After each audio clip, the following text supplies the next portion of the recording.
All right, good morning, everyone. Welcome back to this water rights hearing on the change petition for the California Waterfix project. I'm Tam Dodek. We will be joined shortly by Chair Marcus, and I do not know if Board Member Diadama will be joining us today. But we have Dana Heinrich and Kyle Oceandosko here today, as well as Ms. McHugh and Mr. Hunt assisting us. Our usual standard announcement. Please take a moment right now and identify the exit closest to you. In the event of an emergency, we will evacuate this room. We will take the stairs down to the first floor, exit, and meet up in the park. If you're not able to use the stairs, flag down one of us or anyone wearing orange fluorescent coloring, and they will direct you to a protective area. Second announcement, as always, this is being recorded and webcasted, so always speak into the microphone, make sure it's on first, when presenting your comments, and begin by identifying yourself and state your affiliation. Our court reporter is here with us today. We will make the transcript available on our website after the conclusion of Part 1B. If you wish to have it sooner, please make arrangements directly with her. And finally, and most importantly, please take a moment and make sure that all your noise-making devices are set to silent as to not irritate the hearing officer. Please check, even if you think they are on silent. All right, with that, before we begin, I believe there are some housekeeping items that we need to address. We'll hear from the city of Brentwood and Antioch, but I will just reiterate that today we will hear from Mr. Herrick and his remaining witness. Welcome, Mr. Salmon. Then we'll get to Restore the Delta and their case in chief, and hopefully Ms. Seward and Snug Harbor's case in chief. So with that, and you've all seen the email by now that certain parties fail to coordinate as required and fail to provide the proper notice, not only to the hearing team, but also to all other parties regarding their unavailability until quite late in the hearing process. Those parties have Ms. Heinrich to thank for talking me down from my inclination of not showing any leniency for their lack of coordination and lack of respect. It will happen once and only once. I do not and will not allow it to happen in future proceedings under this water rights process. So with that, Mr. Lajam. Good morning, Chair. Is this on?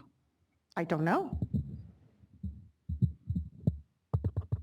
Yeah, I believe it is on. Good morning, Chair Dodek, David Olajim, Danny Brand, on behalf of the City of Brentwood.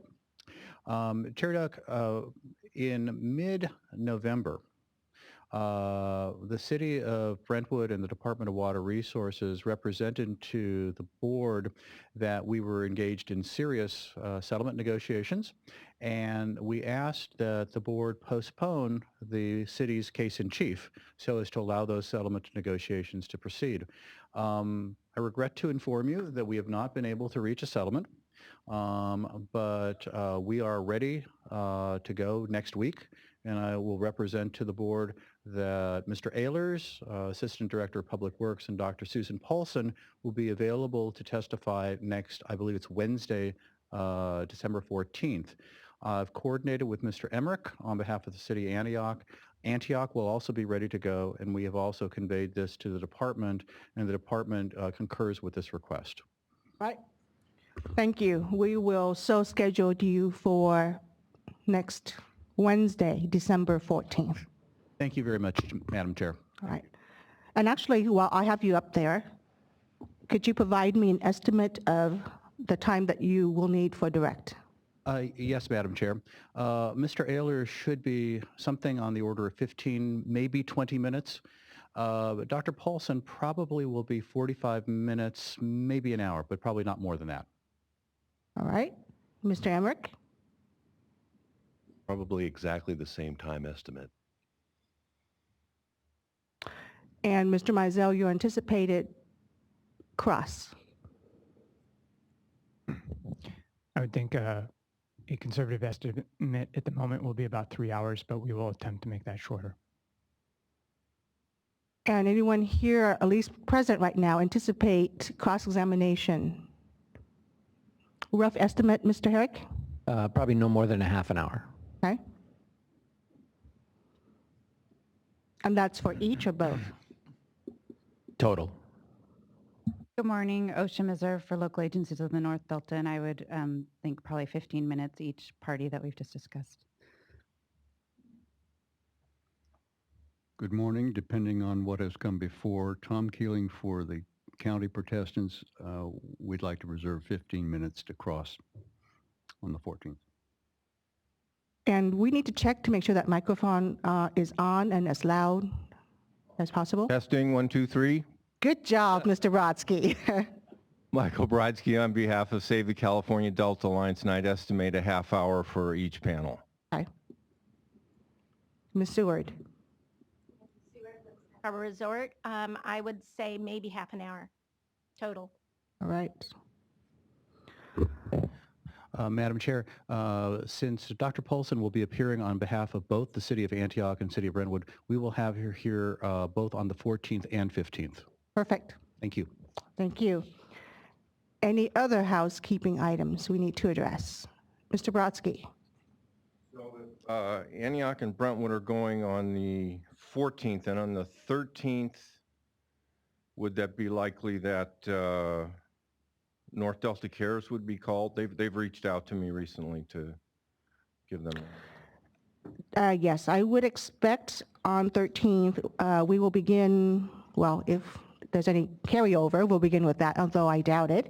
And then the Clifton Court 4 Bay will come first, then PCFFA, then Ms. Desjardins, so that's groups 43, 38, 37.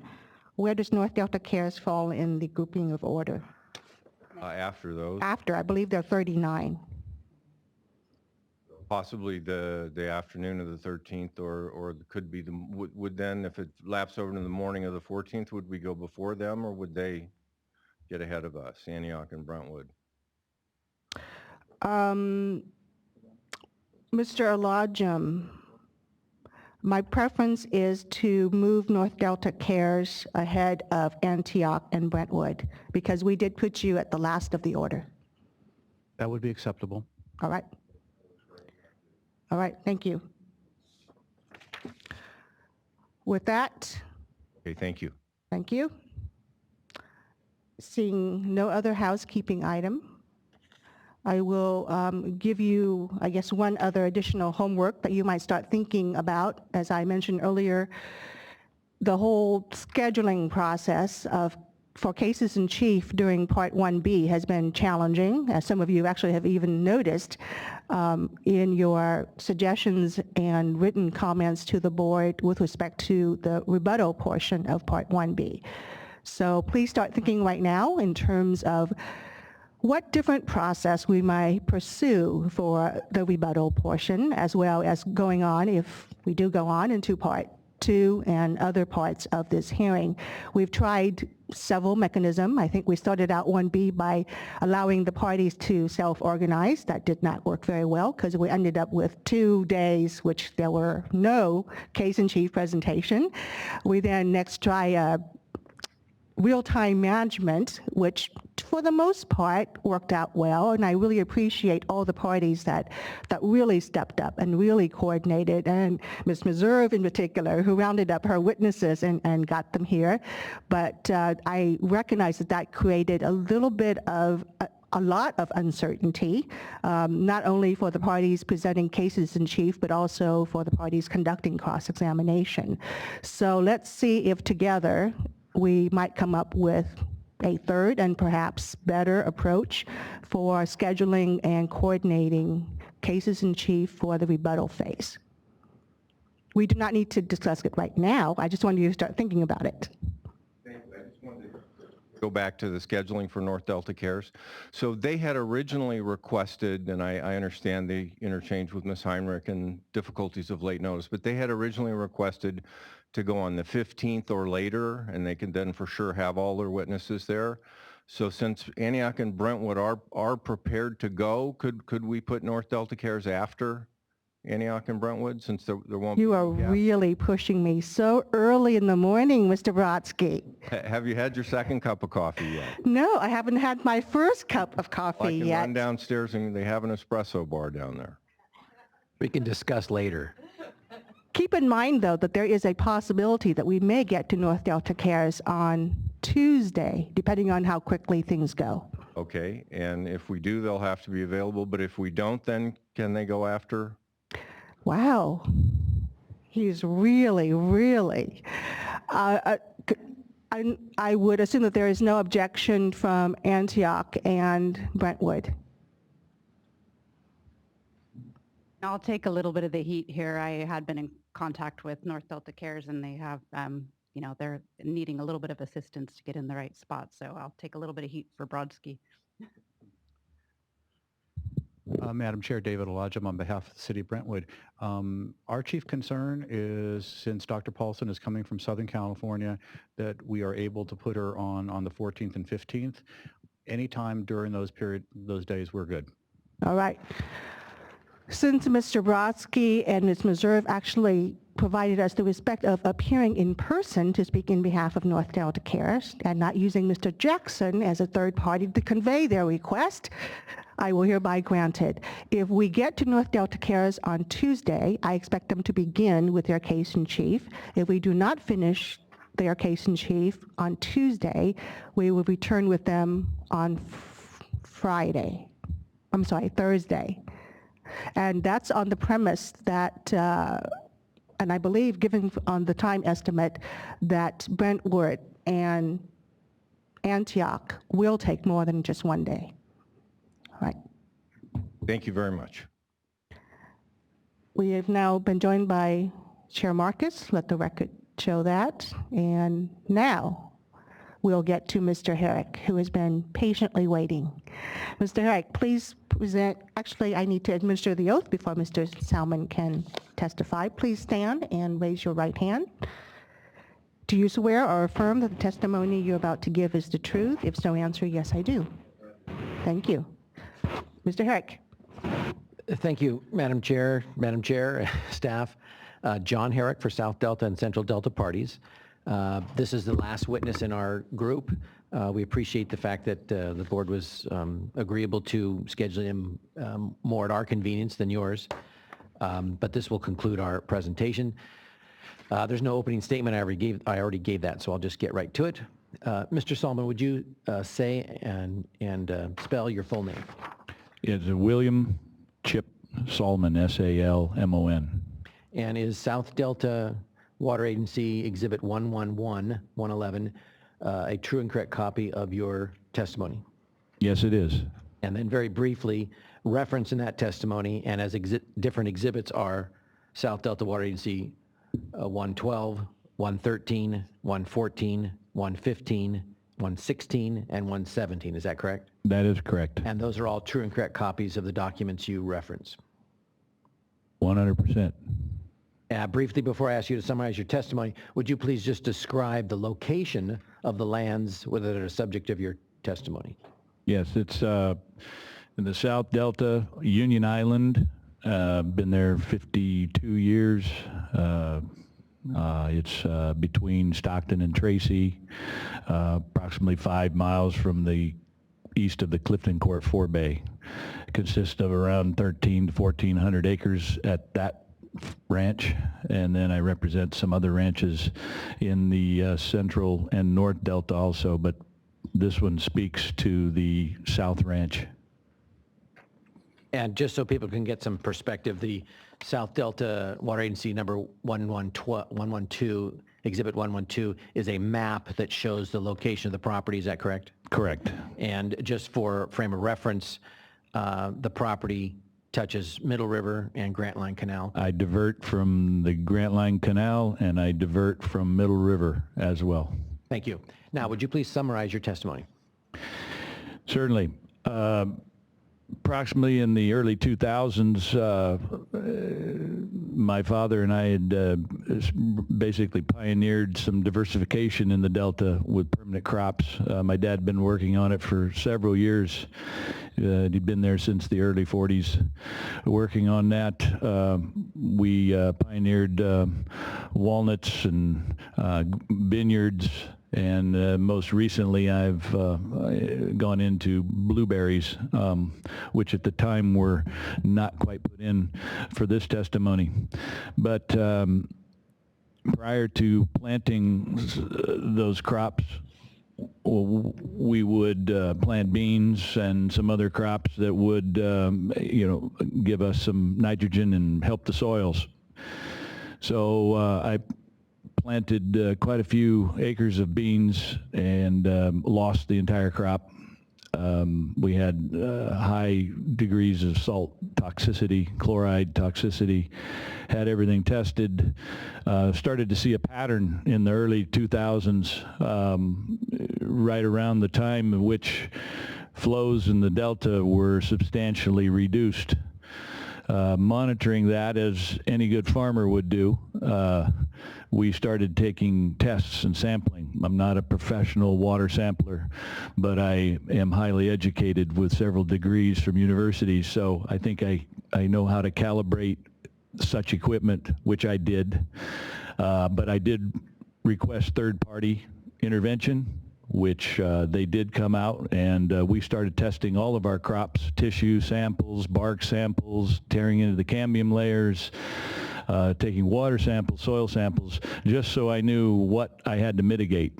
And what we found is that through our walnuts deteriorating, through the grapes deteriorating, through the total annihilation of a bean crop, that the amount of salt in the parts per million that we were diverting from Middle River and Grant Line Canal exceeded any good measure that any good farmer would anticipate we would have quality water. We have our riparian, which I believe in. I have my pre-1914, which I believe in, and I have California state water licenses. So what we've seen is since the early 2000s has been a distinct pattern of crop failure. And it's now reached an extreme point that we've now removed all said walnuts from that period, that time. All vineyard has been removed. I continue to be compounded every year with the same problem, high salinity, high salinity. I step above most guys in the Delta as I tile drain the entire ranch, 1,300 plus acres, which helps me flush my soils. I've added more amendments than Nevada has in their gyp mines I've put on my soil. We've flooded. We've done everything possible. We've sprayed foliar sprays. We've tried to adapt to special root stocks to accommodate, to mitigate this problem. And it's becoming a futile point. From a farmer standpoint, that we see what we believe we're entitled to in the North Delta, Central Delta, and the South Delta as being torn from us and shipped down south, which with not a lot of care to our environment in the Delta. We have a slough that borders me, which I believe makes reference in the map on here, is called Salmon Slough. No pun intended, but it's the same spelling as my name. I don't know why they don't call that anymore, because we don't get flows through there. We don't get any fish through there, certainly, of any substance. All of those are great concerns for farmers who aren't just farmers. We're stewards of the land and everything that makes that land have the ability to grow crops. So I'm hand in hand with anybody that has anything to do with the Delta and saving the Delta. So it has had a humongous, for lack of a better word, a humongous strain financially on a farming operation that is large, diverse, steps greatly to improve everything that I have out there, but I can't do it when my water coming to me is substantially worse every single year. The flows have decreased to basically nothing. Right now, this morning, I could walk across Middle River and just get my ankles wet, and that'd be about it, and that's the truth. We got pictures and pictures and pictures to show this. So, I mean, I could go on for more than probably what you have time for. Please don't. But I won't. I think I've given you a fairly well synopsis of what happened to us since the early 2000s to current time. It's been an Armageddon. It's kind of like life after people. Well, this is life after salt in the Delta, and that's what I'm contending with on a daily basis. Mr. Salmon, let me just ask you whether or not it's correct to say your testimony included descriptions of conditions and impacts starting in 2002 because you had presented this testimony in a prior hearing before the State Board. Is that correct? That is correct. I gave a statement to this fact that this has been updated briefly to what I gave back several years ago. That is correct. And Mr. Salmon, it's your testimony that you currently experience problems due to salt, and you're appearing here at the request of South Delta and other parties just to state that any additional salt that might result from the project would result in increased damage to you. Is that correct? Yes, I would say that is correct to the point that any changes to the Delta will definitely have an effect. I'm not a professional engineer to any of the projects, but I know what will work and I know what won't work. Thank you. That's all we have. Thank you, Mr. Herrick. Cross-exam?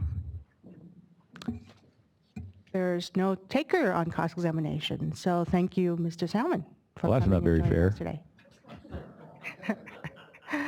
Mr. Herrick, you have until noon next Wednesday to submit your list of exhibits, and I believe Ms. Meserve and Mr. Keeling, you will also do yours at the same time. We will do. Oh, you did already? All right. Thank you. Thank you, Ms. Herrick. Thank you, Mr. Salmon. Thank you very much. All right. Please come up, restore the Delta.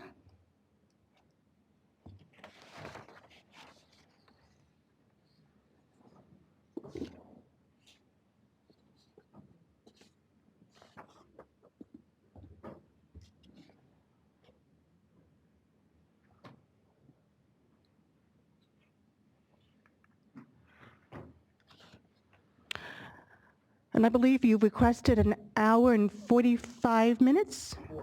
40, thank you. Actually, I'm quite impressed because having read all the testimony you submitted, an hour and 40 minutes is quite succinct. Thank you. There we go. We paid attention. Well, thank you. Why don't I, before the witnesses get too comfortable, please stand and raise your right hand. Do you swear or affirm that the testimony you're about to give is the truth? If so, answer, yes, I do. Yes, I do. Thank you. Good morning, Hearing Officer Dodek and Hearing Officer Marcus and members of the staff. My name is Trent Orr, and with me is Yana Garcia, and we're representing Restore the Delta here today. We are going to present testimony from 5 witnesses. We will actually start with an opening statement that Ms. Berrigan-Perea is going to deliver, and that's included in the hour and 40 minutes. And then we will present, in this order, Tim Stroshane, Michael Machado, Barbara Berrigan-Perea, Esperanza Vielma, and Ixtel Reynoso. There are 2 housekeeping matters that probably, it sounds like, will not be relevant, but we wanted to mention that Ms. Reynoso is a student at the University of Pacific, and she has classes tomorrow she has to attend, so we're hoping she can be done today. If there's cross, that she be first in line for cross, even though she's last in line for our order presentations. And Mr. Stroshane has a safety chore that he needs to perform at his elderly mother's apartment that he would like to attend to tomorrow. So, but it sounds to me like we'll be in and out today. So with that, I think I will turn the microphone, symbolically, a different one over to Ms. Barragan-Perea. Can you hear me now? Yes. Okay, good. Good morning, Chair Dudek and Officer Hearing Dudek and Chair Marcus. Barbara Barragan-Perea from Restore the Delta. We're a grassroots organization of now over 40,000 supporters dedicated to saving the San Francisco Bay Delta estuary for children and for future generations by working to protect water quality and quantity. Restore the Delta's case in chief will offer evidence into the record to support the following arguments. First, the petition facilities represent a new water right, not a mere change to existing water right permits of the State Water Project and Central Valley Project. Second, the petition facilities and their operation would alter flow and water quality to such a degree that petitioners have failed to meet their burden to demonstrate that such alterations would not injure Delta water rights holders and other legal beneficial users of water in the Delta. Third, the petitioners have failed to demonstrate that alterations to water quality resulting from operation of petition facilities would not degrade flows and water quality and thus would harm environmental justice communities of the region. Finally, the petitioners have utterly failed to adequately provide public outreach to the Delta's environmental justice communities and to survey their interests as legal users of water in a comprehensive and cultural sensitive way. In failing to do so, petitioners have failed to demonstrate that environmental justice communities would not bear the disproportionate burden from effects on the petition. A new water right. Restore the Delta will offer a variety of evidence showing that the facilities and operational criteria of the change petition represent a new water right, not a mere change in existing state and federal water project water right permits.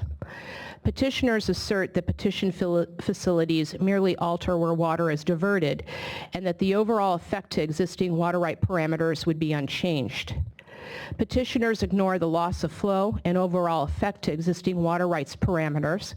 Petitioners ignore the loss of flow in and through the Delta that the petition facilities would cause.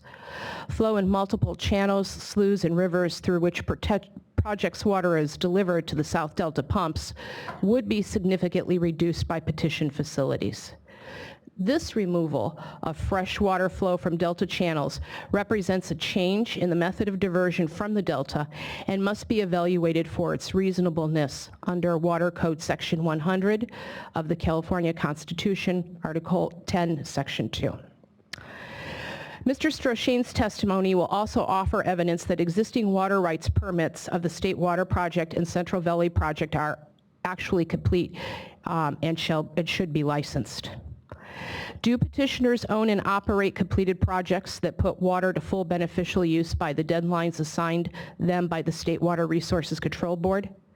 The evidence put forward in Mr. Stroshane's testimony supports a yes answer.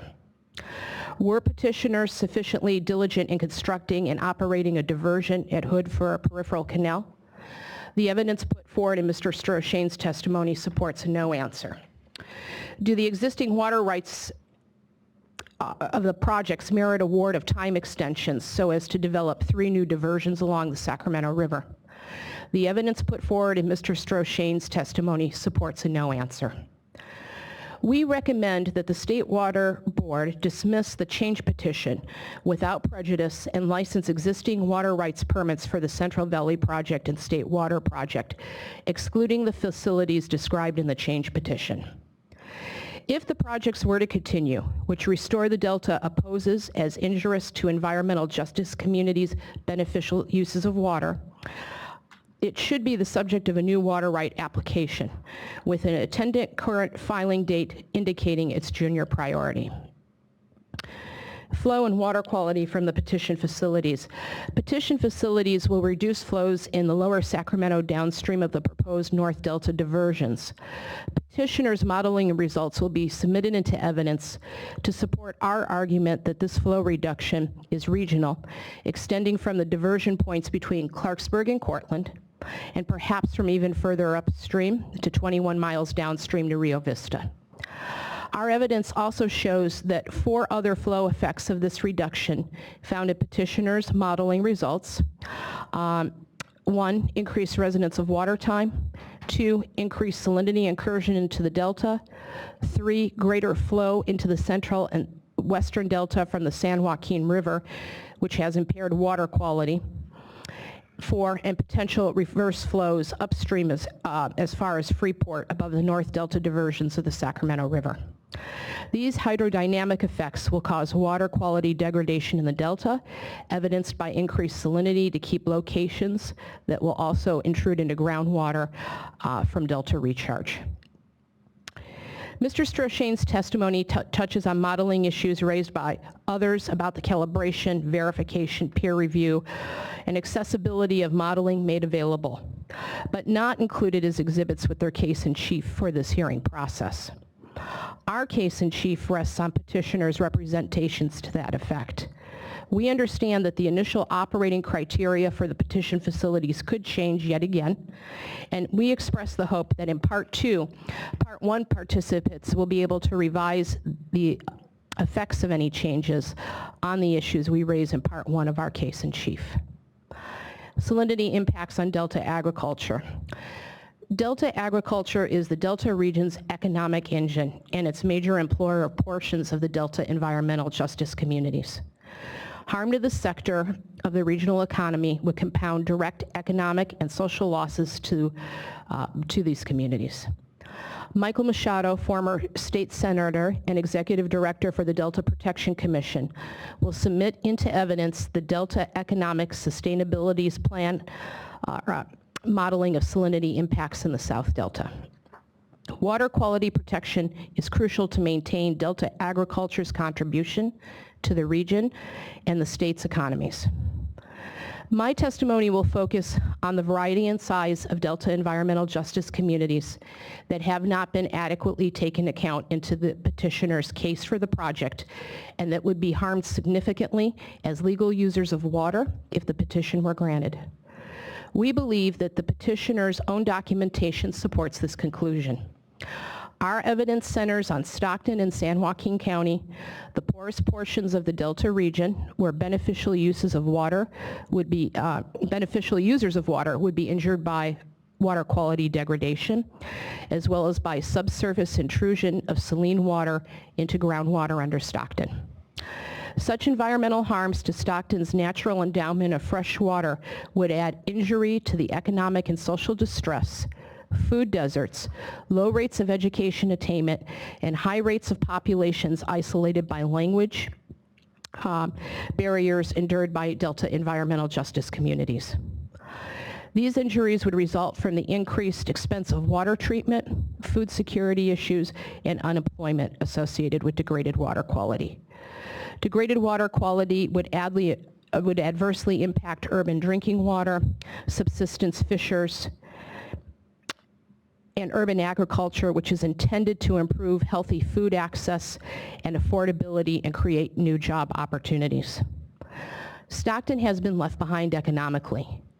After losing its manufacturing base, it did not develop an information-based economy, unlike more prosperous areas of California. The area's main economic engine, agriculture, which is directly dependent on Delta water quality for both irrigation and groundwater recharge, is the driver behind the new emerging sustainable agriculture economy and related development of the historic downtown corridor. Our region has other locational advantages that contribute to Stockton's recently improved prospects. Testimony by Esperanza Vielma describes how Delta water quality is linked to what are among the region's best hopes for a level and kind of economic recovery that would help lift environmental justice communities out of poverty. Finally, testimony provided provided by Excel Reynoso will describe beneficial uses of water by environmental justice communities in the Delta that would be harmed by alterations to water quality from the petition's facilities operations. Ms. Reynoso's presentations will provide human stories to accompany the sobering statistics in my testimony that we put on about Delta water quality, agriculture, economic opportunity, and environmental justice. The journalist Bill Moyer once stated, "The mark of an educated person is someone who can read statistics and be moved to tears." The quantitative analysis I will present tells a tragic story of the breadth of injury that would be experienced by the Delta's environmental justice communities as a result of the proposed project. Portraits by Ms. Reynoso will show what it would mean to environmental justice communities on the ground. As a concluding observation, we learned via cross-examination by counsel for the City of Stockton that the petitioners failed to prioritize use of directly available data of water quality analysis impacts from petition facilities on the drinking water intake for the City of Stockton's Delta Water Supply Project. Restore the Delta was shocked and outraged by the admission. This is akin to decisions made in to switch Flint, Michigan, a large minority-majority city, to a degraded water supply from the Flint River as a cost savings measure. Improvements in water quality from petition facilities would benefit Silicon Valley, industrial growers in the San Joaquin Valley, and Southern California, while Stockton, a majority-minority city with over half of its population living on minimum wage or less, would be left with degraded water quality. Such an outcome would impose on some of Central California's poorest residents an obligation to pay higher costs than they now face to treat their drinking water for human carcinogens and other toxic substances. We call on the State Water Resources Control Board to prevent Stockton from becoming the Flint, Michigan of the West by denying the permit for the change in the point of diversion until such time as the petitioners can provide that the project will not harm drinking water supplies for the largest Delta city, Stockton. It is our sincere and respectful hope that the hearing officers will reflect on how the specific details provided by Restore the Delta witnesses exemplify widespread impacts that would be experienced by all residents of the region, but particularly by environmental justice communities. We hope that you insist on a complete and accurate analysis from petitioners of these potential water quality impacts. That way, when you consider whether the petitioners have met their burden of showing that the project will cause no injury to legal users of water, you'll have as full a record as possible and will be able to make a well-informed and justified decision. Thank you. Thank you very much. Mr. Orr, please begin your case in chief. Indeed. We're going to start with Tim Stroshane. And could you, Mr. Stroshane, state and spell your full name for the record? My name is Tim. Oh, you mean, make sure. My name is Tim Stroshane, S-T-R-O-S-H-A-N-E. And Mr. Stroshane, would you briefly summarize your educational background? I have a bachelor's in environmental studies from the University of California at Santa Cruz, where I also temporarily majored in earth sciences, where I took 6 upper division courses in earth sciences, including groundwater and hydrology.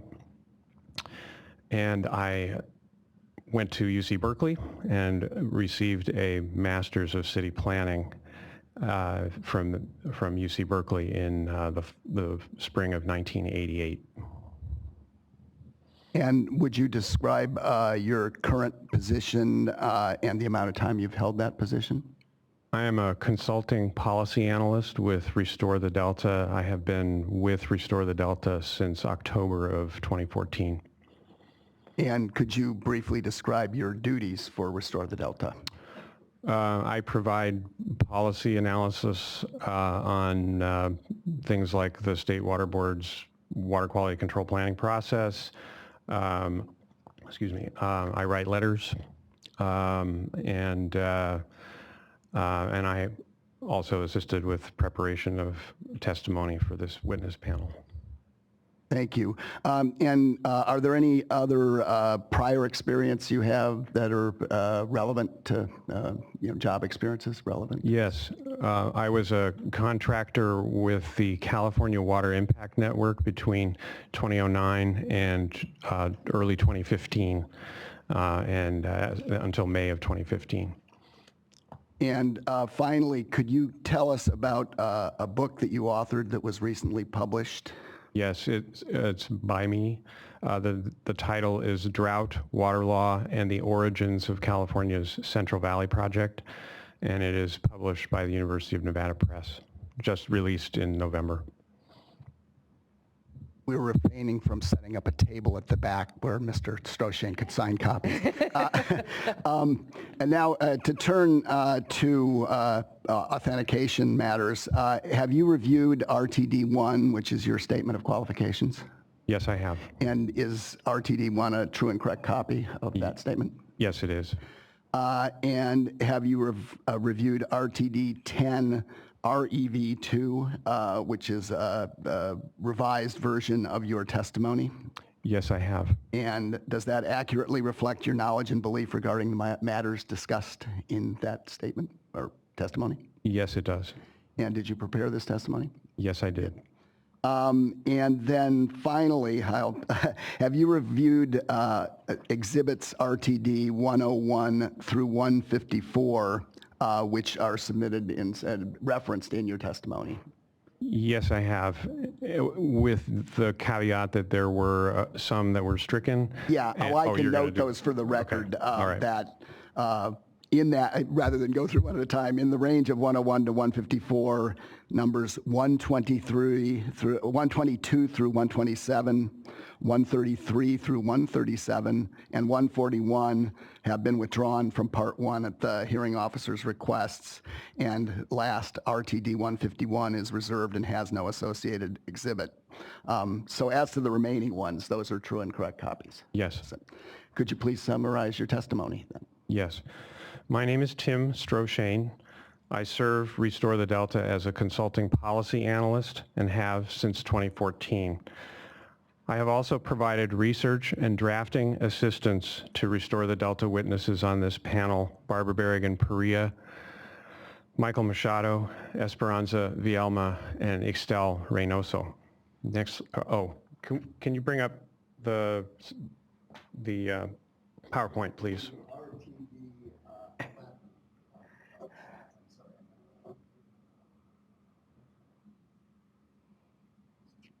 There we go.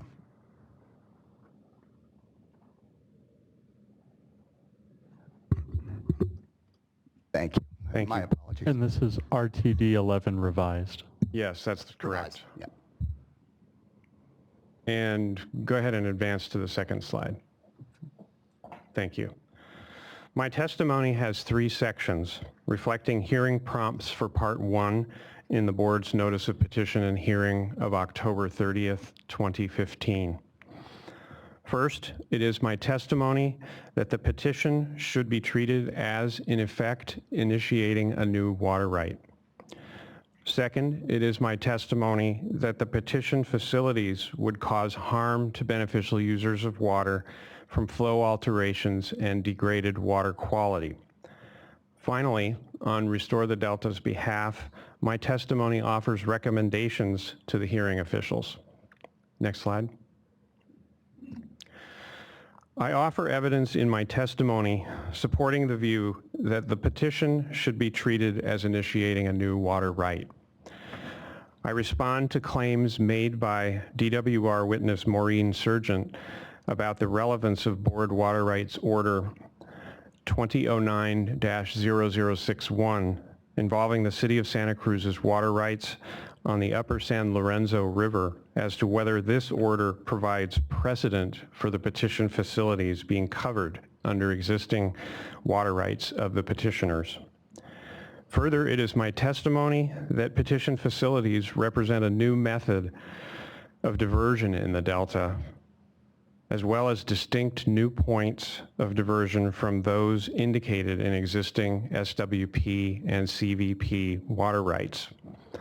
I also provide evidence supporting my contention that there is no legislative authorization for the petition facilities. I provide evidence further supporting my contention that petition facilities and diversion points are not described in existing water rights. I get to control it myself now. I'm going to guess that, no? See, a Cal Berkeley grad can operate anything. I'm actually just fine, if you guys don't mind doing your sliding and advancing it. I actually have a newer remote of my own that I can handle just fine, but that one, I don't know. Okay.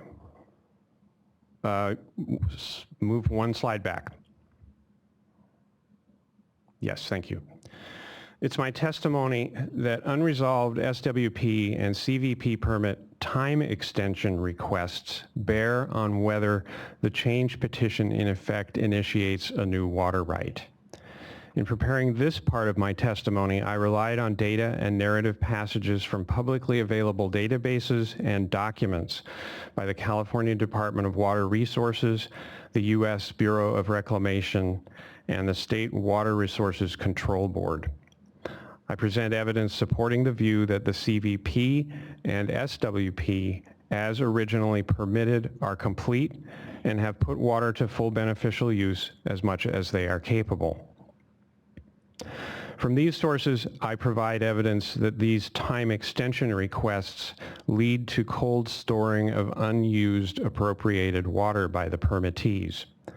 Finally, I present evidence supporting my opinion that there are no good causes by which the board should grant the extension requests. Next slide. Like other witness panels, I provide evidence that petition facilities would harm legal users of water by causing flow alterations that would degrade water quality.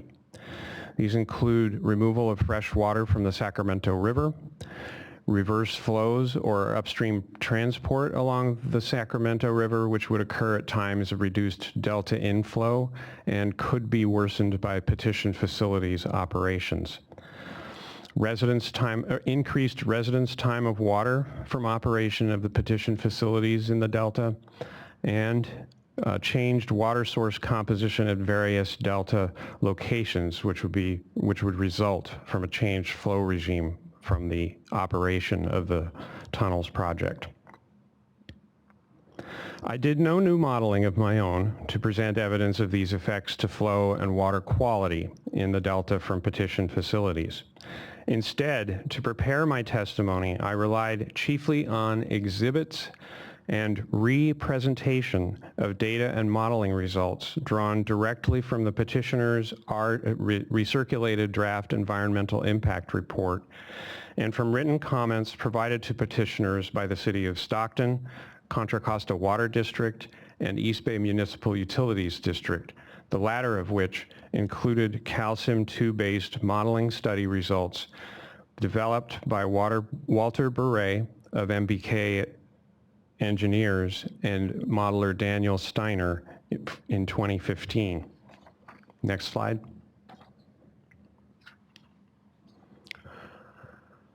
In my testimony, I provide evidence that flow alterations will lead to water quality changes that would violate water quality objectives and degrade water quality.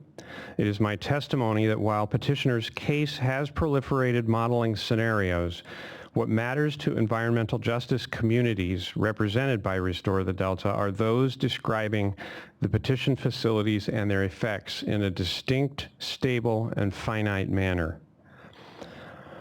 In the case of flow reductions, I took tabular modeling results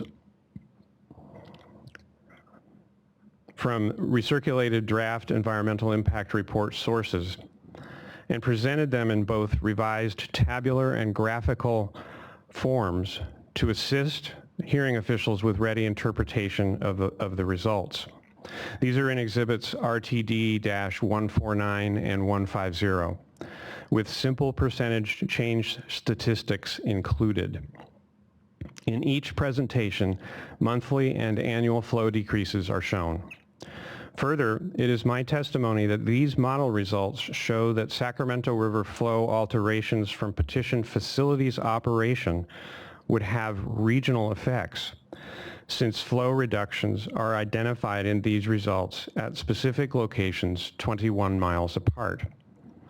Flow reductions on such a scale would likely injure municipal, industrial, and agricultural uses in between, as well as along various distributaries near to and downstream of the North Delta diversions. It is also my testimony that source water fingerprinting model results are also relevant to water quality effects. It is my understanding that increases in the residence time of San Joaquin River water in southern and central Delta channels will degrade water quality, since the San Joaquin River is known to have a worse water quality profile for salinity, and other pollutant concentrations than does the Sacramento. In my testimony, I reiterate the City of Stockton's claim of potential injury to its water rights, facilities, and operations. The city is the municipality governing a large environmental justice community in the Delta. Their claims buttress Restore the Delta's claims that environmental justice communities would be harmed by construction and operation of petitioned facilities. Next slide.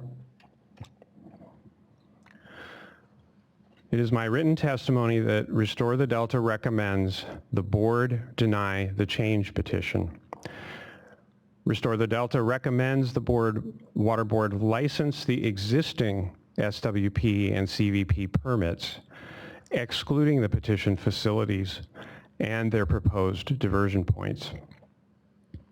If the board wishes to consider the petition further, Restore the Delta recommends the board require its proponents file a new water right application with a new priority date set at that filing. Once the new application is submitted, Restore the Delta recommends the board perform a water availability analysis for its source streams. At a minimum, we recommend the board carry over permit conditions from existing permits to any new permit for petition facilities, in addition to any other conditions the board would apply. We also recommend the board develop appropriate flow criteria for the Bay Delta Plan and update fully appropriated Streams Order 98-08. This concludes my direct testimony. Thank you. Mr. Orr, please continue. Yes. We'd like to turn now to the testimony of Michael Machado. Would you please state and spell your name for the record? My name is Michael Machado, M-I-C-H-A-E-L, M-A-C-H. Is your microphone on, Mike? I can't. My name is Michael Machado, M-I-C-H-A-E-L, M-A-C-H-A-D-O. Would you please summarize your educational background? I hold a bachelor's degree in economics from Stanford University, a master's degree in agricultural economics from the University of California, Davis. I attended the Harvard Business Agri School in London, England.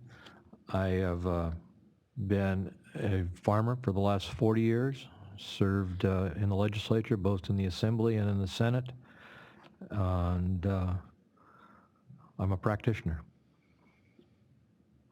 And you are currently the president of P&M Farms, is that the? Yes, P&M Farms is our family farm. It's been in existence in the San Joaquin County for over 100 years. And while you were in the Senate, did you chair the Select Committee on Sacramento-San Joaquin Delta Resources? In my tenure in the legislature, I chaired that committee. I also either was chair or a member of the Assembly Water Committee, Agricultural Committee, and in the Senate, the Water and Natural Resource Committee. Right. And have you had any other positions relevant to Delta matters?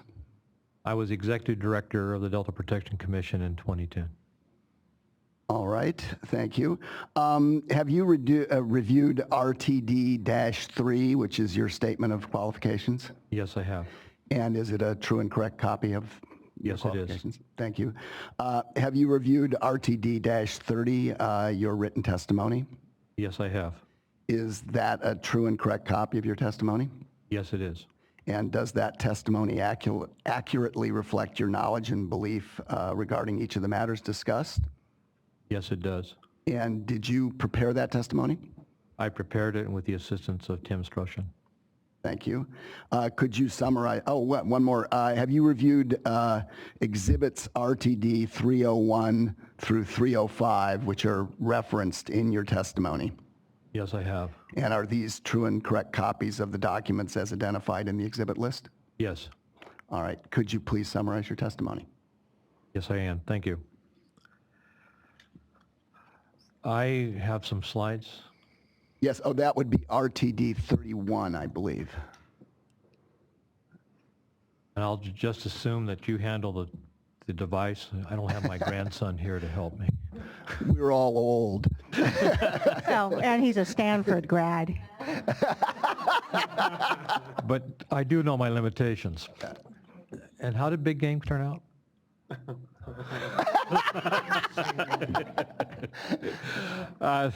Thank you very much for the opportunity, Officer Dudek and Chairman Marcus, to be able to present today. The ESP looked at the impact of water flows and water quality on the sustainability of the Delta.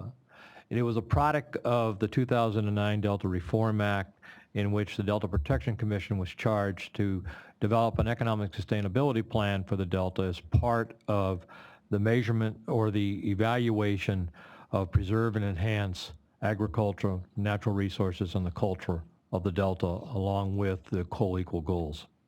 Next slide, please.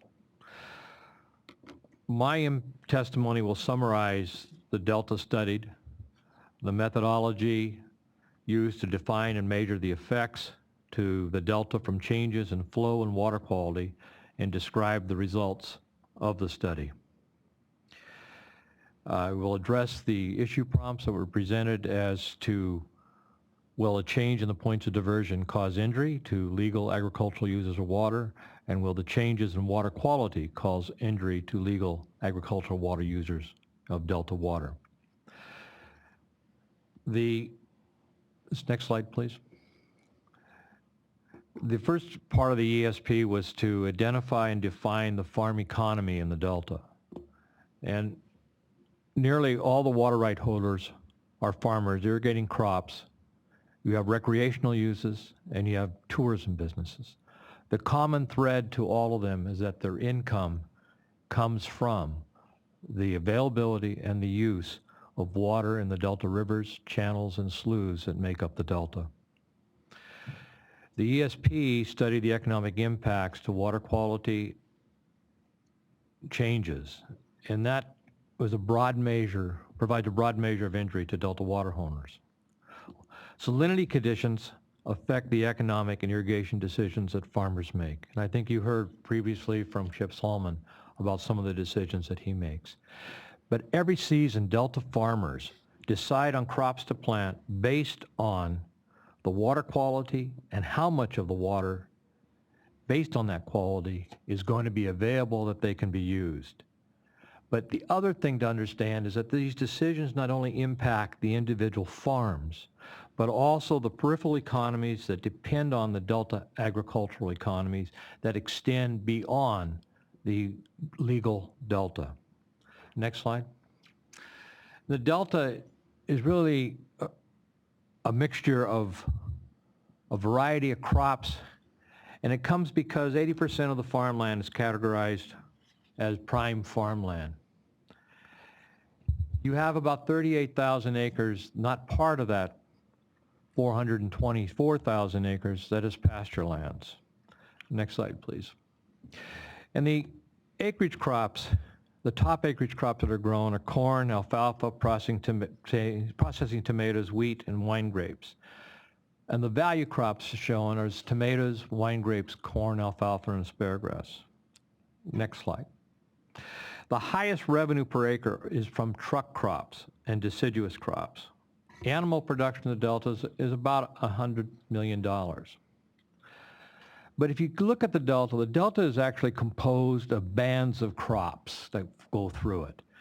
If you're starting just outside on the western edge of the delta and near the urban fringes of the East Bay, there are deciduous and truck farms producing fruits and vegetables that are marketed in the farm produce stands, you-pick farms, farmers markets that serve that urban population. Just inside the western boundary of you have delta field and grain crops concentrated along Cache Slough Complex, the lower Sacramento River, south of Isleton, along the Sacramento Deepwater Channel. Coming further east, you have deciduous and vineyards that are grown in the interior delta from Clarksburg along the Sacramento River past Walnut Grove to Isleton. And on the eastern periphery of the delta, you have field and grain crops, pasture, dairies, deciduous, and vineyards extending from South Sacramento to Tracy, adjacent to the urban fringes of Lodi, Stockton, French Camp, Manteca, and Tracy. And if you travel I-5, and I wouldn't suggest it today, but when you travel I-5 and look to both sides, you can see that pattern of cropping that's out there. Truck crops such as asparagus, artichokes, beans, tomatoes, fresh and processing, peppers, celery, onions, carrots, peas, potatoes, squashes, and melons are grown in the South Delta. And you could say that the South Delta is one big garden, providing fresh and processed foods that feed California and the nation. And throughout the Delta, there are pockets of all of the crops that I've described where there are microclimates or microconditions that are conducive for their production. Cropping patterns and what crops are grown in the South Delta reflect the contingency of salinity conditions in the South Delta River, sloughs, canal, and canal channels. Truck crops are somewhat unique because they require relatively small annual investment as compared to the large upfront investment required for permanent deciduous and vineyard crops. And in the South Delta, when you look at the contingency of salinity and water quality and water flow, switching between crops is based on those issues, and it provides a source of revenue stability while controlling other input costs. As compared to the North Delta with fresher flows and less variability in salinity, it allows for the production of higher per acre revenue crops that require a larger upfront investment and the security of being able to recover cost and be profitable over time. Next slide, please. So this slide summarizes that the agricultural revenues resulting from in the Delta was about $700 million from the 2009 acreage. And it talks again about the significant value linkages with the crops of alfalfa, corn, processing tomatoes, and wine grapes. Next slide. So as we looked at, the ESP looked at developing the baseline for what the ag economy in the Delta was. It looked at the Delta region, but it did not include food processing at this point. And as you can see, the Delta provided over 4,000 jobs, 147 million in labor income. And that income is both in and outside the Delta, and that is important to the towns and cities that are in and surround the Delta. And that also was almost 362 million in total value added. So you had total output from in the Delta itself, about $816 million. The total effects, direct and induced, next is for California, is that you run through the marketing channels, the processing channels, is almost 13,000 jobs, about 486 million in labor income, 820 million in total value added, and 1.64 billion output. You want the previous slide? That's the previous slide. You got it. So next slide. Back one. There we go. Okay. When you add the food processing component to it, then we end up almost increasing the jobs to 13,000. We provide almost $600 million in labor income, over $1 billion in value added, and $2.6 billion in total output. Now that output for the jobs in the Delta represents $200,000 of output per farm job in the Delta region. And for California, you have almost 25,000 jobs, and you get into a position you have almost 5 billion total output. And that's through the multiplier effect in the local economy of farm workers and farmers and employees in their jobs because of Delta agriculture buy goods and services, and those that receive the money for those goods and services in turn buy other goods and services and so on. That multiplier effect has been estimated by the U.S. Department of Agriculture to be about 2.13, which means that for every dollar invested in agriculture in the Delta, it produces another $2.13 in economic activity, not only in the Delta region, but also the state. Next slide, please. So in the ag economy, you have three components: the direct, indirect, and induced output and jobs. You have on-farm workers that are cultivating and harvesting crops. And later on, one of the witnesses will talk about the human side of those working to cultivate and harvest crops. You have within and outside the Delta workers as varied as machinists, repairing and making agriculture equipment and vehicles. You have seasonally hired food processing workers in plants throughout the Delta. And for many, that seasonally hired is the difference in their annual household income of being able to be comfortable or living through stress. You have truck drivers hauling raw crops and finished products to market. And then you have the others that come around that people often don't see. Those are the people that haul the fuel, the fertilizer, and the chemicals, crop inputs. The retail impacts of farm workers spending their money in the local towns, cities, and in the region. Next slide, please. So with that, the ESP looked at the effects to a farmer who plants and the effect that those changes that he would make would have on the ag economy of the Delta. And those up there are some of the decisions criteria that the farmer will look at in coming to the decision. But I think the other thing that's not up there that we also need to talk about, which is important, is that not only do those factors affect what is being planted, but affects the ability for farmers to get financing and that financing that's necessary to be able to plant those crops and make the investment in the local communities, to hire the workers, to purchase the inputs.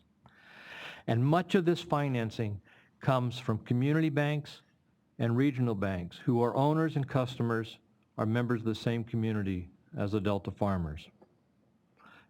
Next slide, please. So when we looked at, in doing the study, we looked at the geographical patterns of the crops and the variabilities that affect the decision to plant or not to plant, and whether to invest or the farmer's decision to invest, as Mr. Salmon talked about, in technology and chemicals to change or try to improve the soil, to be able to manage the variability of salinity. Next slide, please. The process and the methodology used in the study was to look at a multi-nominal logic model, MNL, to estimate the farmer's crop choices in the economic sustainability plan. The multi-nominal logic model is a model used to predict probabilities of different possible outcomes of a dependent variable given a set of independent variables.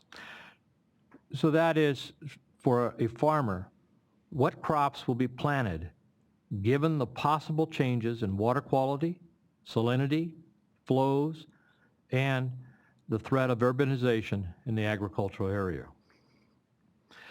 So the model started first looking at urbanization.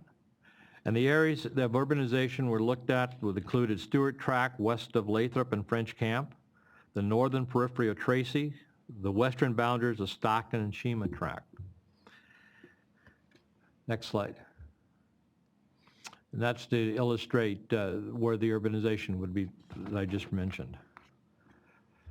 Next slide. The urbanization was looked at, and it's interesting because it creates opportunities for agricultural entrepreneurs. It can stimulate planting and cultivation of high-value crops, and that is similar to what you see in the western side of the Delta serving the East Bay population of U-picks, farm stands, farm markets. Those type of things pop up in an urban population as you get to concentration. There's also going to be, just from a baseline, a loss of revenue from the loss of land, but the net impact of urbanization in those areas is expected to be about $68 million. And a lot of that is going to, urbanization will occur in the secondary zone, not the primary zone of the Delta. The next step was, next slide, was to look at the salinity impacts of changes. And the model found that salinity was to be statistically significant, have a statistically significant impact on the crop choices in the Delta. And salinity was measured back to individual fields using data from measurement stations within the 3-mile radius of each crop field that was looked at. Data was obtained from the Interagency Ecological Program and California Data Exchange Center. And the ESP summarized 9 years of salinity conditions in the Delta, and it did so by the Bay Delta Conservation Plan conservation zones, and also the data contains salinity data for 6 dry years of drought. What we found is that the average electrical conductivities in the South Delta did increase with changes in policy and changes in flows. One of the things that was noticed is that by averaging data, it oftentimes masks spikes. And what we do find is that spikes that occur throughout an irrigation cycle can cause irreparable damage to crops. And I think Mr. Salmon referenced the annihilation of his bean crop, which is very sensitive to salts. Next slide, please. So what we looked at was the ambient differences in water quality, the presence of reverse flows along old middle rivers due to the State Water Project and CVP export pumping. Mr. Salmon talked about the lack of flows in those areas because of the pumping and the ability to walk across the river. And then you had flow conditions in the Sacramento and San Joaquin River. And those flow conditions are oftentimes the result on the Sacramento, water being held back in reservoirs for fish and wildlife considerations, and water quality on the San Joaquin from upstream discharges into the San Joaquin River from agricultural users.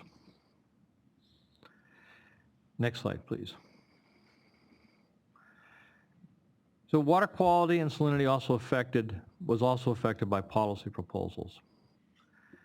And at that point in time, we were looking at phase 1 of the State Water Resource Control Board's Bay Delta Estuary Water Quality Control Plan that proposed increased salinity objectives at the San Joaquin River at Vernalis and the interior South Delta locations of Sacramento River, San Joaquin River at Brant Bridge, Old River at Middle River, Old River at Tracy Boulevard. These was hypothesized to increase salinity concentrations in the South Delta channels by between 40 to 42%. And the model looked at the amount of how that would affect the economy. At the time that we did the study, neither the Delta Project or the Delta Waterfix project was proposed. So what the ESP then did was to take a look at the conceptual isolated conveyance proposal that was being talked about and characterized as using dual conveyance. Next slide. So we modeled an isolated conveyance, and then we found that we we would have broad salinity changes in the delta, that you would find that phase one would increase San Joaquin River inflow while relaxing salinity objectives, and yet the isolated conveyance would subtract river water during the irrigation system upstream of the Delta Cross Canal. And that absence, to be noted, would be filled in part by the flows from the San Joaquin River and the tidal and east side flows. Next slide.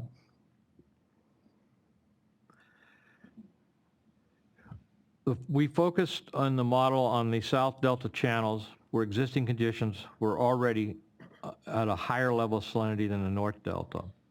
And we concentrated on BDC conservation zones 6 through 9s. And these zones were selected since they contain south, western, and central delta channels directly affected by both the San Joaquin River and tidal flows. And these zones were selected for establishing percentage increases in salinity for fields in these zones to evaluate how cropping decisions would be affected and what would be the associated impact from these decisions. Now, the plan acknowledges that salinity would not increase uniformly and that future simulation of the model with more spatially precise estimates of salinity changes could generate more accurate and detailed results. But nevertheless, the model does establish the direction of the effect of salinity changes in the South Delta and what they would have, effect that would have on cropping patterns and what the resulting economic impact would be from that. Next slide. This is a busy slide, but basically goes through what the salinity impacts would be, and that in particular in the South Delta, because of the degradation of the water quality and the salinity, and as you heard from the previous witness with Mr. Salmon, it predicted a large shift from high-value truck and deciduous and vineyard crops to low-value grain and pasture crops. And he, if you recall, said that he pulled vineyards and walnut orchards out because of the salinity conditions.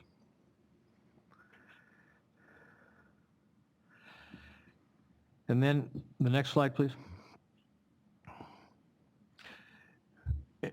The ESP did not account for the loss of 5,000 acres of agricultural land in the Delta from construction of the tunnels, which would be about 1,500 acres temporarily and 4,000 acres permanently.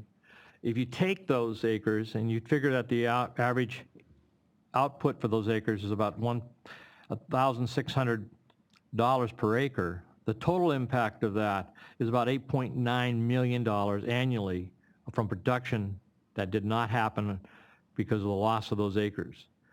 That $8.9 million does not include the loss in local property tax monies, does not include the multiplier effect that would to local and regional businesses. Next slide, please. That again too looks at what the revenue and job loss impacts that would be from delta salinity.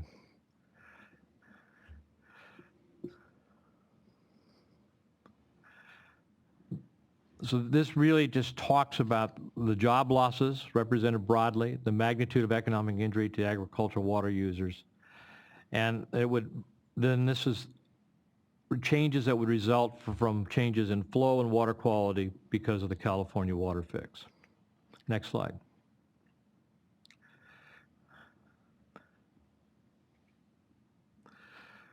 The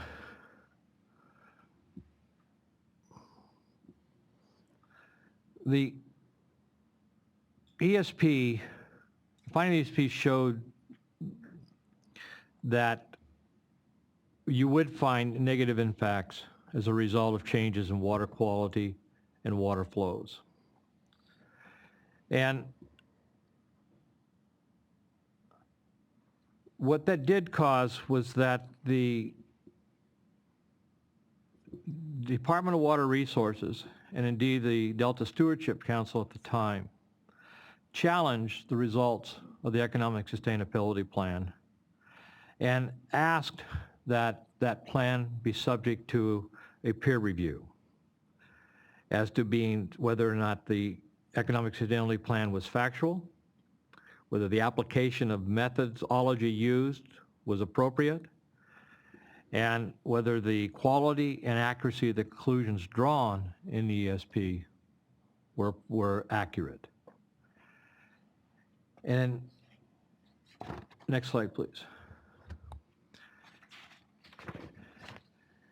The panel found that they commended the authors for using the multi-nominal logic model. It also concurred that they have a potential impact to the sustainability of the delta by increasing salinity and decreasing local water, and that therefore the costs required to mitigate salinity impacts, local water supply impacts, and catastrophic saltwater intrusion are a relevant consideration in assessing isolated conveyance. Next slide, please. Of much discussion regarding the 10 tunnels California Waterfix is who pays for the project, who pays for the mitigation of the impacts of the project, and who pays for the operating cost. The independent review panel was very direct in its recommendation that those who benefit from such a conveyance system need to ensure that they pay for any and all of the delta cost and mitigation of the impact associated with it. Next slide, please. So with respect to the prompts, will the proposed changes cause injury to any municipal, industrial, or agricultural user of water, including the associated illegal use of water? Yes. Removal of the Sacramento River water at the north intakes in the North Delta can be reasonably expected to injure agricultural uses of water, including those diverting and using water directly from delta channels to irrigate crops. With respect to will proposed changes and points of diversion alter water flows in a manner that causes injury to municipal, industrial, and agricultural use of water? Yes. The new points of diversion will alter water flows in a manner that causes injury to agricultural uses of water, particularly in the South Delta. And will the proposed changes and points of diversion alter water quality in a manner that causes injury to municipal, industrial, and agricultural use of water? Yes. New points of diversion will alter water quality by increasing salinity generally in the delta channels in a manner that would injure agricultural uses of water. And whether the salinity increased 25% or 200%, there are lost crop revenues, and those could be as high as over $132 million, 670 Delta farm jobs, and nearly 16,000 jobs in Delta counties. And this does not include the peripheral impacts to the region from lost income to farm workers, workers employed in agricultural support industries, and the multiplier effect in the regional economy. And too often understated and too often not recognized is the cumulative effect of these impacts of flow and salinity changes, that what these effects will have on Delta communities, the citizens of the Delta, the cultural and heritage of the Delta, all part of the rich history of the Delta and the heartbeat of one of the world's most unique estuaries. Thank you for the opportunity to present today. Thank you. Mr. Orr, your next witness. I'm going to spare you my gravelly voice and turn the microphone over to Ms. Garcia. Good morning. Good morning. Actually, before you begin, let me check with the court reporter. Are you okay continuing, or do you need a break? A break would be good. Let's go ahead and take our morning break right now then. We'll take a 15-minute break, and we will resume at 10:38, 10:40. I'll round up. Thank you.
Everyone, please take your seats.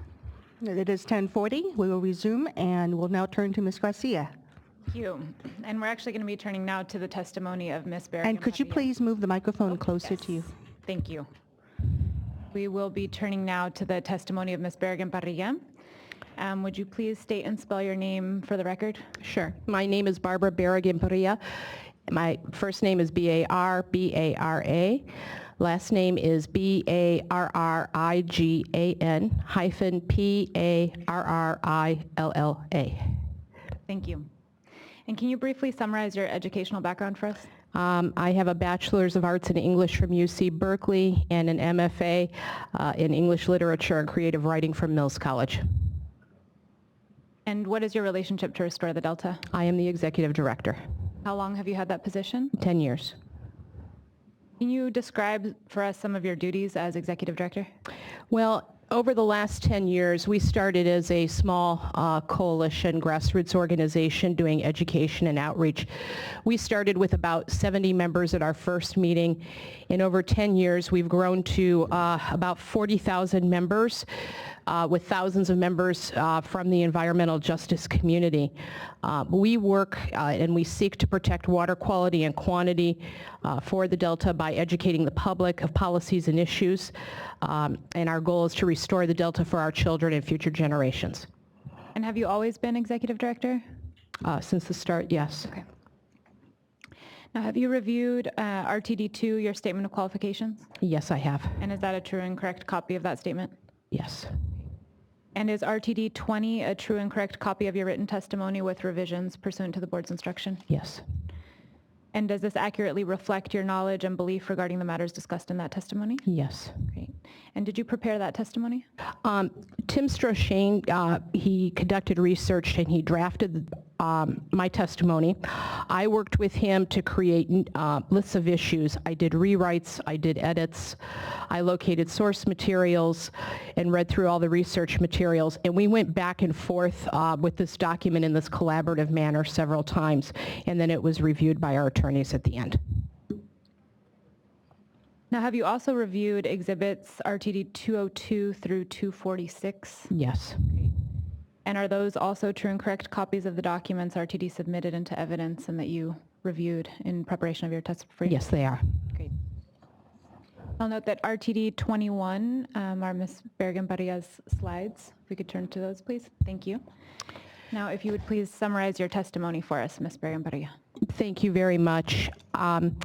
We can go ahead and go to the next slide, please. And in my testimony today, I will be summarizing the following. First, the relationship of environmental justice issues to the policy requirement in California that water decisions serve the public interest, as well as state and federal environmental justice policies related to water projects. Second, I will be summarizing the petitioner's poor public outreach efforts to Delta environmental justice communities through the BDCP and Waterfix processes, even though both processes found adverse effects on environmental justice communities.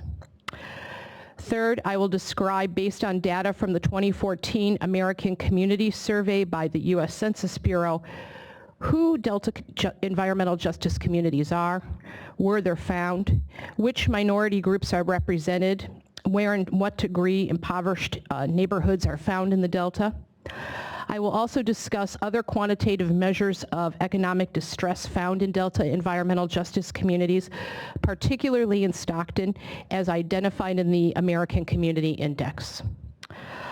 Last, I will then describe the recognized beneficial uses of water from the Bay Delta Quality Control Plan of 2006, as well as yet to be recognized beneficial uses of water, now under consideration by the board for subsistence fishing uses. I will conclude by identifying potential threats from operation of petition facilities to Stockton's economic prospects for growth and to Stockton's drinking water supplies, water quality, and affordability, as well as to subsistence fishers throughout the Delta. Next slide, please. It is my understanding that environmental justice is an essential consideration in the deliberation of state and federal agencies. These agencies must simultaneously consider environmental justice concerns in the framework of the public interest, the greatest public benefits, and protection of public trust resources. The California Water Code provides that the people of California have a paramount interest in the use of all the water of the state. All water within the state is the property of the people of the state, and the right to use water may be acquired by appropriation in the manner provided by law. I understand this to mean that environmental justice and anti-discrimination statutes beyond the Water Code can affect how water is acquired for beneficial use in California. While it is my understanding the California Water Code defines neither the protection of the public interest nor the public benefit, the Water Code does designate the domestic use of water for drinking, bathing, cooking, and cleaning as the highest use of water in California. Recently, a human right to water was added to the Water Code, expressing that every human has the right to safe, clean, affordable, and accessible water adequate for human consumption, cooking, and sanitary purposes. Other environmental justice related policies that should be considered in evaluation of the petition include Title VI of the Civil Rights Act of 1964, which states that no person in the U.S. shall on the ground of race, color, or national origin be excluded from participating in, but not be denied benefits of, or be subjected to discrimination under any program or activity receiving federal financial assistance. Also, Federal Executive Order 12898, which requires federal agencies, including the Bureau of Reclamation, to make environmental justice part of its mission and strategies, and to translate public documents, notices, and hearings whenever possible and appropriate for limited English-speaking populations. Another related policy to consider is the Environmental Justice Strategic Plan for the Department of the Interior, which includes the goal to identify and address environmental impacts that may result in disproportionately high and adverse human health or environmental effects on minority, low-income, and tribal populations. Next slide, please. California Government Code Section 6504-12 should also be considered. It defines environmental justice as the fair treatment of people of all races, cultures, and incomes with respect to the development, adoption, implementation, and enforcement of environmental laws, regulations, and policies.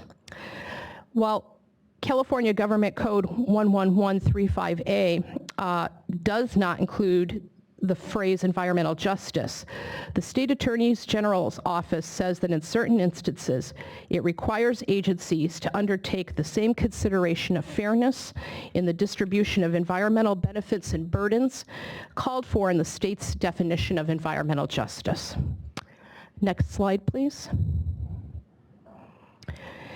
Based on the state and federal policies discussed, I understand that disproportionate impacts from petition facilities to minority, low-income, and tribal communities, as well as communities facing language barriers, should be fully mitigated or avoided.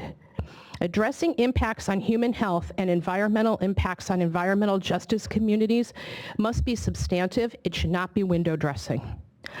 Despite an obligation to comply with federal and state policies, the petitioners failed to develop an adequate survey of or public outreach effort to environmental justice communities that would be affected by the petition facilities within the 5 Delta County region.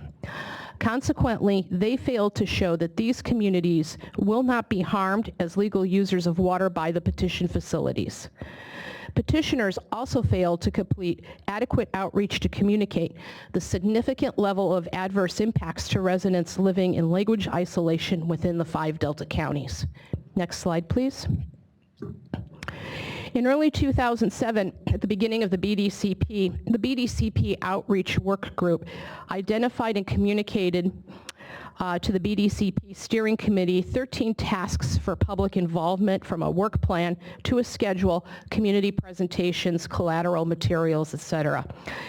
The goal was for the plan to be conducted in accordance with the environmental justice policy of the California Resources Agency. However, the environmental justice compliance intentions of the task plan were never realized. For instance, the 2009 workshops in Delta communities, Brentwood, Stockton, Walnut Grove, and West Sacramento, in which only 302 residents of the 4 million people living in the 5 Delta counties attended. They did not target members of the environmental justice community for attendance.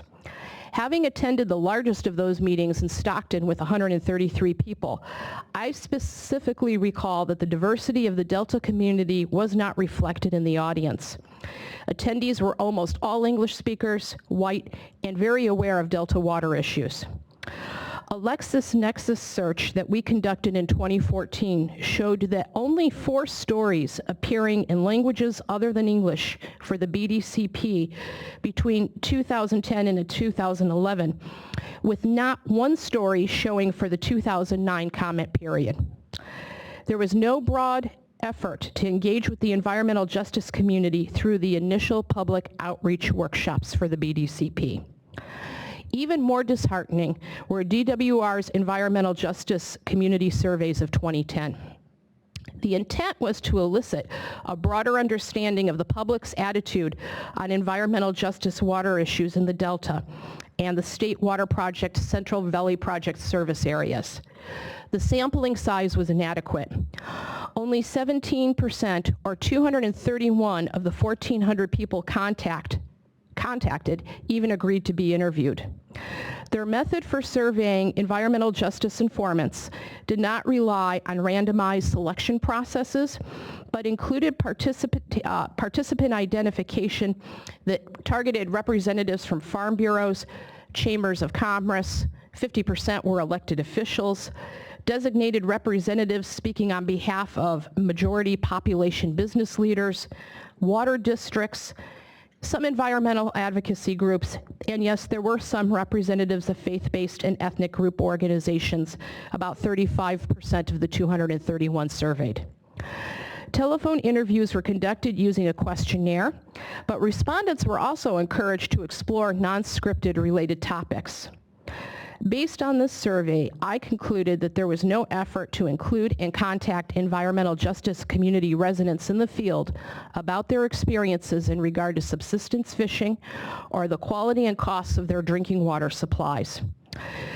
The survey also included geographical errors. They ignored environmental justice communities north of the Delta, even though those environmental justice communities would be affected by BDCP water transfers. In Delta survey respondents, so the people who were living in the Delta that were part of the survey, they were not asked questions about water quality, water availability, or water affordability. They were not asked whether people of their community could afford an increase to their water costs, even if it meant better water quality or a more reliable source of drinking water. But those questions were posed to participants in the State Water Project and Central Valley Project service areas. Next slide, please.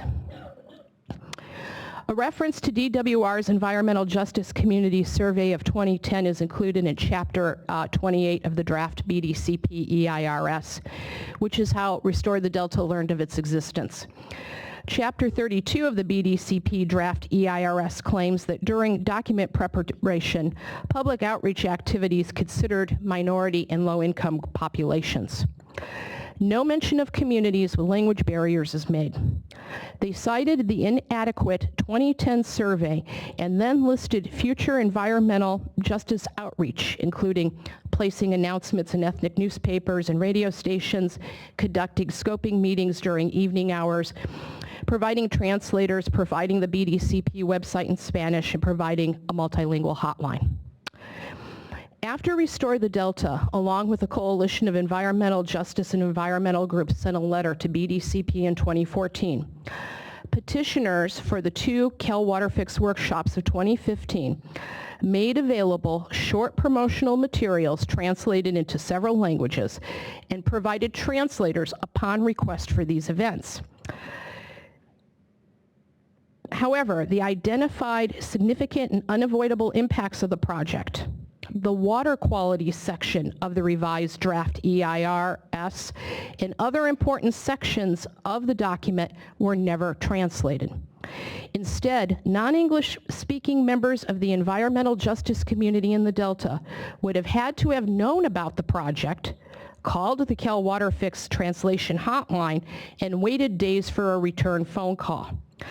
During 2015, non-English speakers worked with us, called the hotline, and were told by translators that they, the translators, would get the caller answers to his or her questions, but could not provide any written materials describing the project or its impacts.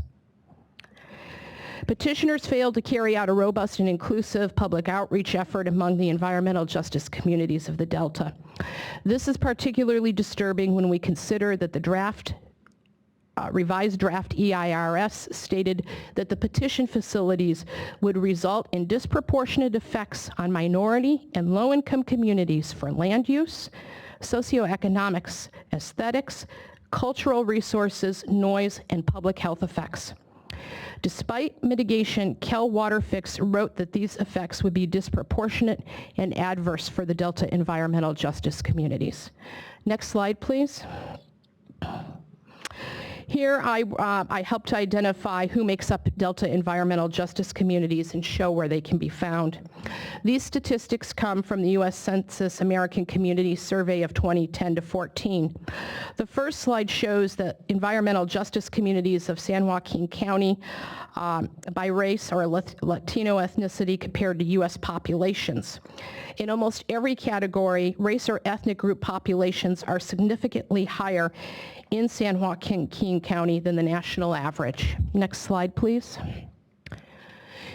Many Delta residents are low income and impoverished, particularly in San Joaquin County and particularly Stockton, where all categories of poverty are significantly higher than the national average. In Stockton, close to a third of families with children under 5 live in poverty. Next. Thank you. In Contra Costa County, 1/3 of the population speaks a language other than English at home, with over 13% of the population self-identifying as English, not speaking English well, compared to 8.7% of the population nationally. A full third of the residents of the town of Byron speak Spanish as their first language. Byron is one of the interior towns that will be heavily impacted by construction, and they will be, in addition to water quality impacts, will be suffering with severe air quality impacts. We see similar numbers in terms of county averages for Sacramento County, with the noted addition that near Hood, or in Hood, near where the site of the 3 new intakes for the petitioners' facilities and the site of some of the heaviest construction impacts, a full third of the town speaks English less than well, with 43% of that population speaking Spanish as their first language. What I want to stress is that the adverse and environmental impacts have not been translated into Spanish and made easily accessible to these large populations in Hood. Same for Byron. In some San Joaquin County cities, between 40 and 45% of the population speaks a language other than English at home.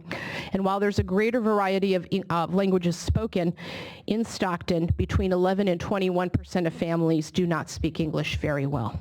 Next slide, please. Most of the Delta's environmental justice communities are concentrated in large cities in the periphery or next to the Delta: Pittsburgh and Antioch, Fairfield, Suisun City, West Sacramento, Sacramento, Stockton.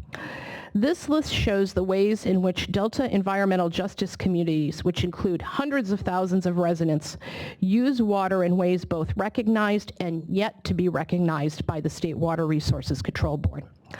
Environmental justice residents from these cities drink water from the Delta or depend on it for groundwater recharge for drinking water supplies. They use Delta water for food preparation and sanitation. Many have jobs, as Senator Machado has just explained, that rely on Delta water to grow crops and processes, much of which gets sold back to environmental justice communities in the region. Next slide, please.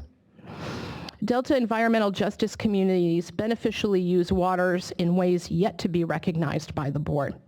A significant portion of these communities, which we believe is in the tens of thousands, fish the Delta for sustenance. In a few slides, I will explain how we arrive at those numbers, and I have to note that the petitioners have failed to conduct a quantitative or qualitative survey of subsistence fishing in the Delta. Next slide, please.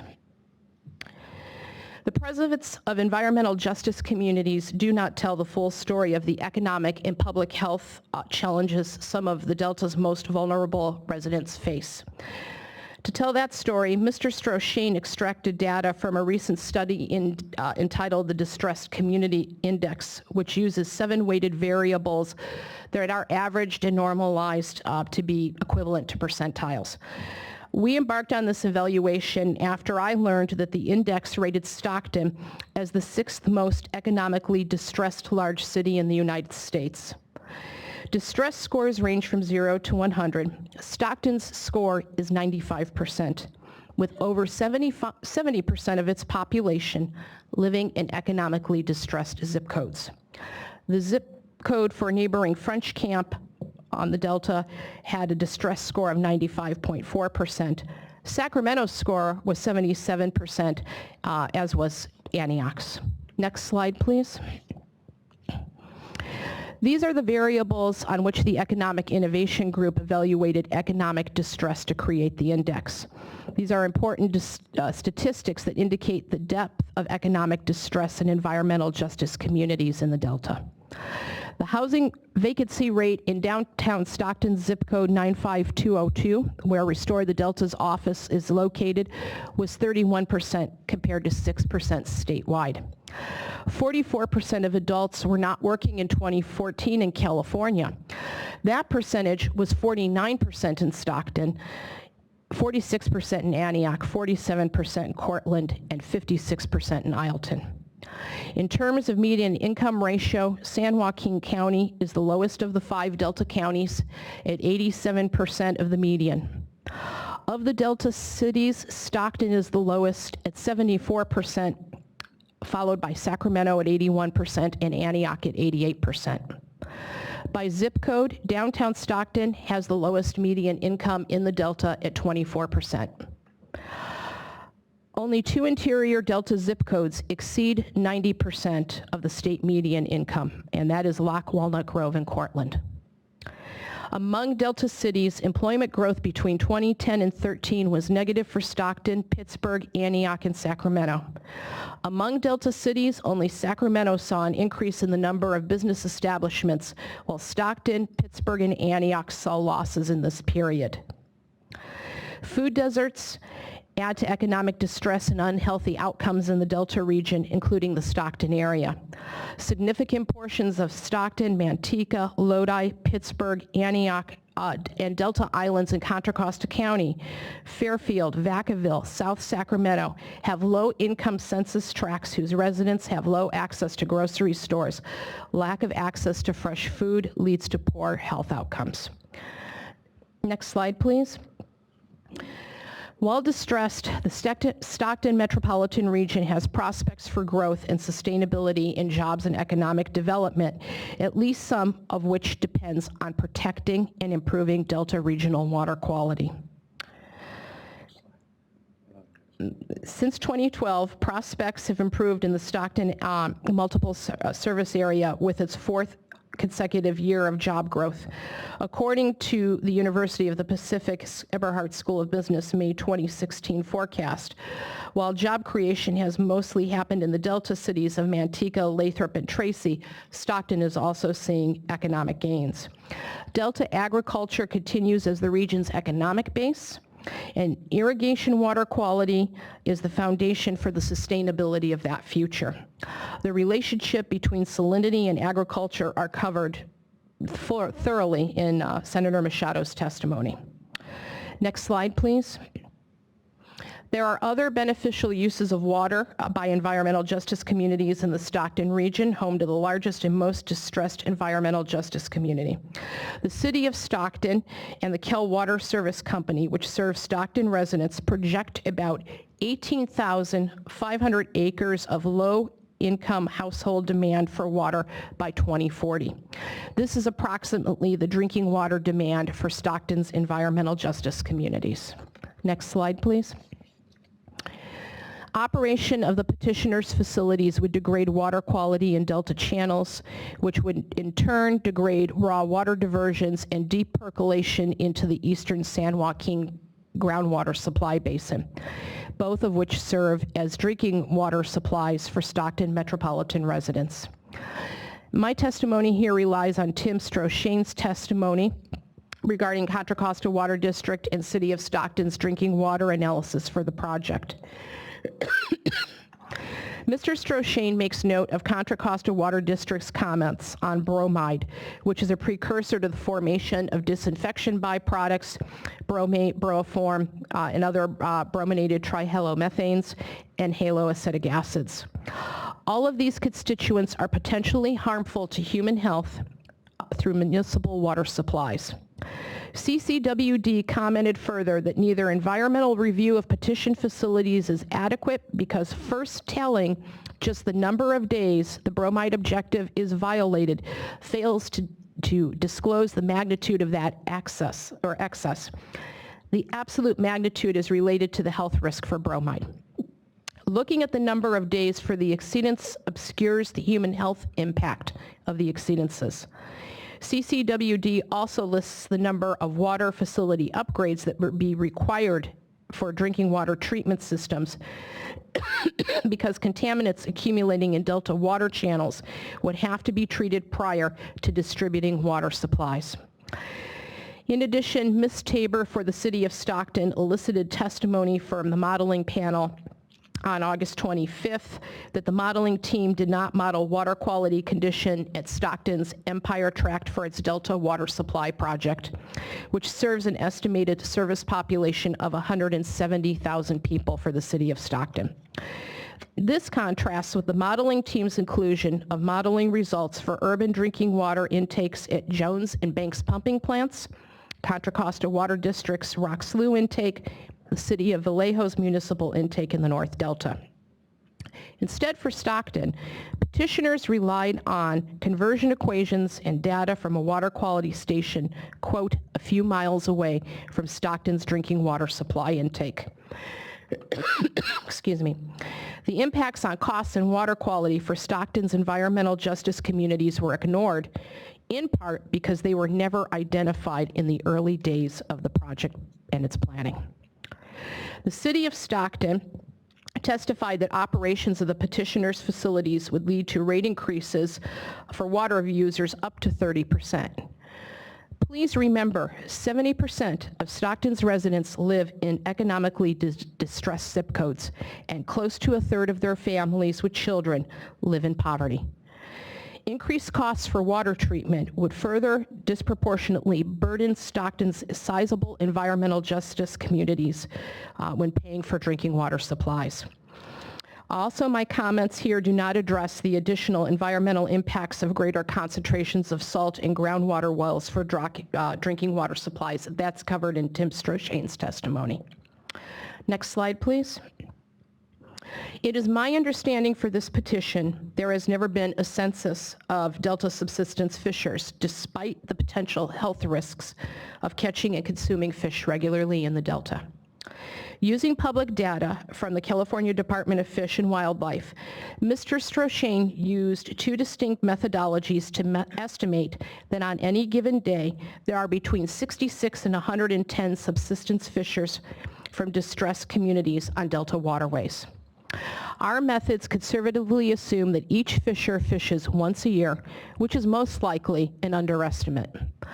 Using our methods, we estimate that between 24,000 and 40,000 subsistence fishing visits take place each year from local residents of Delta distressed communities. I don't want to delve into part 2 issues about what types of contaminants are taken up by fish or the flows that create those conditions. What I want to emphasize are the public health risks for these communities and for those 66 to 110 people who are fishing for food every day. Last slide, please. In terms of water quality impacts affecting the environmental justice community, the petitioners have failed to demonstrate that the petitioned facilities would not increase the residents' time of water temperatures, salinity from tidal incursion, thus increasing the frequency of toxic algal blooms, thereby exacerbating the public health threat for subsistence fishers. We are further concerned the petition facilities will decrease flows and degrade water quality, thereby further injuring environmental justice communities. We have also provided evidence that the petitioners failed to provide adequate information to environmental justice communities and that environmental justice representation for the Delta has been scant, disappointing, and even dangerous. The petition facilities' environmental review documents have ignored or downplayed health risks to safe drinking water and subsistence fishing, including Stockton's drinking water source, and the risk of increased carcinogens that can be generated from disinfection byproducts, as well as harmful algal blooms. Delta environmental justice communities should not be put at risk with a degraded water supply for the benefit of construction and operation of the petitioner's facilities. Thank you. Thank you. We have 2 witnesses left. We'll be moving on to Esperanza Vielma. Ms. Vielma, could you please state and spell your name for the record? My name is Esperanza Vielma. First name Esperanza. Last name Vielma, Vielma. Thank you. Would you briefly summarize your educational background, Ms. Vielma? Yes, I have a in progress Master's Public Administration, USC. I'm a Woodrow Wilson Public Policy Fellow and a proud graduate of UC Berkeley with a double major in Spanish and Chicano Studies. Okay. And what is your relationship with Restore the Delta? I currently serve as the Environmental Justice Director for Restore the Delta. And how long have you had that position? 2 years. Okay. And what are your duties in that position? I conduct outreach and access for the environmental justice communities in San Joaquin County and in the Los Angeles County areas. And can you describe other relevant experience that you have?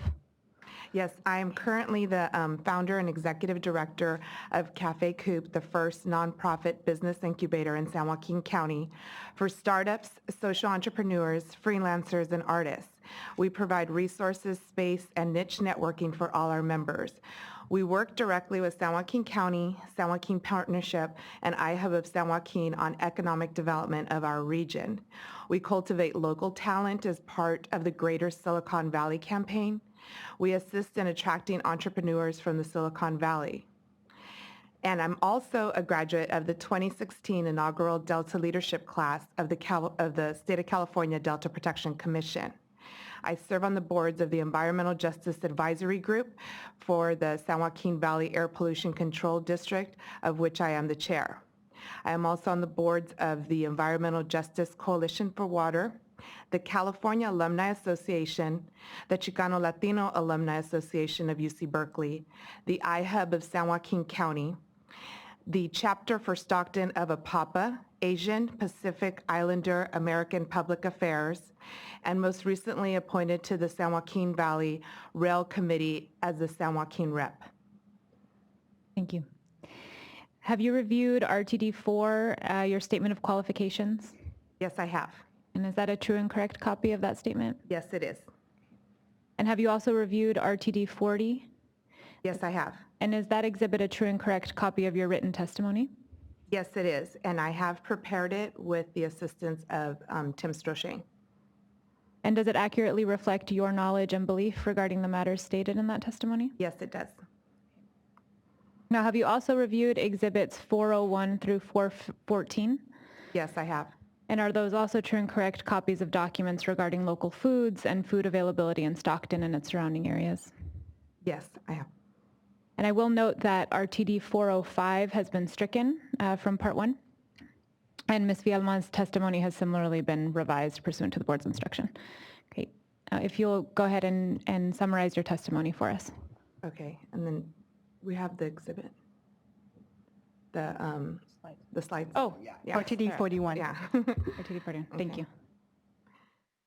Okay, good morning. I'd like to state that all the interviews that I conducted for the declarations that are presented as my exhibits are either members of my cooperative Cafe Coop or business associates. My testimony puts forward evidence supporting Barbara Berrigan-Perea's testimony that alteration of flow and water quality from petition facilities construction and operation could affect local economic development. My testimony also provides example of entrepreneurship, ag entrepreneurship, and local retail connections between business ag and Delta water quality that are analyzed in the Delta Economic Sustainability Plan and in Senator Michael Machado's testimony. Such linkages between Delta water quality and economic development of San Joaquin County are vital to my hometown, Stockton, their economic recovery and future development. Next slide, please. I will put forth some evident examples of how Stockton's development efforts depend on sustaining Delta water quality, both for urban ag development and Delta amenities. Next slide, please. As far as urban agriculture, I would like to state for the record that I'm familiar with some of the examples in my testimony by either having served on the board, business associates, and or members of Cafe Coop. The organizations help to develop agricultural skills for local residents. Many of the local residents utilizing the service of the urban ag are part of the environmental justice communities in Stockton. All of these organizations provide, in more than one capacity, fresh, locally grown, affordable, and healthy foods. All of the organizations and or companies in my testimony depend on sustaining Delta water quality. Fuentes, for example, I served on the board from 2012 to 2014, and Fuentes was also a member of Cafe Coop for 2 years. In addition, I volunteered prior to groundbreaking with outreach in primarily Spanish-speaking community of Boggs Tract, located in South Stockton, of which the Fuentes Urban Farm is located. Fuentes depends on the California Water Service Company for its delivery of water to irrigate its 3.5 acres of land that is leased by the Port of Stockton. The organization irrigates approximately 30-plus plots, of which are cultivated by local residents who participate in a community dividend program, with community classes that have been given by UC Berkeley, UC Davis, and University of Pacific, to name a few. Fuentes also runs a community-supported ag CSA delivery service. In season, in that declaration, that is a plant nursery, artisan foods, local small business in Stockton. This nursery depends on the City of Stockton water and well water. There is a declaration that can be found by Eric Furpo, also a Cal alumni, co-owner of In Season and founder and owner of Stockton Harvest. He is the former manager of Fuentes Bog Tract Urban Farm. I met Mr. Furpo at the end of 2013 as Fuentes entered into an agreement with Stockton Harvest, and Furpo was to manage the farm and deliver the CSA, Community Supported Ag, and at which time the contract was entered, it was a relationship between Stockton Harvest and Fuentes, and at which point he was in the future to open up, which he currently now owns, his nursery and his artisan foods with soon to be Cafe Deli. All of his fruits, vegetables, and plants are locally sourced goods. Central Valley Neighborhood Harvest is a declaration that is part of my testimony. The gentleman is a Cafe Coop member and has been for 3 years, Mr. Don Aguilar. He is the founder and CEO. He is also a master gardener and a city planning commissioner.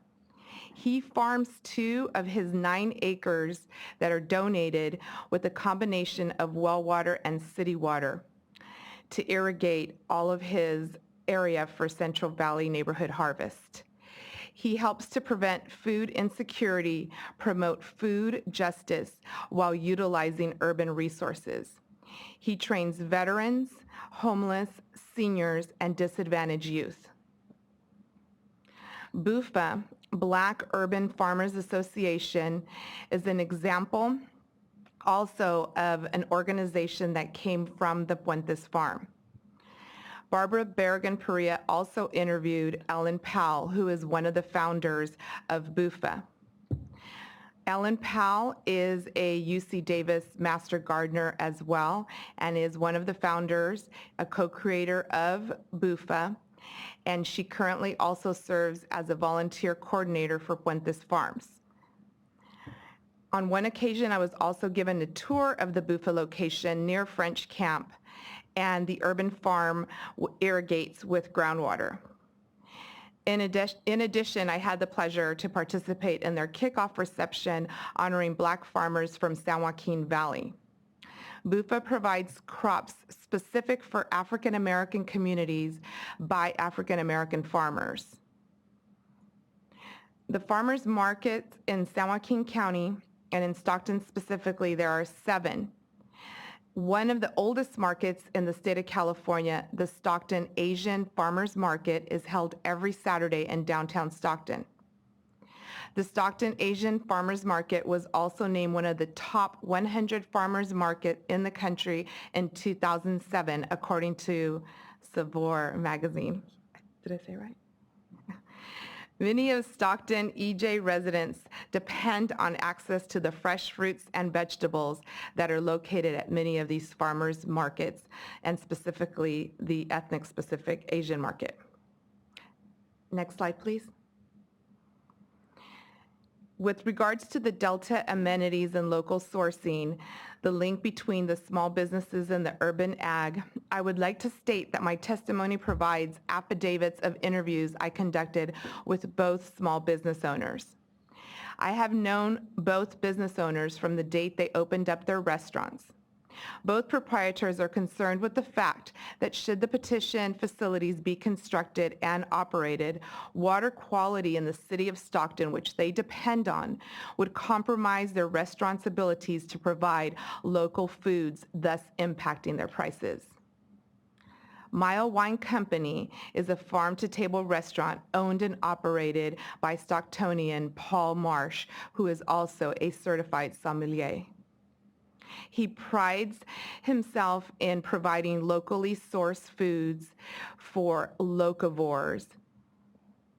The declaration and owner of Paul Marsh supports nonprofit organizations such as Restore the Delta and Cafe Coop. He is also involved in many other local organizations such as Rotary, and conducts an annual turkey drive for the yeah, so he's as a certified sommelier, he oversaw 25,000 bottle cellar for the Sacramento Firehouse restaurant prior to opening up the Mile Wine Company. He has wines specifically from the Delta region. He utilizes his eggs from the Puentes Farm chickens. And the next on the Taps Bar and Grill e-beer technology. The owner and proprietor, Subhash Sil, came by way of Spain to Stockton. He brought with him the e-beer system from Spain. He is a Cafe Coop member, and his showroom is Taps Bar and Grill. His restaurant is strategically located in Stockton in the waterfront area to showcase their e-beer system to potential clients from the U.S. and other parts of the world. Mr. Subhash, per his declaration, is extremely concerned with water quality as it pertains to the Hyacinth. the smell and eyesore which it currently causes and which would increase should water quality decrease. He just celebrated his one-year anniversary this last December 5th, and he also prides himself in providing locally sourced foods. And this, my testimony is concluded at this time. Thank you, Ms. Vielma. And I will just note for the board that the declarations that Ms. Vielma refers to are included in RTD's exhibits.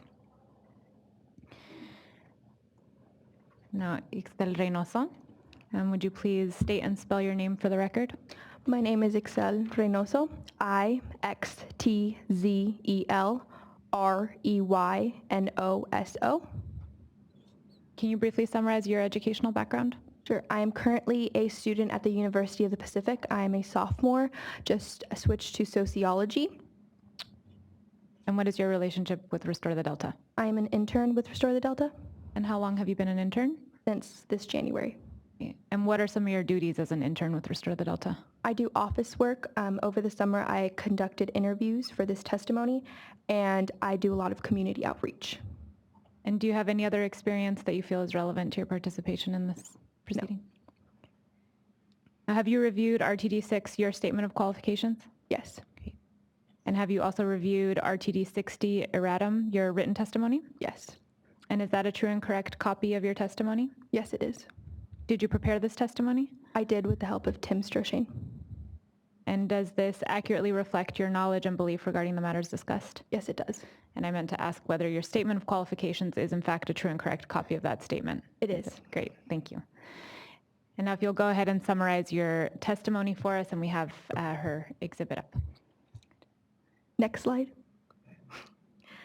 My name is Ixel Reynoso. I have lived, worked, and gone to school in the North Delta for the past 3 years. During this time, I have met some of the most hardworking people. These are the caretakers of the land. I have worked side by side with my classmates, their siblings, their parents in the fruit packing sheds during the late summer months.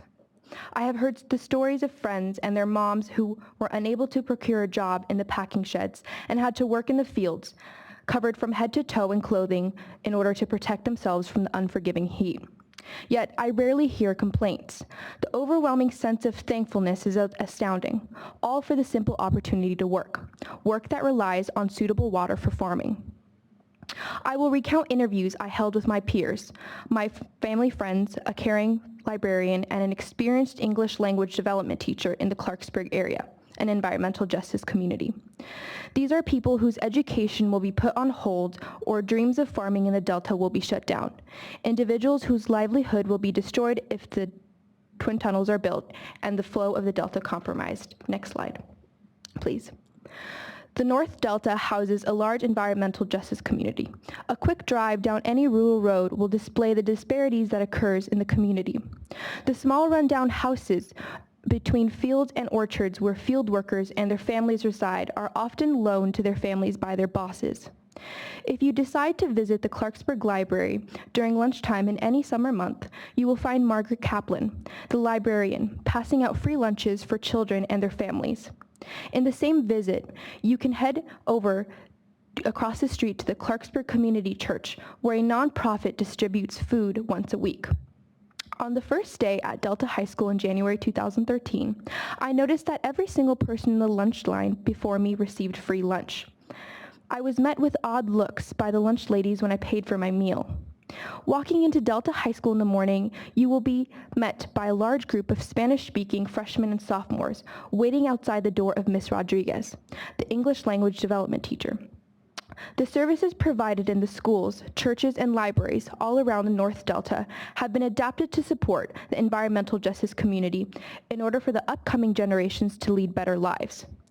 But as much help as community organizations provide, the backbone to the livelihood of the environmental justice community are the jobs, the agriculture jobs, provided by the healthy flow of the Delta water. Proof of the community struggles lie clearly in the large role that the library plays in the community. Margaret Kaplan has been the librarian at the Yolo County Library, Clarksburg branch, for about 3.5 years. It was during my time serving as a student representative of the Friends of the Clarksburg Library Board that I realized her impact and the importance of her work in the community, especially the environmental justice community. During my interview, Margaret explained her goals for the library and the role the library plays in the community. She explained her entrance in the community 3.5 years ago. She says, "I worked really hard as an outsider to get to know everyone and make everyone feel comfortable, so they feel like this is their library. All of the community uses the library. Everyone is welcome."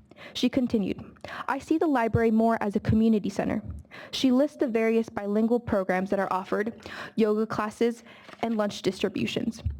She recounted a story showcasing the unique uses the library serves for the community. She says, "There is a family who uses the library daily. They come here, they eat a couple meals here. It's the whole family, mom and kids, spend a good 6 hours here, whenever we're open. I have no idea where they live or the situation they're in, but they like to use the internet and the microwave. They know they can come here, no judgments." Margaret, along with the various organizations that work with the library, have created a safe place to support and uplift a community that desperately needs the help. Their efforts will be destroyed if the environmental justice community loses their main source of income in agriculture. Next slide, please. I became the teacher's assistant for Jennifer Rodriguez, the English language development instructor, during my senior year at high school at Delta. Sorry, could you go back a slide? My eyes were open to the certain struggles my peers encountered in education. Ms. Rodriguez works tirelessly teaching beginning, intermediate, and advanced English courses to students at Delta High School. She works with students who recently immigrated to the United States and those who have been born here, but for whom English is still a second language. She began our interview with, "I speak Spanish. It's nice I can communicate with them. It gives them someone they can feel comfortable with right away. That's not in the job description, but it's very beneficial here." I asked her if she would describe the community that she works with. She began to describe the community from her lens as an educator. "It's a community of have and have-nots. The reason why the students are here is because they have a job or their parents have a job here. Parents are not terribly educated, and they don't have the cultural capital to comfortably participate in the classroom. This creates many roadblocks for their education." I then asked her about the future of her students if their parents' jobs in agriculture were to disappear. She responded, "Although we have a lot of migrant workers, the kids are actually very stationary. We don't think of them as the typical migrant kids who are at one school for 2 months, then at another school for another 2 months. It's not like that traditional model. They work around the kids' schedules. If the jobs go away, the kids will be uprooted again. The parents may or may not be able to find jobs, and that's a horrible outlook for the welfare state of those kids. And that is a huge chunk of our school's population. Stability in education is vital to the success of students who have already had educational setbacks, and the loss of income will lead to additional struggles for families and students who live within the North Delta region. The community is clearly in a fragile state. It is a community that is building its roots, and it cannot be displaced in its current condition. As I have previously noted, success in education will provide stability and long-term success for many in the environmental justice community. Many of my peers have gone on to community college after graduating from high school, but still live at home due to the family's financial situations. The following 2 interviews portray the effect the Twin Tunnels will have on 2 of my peers who decided to continue their education in hopes of making everything their families have gone through worth it. Next slide, please. In the deeper rural parts of the North Delta lies the home of Angelica Perez and her family of 6. She is the eldest of 4 children and has become the first in her family to attend high school beyond middle school. Angelica is currently a student at Sacramento Community College. Ms. Perez has lived in the Delta for a greater part of her life. Her parents moved from Mexico 19 years ago and have been working hard day in and day out in order to support the growing family. I asked her where or who her parents worked for. She responded, "My mom works for Kellen Farms and my dad works for the Pileman family who farms in the Delta." When I asked her if she ever worked in agriculture, she responded, "I have, every summer since I was 15. 100% of her family income came from work in agriculture until she found a job at Home Depot near her community college. I then asked her what would happen to her family if suitable water supply was no longer available to the farmers her parents worked for. She took a second to find words. We would probably, I don't know, we would become even more broke than we are now. We wouldn't have any income. We moved on to the next question. Would you be able to afford a place in Sacramento if your family would be forced out of their home due to the lack of work and water? How would it affect your education? I asked. Angelica shook her head. No, I would have to cut down on my classes in order to work. They would expect me to work in order to provide for my siblings. We ended the interview. Afterwards, Angelica added that she was thankful for the fact her family paid for their own housing and were not additionally reliant on farmers for housing, unlike the family of her best friend. Next slide, please. My next interview was with Julian Jimenez. I began by asking him about his background. Julian has grown up in Clarksburg along with his two younger brothers. My parents immigrated from Mexico and resided in Fresno for a couple of years before moving to Clarksburg to raise us. I asked him if he ever worked in agriculture before. He laughed. I began working in agriculture as a teenager. I've worked in various agriculture jobs around the Delta ever since. Right now, I do custom baling. His father works raising livestock in Rio Vista while his mother cleans houses. Julian and I participated in the same Future Farmers of America program at Delta High School. Ask anyone in the program what Julian's dream is, and they would laugh and answer, JJ Farms. He loves farming, and that's what he wants to do. He is currently going to the Consumnes City College and studying crop product management. Very plainly and simply, he said, everything my family does, everything I want to do is heavily reliant on water. His dream lies in the adequate water suitable for farming. His livelihood lies in the waters of the Delta, from the waters that he drinks, to the water consumed by the cows his dad cares for, to the water used to irrigate the field that he bales. Next slide, please. My final interview was conducted with Mr. Juan Pozas and his family. The interview took place at the Pozas home. Alejandrina, Juan's wife, was cooking dinner. After greeting us, Alejandrina walked over to the bedroom to the right of the kitchen. She held Juan's arms as he clung to his cane and slowly walked over to the table. He firmly shook my head and sat in the chair. I then proceeded to ask him a couple of questions. When I asked Juan how long he had been working for his employer, John, he quickly responded in Spanish, which translates to 30 years, and I've worked for John in those 30 years, only worked for John in those 30 years. I then asked where his water came from. He pointed outside the driveway where the well sat. I asked what would happen if the well ran dry or his water became contaminated. His son said, I don't know. What would we do? What would we do? Juan shook his head. I hesitated before the next question because I knew how heavy it would be for the family. I asked what would happen if the boss would be forced to sell the land. All three at the table looked at each other. Juan said, we would be out. And finish. Yeah, okay. Go ahead. Juan Pozas immigrated to the United States from Mexico.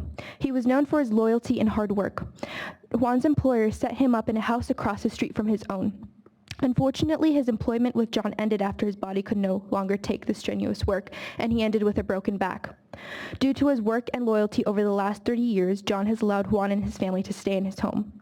Unfortunately, since the interview, Mr. Pozas has died. But my testimony faithfully reflects my notes and recollection of the conversation we had. These interviews are enabled to capture the full impact the Twin Tunnels will have on the fragile community in the place that I called home. Next slide, please. Personally, agriculture created a building block for my family to grow from. My grandfathers, my aunts and uncles, and my parents all worked in the fields. I have heard about and experienced the strenuous agriculture labor, but I know that without those jobs, my parents would have not been able to get through school. They wouldn't have been able to attend the university, receive their teaching credential, and lead the impactful lives they live today. Next slide, please. Their jobs in agriculture provided a home for my father's family of 10. Jobs created by the healthy flows of the Delta. I owe my current life to the flow of the Delta. Next slide, please. The environmental justice community will lose its livelihood if the flows of the Delta are compromised. Their education will be detrimentally impacted. Their hopes and dreams will be stalled. Their wells will no longer pump drinkable water, and their jobs and homes will be lost. Thank you very much. That concludes our testimony. It concludes the testimony for Restore the Delta. Great. Thank you very much. According to what I have last week, the department is anticipating 2 hours of cross.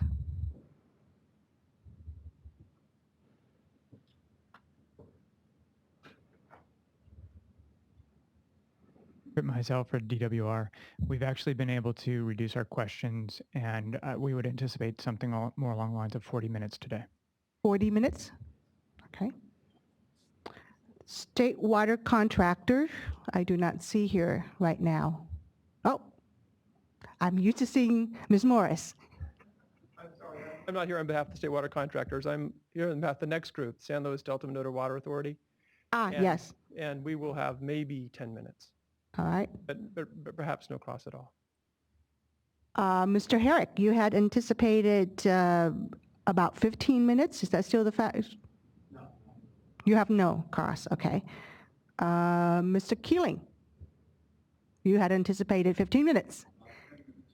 Okay. And Mr. Jackson? No cross. Ms. Meserve, you had also requested cross, and you will have about 15. Okay. Did I miss you, Mr. Brodsky? Okay. Does anyone, oh, Ms. Seward. Okay.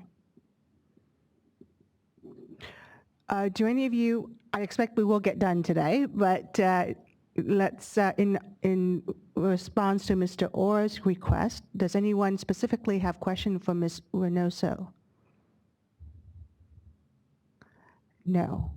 Oh, you do? Okay. Why don't we go ahead and do that first? That way, if she needs to leave, she can do so.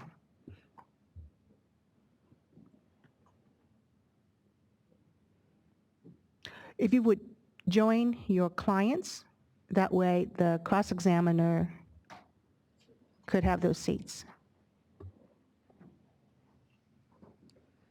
And Mr. Orr, who was the other witness that had to leave early? Well, Tim doesn't need to leave early, but he has an obligation Tomorrow, all right. Correct. I believe we'll be done today, yes.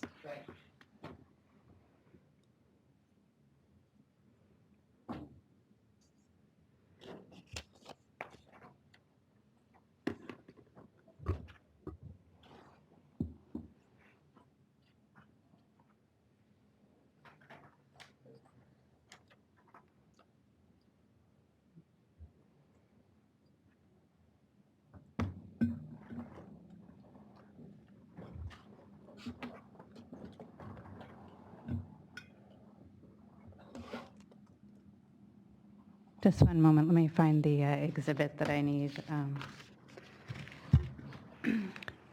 Ms. Ainsley? Hi, Julianne Ainsley for the Department of Water Resources. We would also just like to let you know that we also don't have any questions for, is it Ms. Viema? Reynoso? No, and Viema. So if we just wanted to let you know that before the lunch hour commenced, that we have no questions for those two Does anyone else witnesses. have question for Ms. Vioma? All right, it looks like the two of you might be excused then before lunch. If you could please bring up GWR 2. I'm not sure if it's errata or not. And it is slide 22.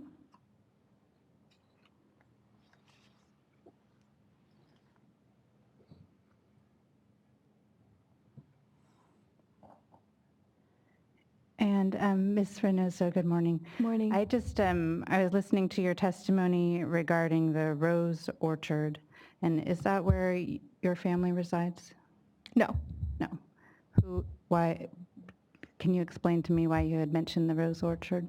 Sure. Well, my parents, my father specifically moved here from Mexico, and that was the first home that they were allowed to use by the Elliots, who farm all over the Delta. So their work wasn't, that specifically wasn't where their whole work was done. They worked all over the Delta. Yeah. Thank you for explaining that. I've just brought up an exhibit that shows the Rose Orchard on here, and I just wanted to ask you, were you aware that the Rose Orchard is under the footprint of one of the diversions that's proposed in this petition? I did not know that. Were you aware that pretty much the entire Rose Orchard would be destroyed by this diversion? Did not know that. The other question I had for you was, You discussed in your testimony that there were several individuals and families within the environmental justice community that would be injured should the tunnels be built and operated. Are you aware of campaigns to bring reliable water supplies from the Delta to communities that may also be EJ communities in the San Joaquin Valley south of the Delta? I do not. Do you have any comment on whether the EJ communities in the Delta would be at odds at all with EJ communities in other parts of the state? I do not know. I'm sure that they would be worried about their own jobs and their own water. Certainly. I don't have anything further. I'll save the follow-up questions for the other panelists. Thank you very much. Any redirect of Ms. Reynoso? I don't think so at this time, no. All right, with that, then I will thank Ms. Reynoso and Ms. Vioma, and Ms. Vioma in particular. Your testimony has strongly encouraged me to visit Stockton, especially the farmers market, as soon as possible.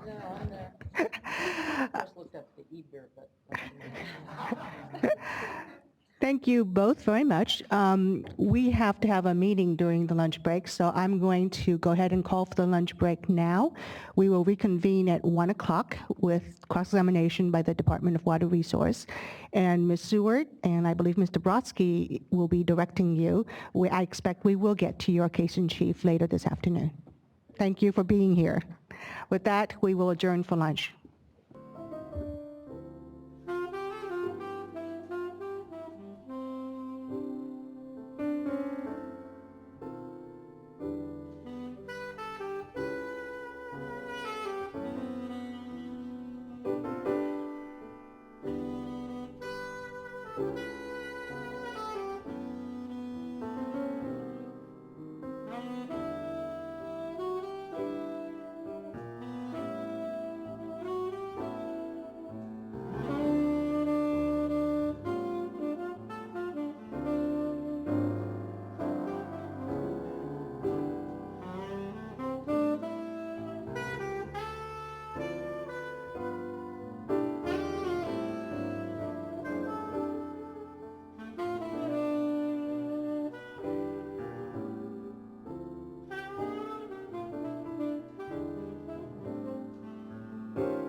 Right, good afternoon, everyone. If you could please take a seat. We'll now turn to the Department of Water Resources for a cross-examination.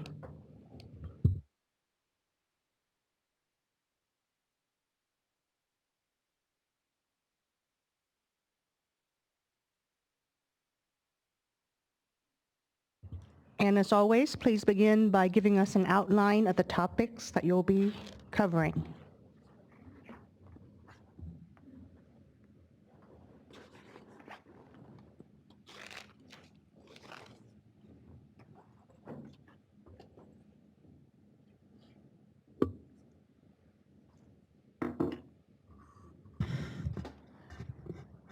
Good afternoon. My name is Julianne Ainsley. I'm with the Department of Water Resources, and together with Mr. Berliner, we'll be asking questions of the three remaining witnesses.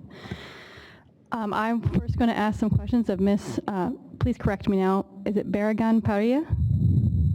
Okay. And the topics, I'm only going to ask just a couple questions about her testimony concerning public outreach. I think I'll...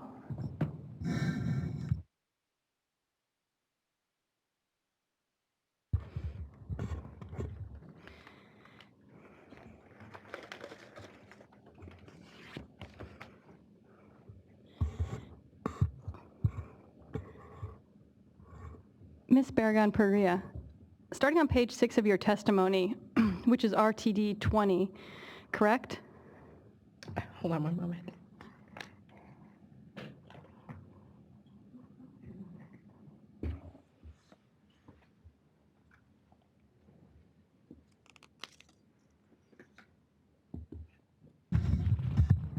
Correct.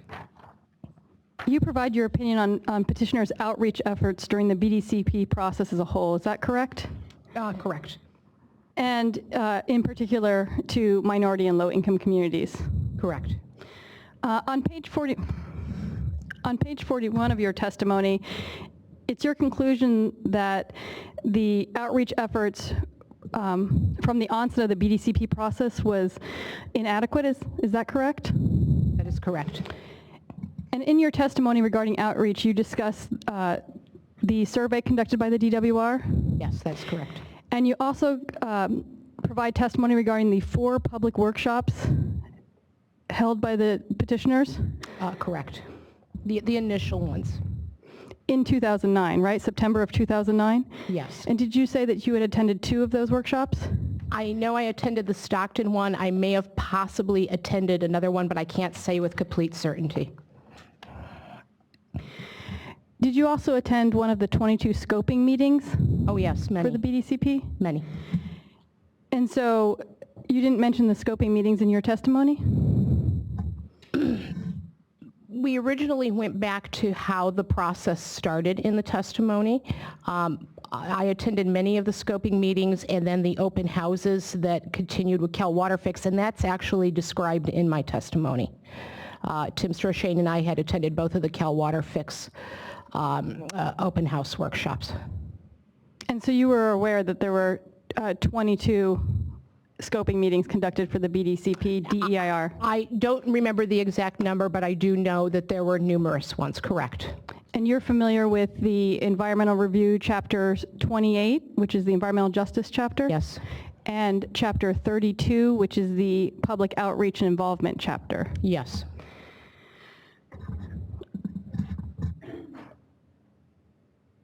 Were you aware that over the process of the BDCP from, let's say, 2006 or 7 on, that there have been over 600 public meetings, both steering group meetings or steering committee meetings, workshops, town hall, scoping? If there have been over 600 meetings, they certainly were not noticed well. And even going back to the scoping meetings, how the community would find out about meetings wasn't always exactly made very clear. But you're familiar with the BDCP website, correct? Yes. And were you aware that postcard notices were sent out to community groups and leaders representing various interests, including environmental justice communities? it still didn't take the place, in our opinion, of a complete survey. Because what happens when you work with the environmental justice community is you can't simply just send them a notice and say, please come and attend. As a group that works with the environmental justice community, we know that we have to do engaged, consistent outreach. We have to go visit them. We have to take them to lunch. We have to sit down and have coffee with them. We have to explain the project. I know that there are community groups that when they receive notices from DWR or from BDCP were hesitant to become involved because they also worked with state government in other capacities, and they were afraid to interact directly on that project, on the project, that it would interfere with other work. Were you aware that over 200 minority and low-income community leaders were interviewed? Yes, that's in my testimony, but again, in my testimony, I say that of a sample of 14, I've interviewed over 200. No, when we look at the survey results, it was 35% of the 211 or 31 that we mentioned out of the 1,400. Okay, so you were not aware of over 250 interviews being conducted? Again, I misspoke, 200, I'm sorry. Again, there were over 200 interviews that were done, but only 35% of them were truly environmental justice community, perhaps representatives, and they weren't all within the Delta. And my final topic is, are you aware of the 6 languages in which BDCP materials were translated? Again, I would say that you did not translate water quality impacts or the true impacts of the project. The materials that you were given, that were handed out, that were translated, were kind of slick, generic descriptions of what the project was. There was no discussion of impacts to the environmental justice community for them to consider in the Delta. I apologize. Were these materials that you saw at the one of those public workshops you attended? Yes. And so you were aware that BDCP material was translated into Tagalog, Spanish, Hmong, Cambodian, Chinese, traditional Chinese, and Vietnamese, as well as Spanish? I will go back to what I said again. They were very generic, one-pager, two-pager pieces of material that were translated. It happened after we wrote the 2014 letter that we saw these available at workshops. And again, because there was no broad outreach done, a community member would have to know that the workshop was happening and go in and ask for the materials. Those materials do not describe in any of those languages, from what we understand, the real impacts of the project, the costs of the project, what it would do to water supply or availability, and what were the impacts to their communities. Okay, I have no further questions for Ms. Barragan-Perea. Thank you.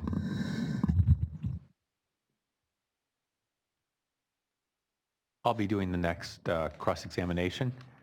My name is Tom Berliner, and I represent the Department of Water Resources. Last name is Berliner. First questions I have are for Senator Machado. Good afternoon, Senator. I only have one topic, which is the Delta Economic Sustainability Model. And it's about 5 minutes or so of cross-examination. Senator, you discussed the Delta Economic Sustainability Model in your testimony, which was prepared in 2011, correct? Yes. And it's my understanding that the DESP, which is your Exhibit 301, was using information that was developed in 2008. Is that correct? Yes. Since 2008, haven't cropping patterns in the Delta changed substantially? Well, I think you heard testimony today about how particularly it affected a gentleman in the South Delta, Mr. Salmon, because of salinity changes that occurred in the channels and the rivers that serve the South Delta.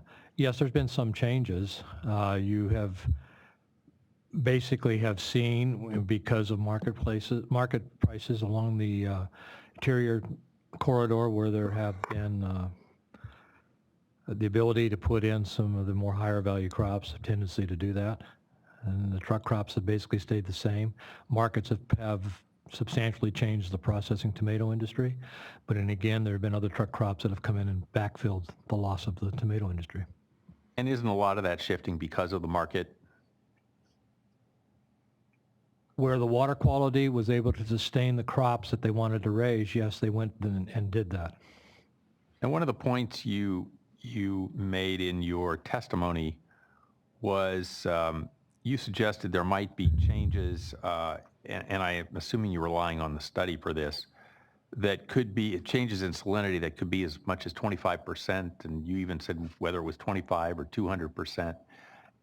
Have you seen any studies that are suggesting, let me back up, have you seen any technical studies that have focused on salinity that have said that because of California Waterfix, salinity in the Delta is going to go up 25% or more?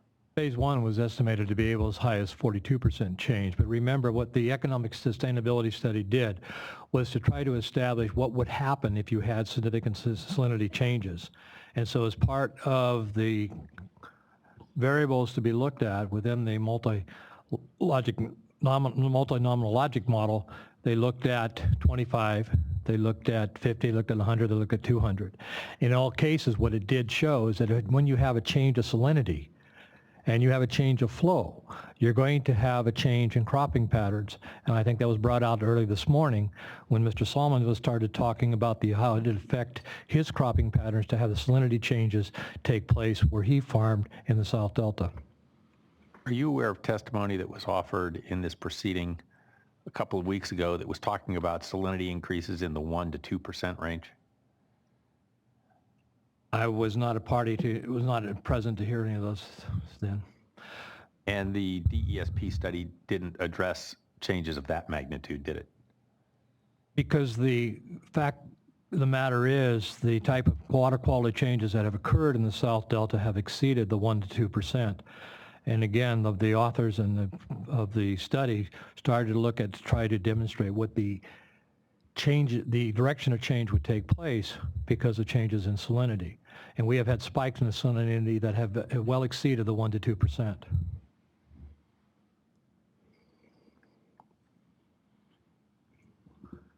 Now, this DESP study was based on the Bay Delta Conservation Plan, correct?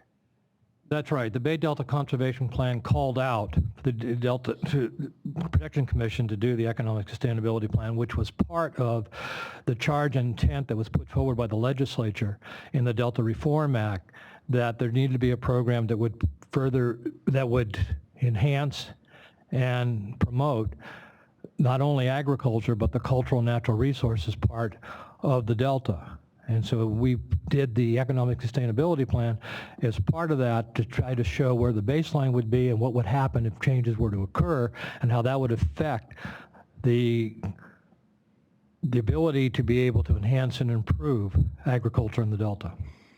And are you aware that the tens of thousands of acres of habitat restoration that was included in BDCP is not part of the California Waterfix project?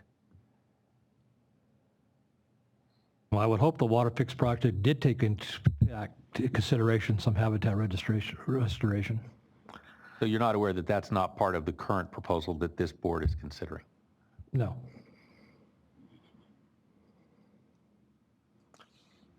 So you're not presenting any evidence to the board as to what the impact of salinity increases would be from the project that's currently in front of the board. You're presenting discussion of a project that was the BDCP project, correct? I think the points raised was what would be the impact of flows onto how that would impact legal users of water and what would be the impact of salinity. Now, at the time when they did the study, and I mentioned it in my testimony, they did an assumption that they would be looking at a isolated conveyance or a dual conveyance system that would, in fact, simulate what the diversion of flow from the Sacramento River would do and what the increased salinity standards for the relaxation of salinity standards for the South Delta would do. And that study showed what the direction of change would be that indicated that there would be harm to legal users of water in the Delta. So is your answer yes or no?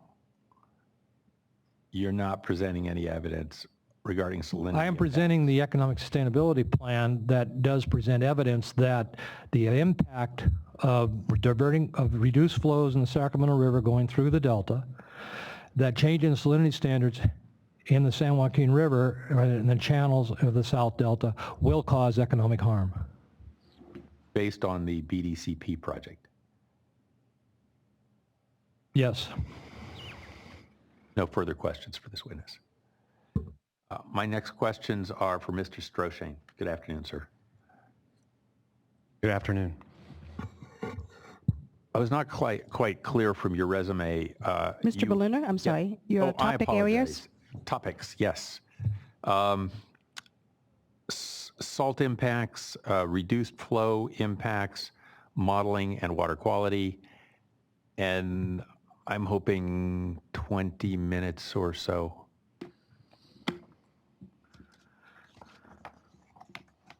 Please proceed. Thank you.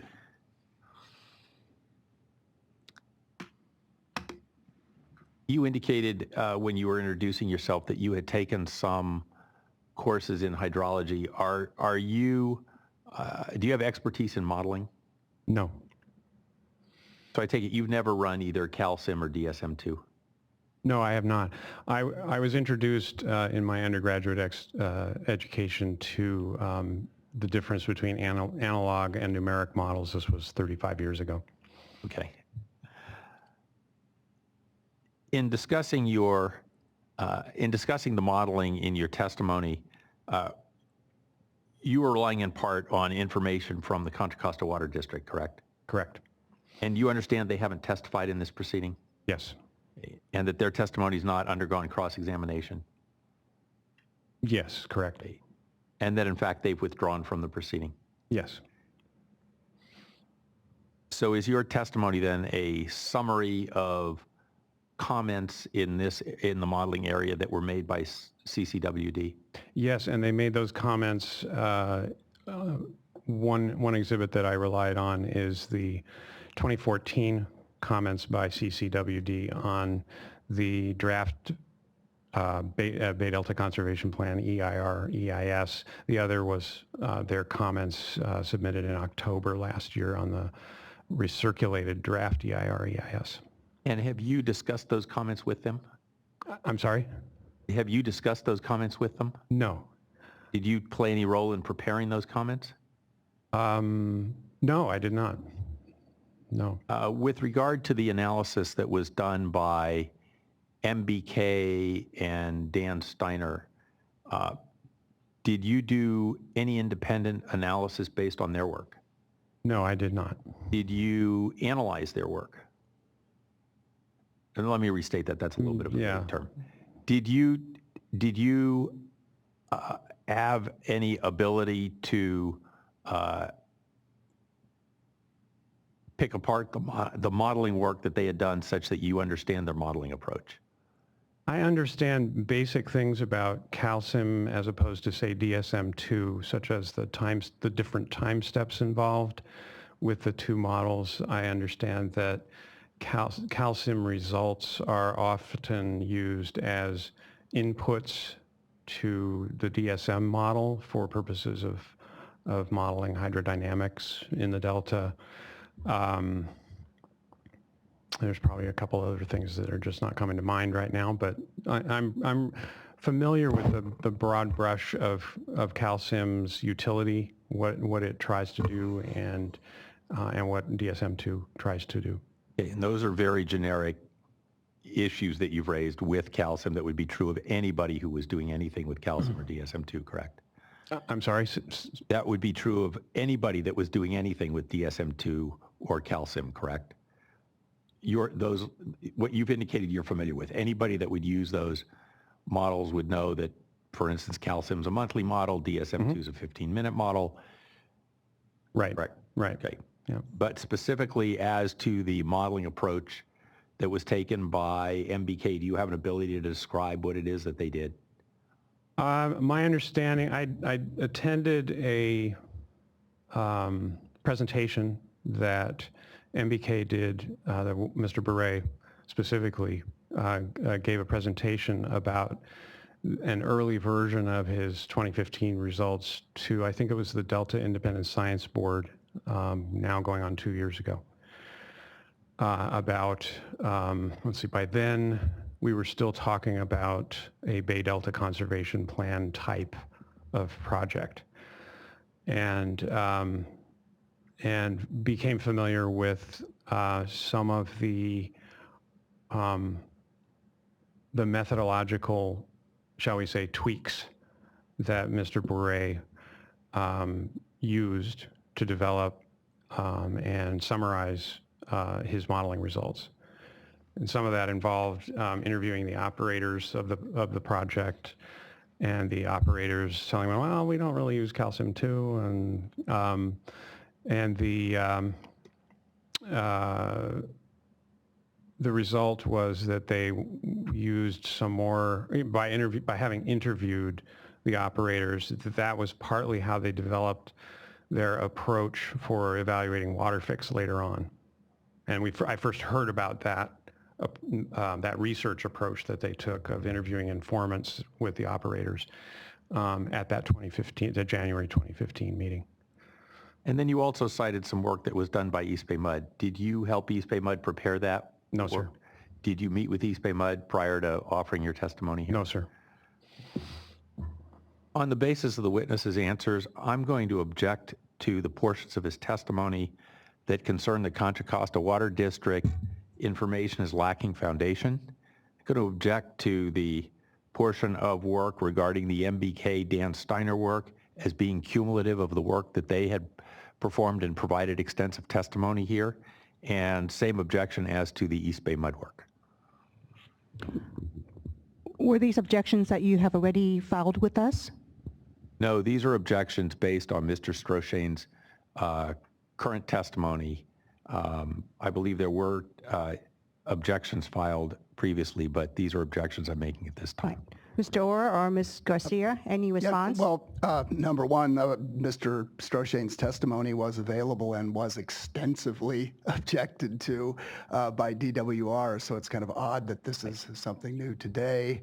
And number two, I think we've established that Mr. Stroshane is a very knowledgeable analyst of water matters, and DWR's position seems to be that unless they've prepared the modeling or you have, I mean, he can't use information in the public record which indicates and supports his position for the simple fact that he didn't himself invent it. I mean, he is someone who's very familiar with these sorts of things. You can, of course, give whatever weight to his analysis of these things, but I think that we've established that he's a pretty sophisticated analyst of California water policy, and that his opinion based on the studies and the conclusions of these agencies, which are in the public record, is fair game for him to comment upon. Final thoughts, Mr. Berliner? Yeah, I'm not objecting to much of Mr. Stroshane's testimony, where I agree he has background and experience in California water matters. What I am objecting to are the technical aspects of his testimony that either merely repeat work that was done by others, or where there has been nobody in this proceeding to offer anything in the case of the Contra Costa work that would substantiate their work. It hasn't been the subject of cross-examination. Those were comments submitted a few years ago. We don't know what CCWD's current views are of those. We have no idea whether they're authoritative or not, and they're being offered here as testimony by somebody who holds himself out as being somewhat expert on California water matters, but hasn't shown any foundation for the testimony he submitted. So I'm not seeking to strike his entire testimony, just those very narrow parts. All right. Mr. Brodsky? As far as the technical reports that are in the record, the board itself is expert in these matters, in water matters and so forth. And where an administrative agency itself has technical expertise, it can take judicial notice of the facts that are stated in technical reports without those being authenticated or subject to cross-examination. So to the extent that Mr. Stroshane is calling to your attention technical reports that have been submitted into the record. You're capable of taking account of those facts and assessing those reports, and it's not necessary that there be cross-examination for those to be valid things for him to rely on. All right. Thank you. Mr. Berliner, I'm going to overrule your objection. I will allow the testimony, but we will consider your objection in weighing the evidence. Thank you. Mr. Stroshane, you reviewed some of the portion of the draft recirculated EIS that concerned the calcium modeling results, correct? Yes. And in the Restore the Delta exhibits, 149 and 150, and perhaps we could get one of those pulled up. You were comparing the H3 and H4 operating scenarios to existing conditions as well as to the no action alternative. Does that sound familiar? Yes, it does. Okay.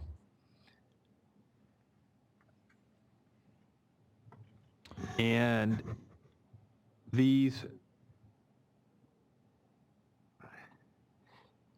exhibits do they demonstrate how these changes would affect specific water users, do they? No, they do not. And they don't address what water quality impacts specific water users might suffer? No, these deal with flow and the changes to flow and nothing more.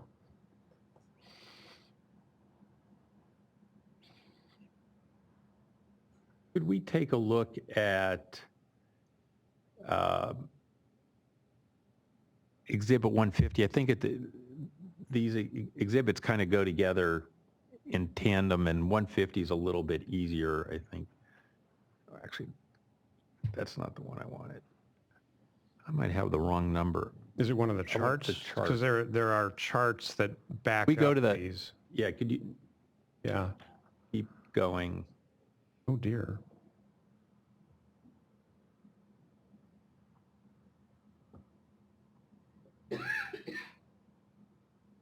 That's a problem.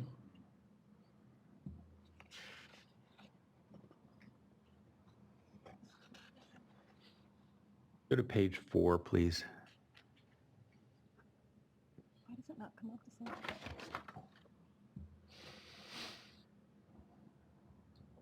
Here we go. Okay. Now you have shown, the reason that I skipped some of the earlier ones was because they were comparing the operating scenarios to the existing conditions. Mm-hmm. But this is comparing it to the no action alternative.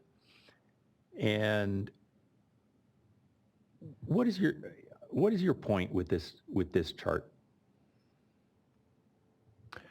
Simply that, I mean, as I understand DWR's and the Bureau's approach to evaluating the effects of the project, in light of the fact that climate change is considered a factor as part of this environmental review process.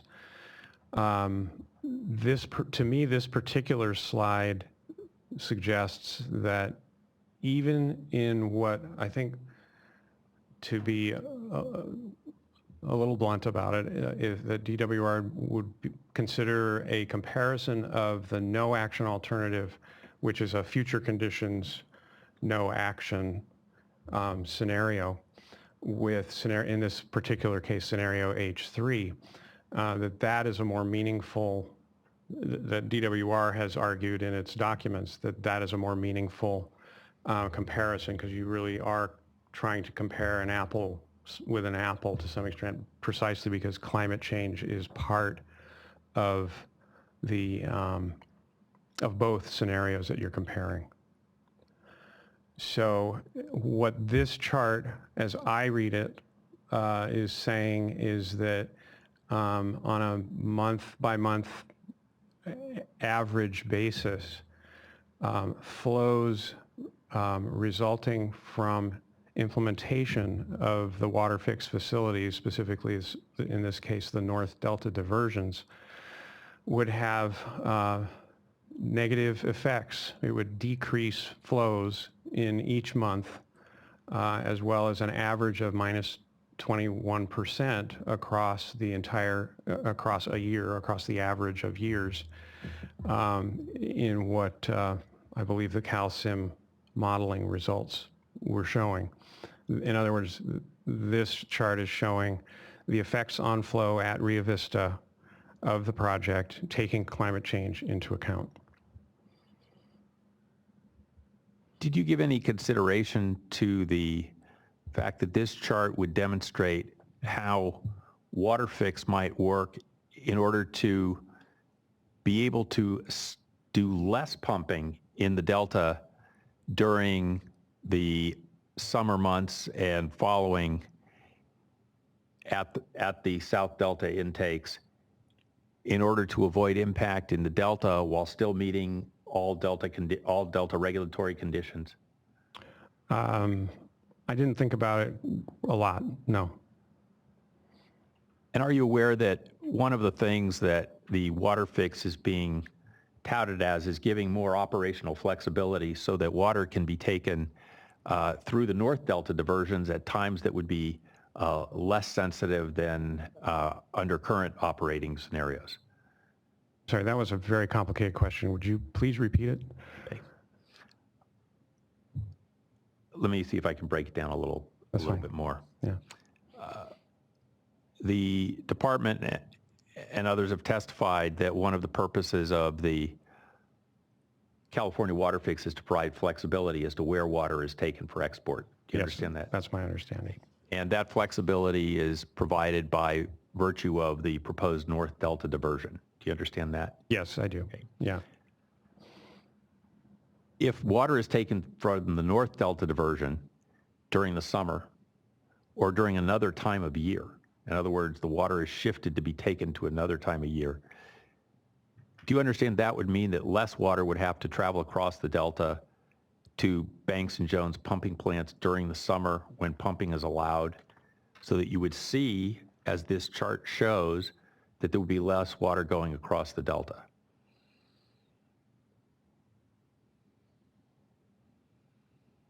This chart shows the Sacramento River, the flow decreases as it would be measured in the Sacramento River at Rio Vista, which is downstream of the Delta Cross Channel. And so I guess I don't, the flow, this chart does not try to show anything about what's going on in the central Delta, for example, if the cross channel is open. That would be correct. Okay.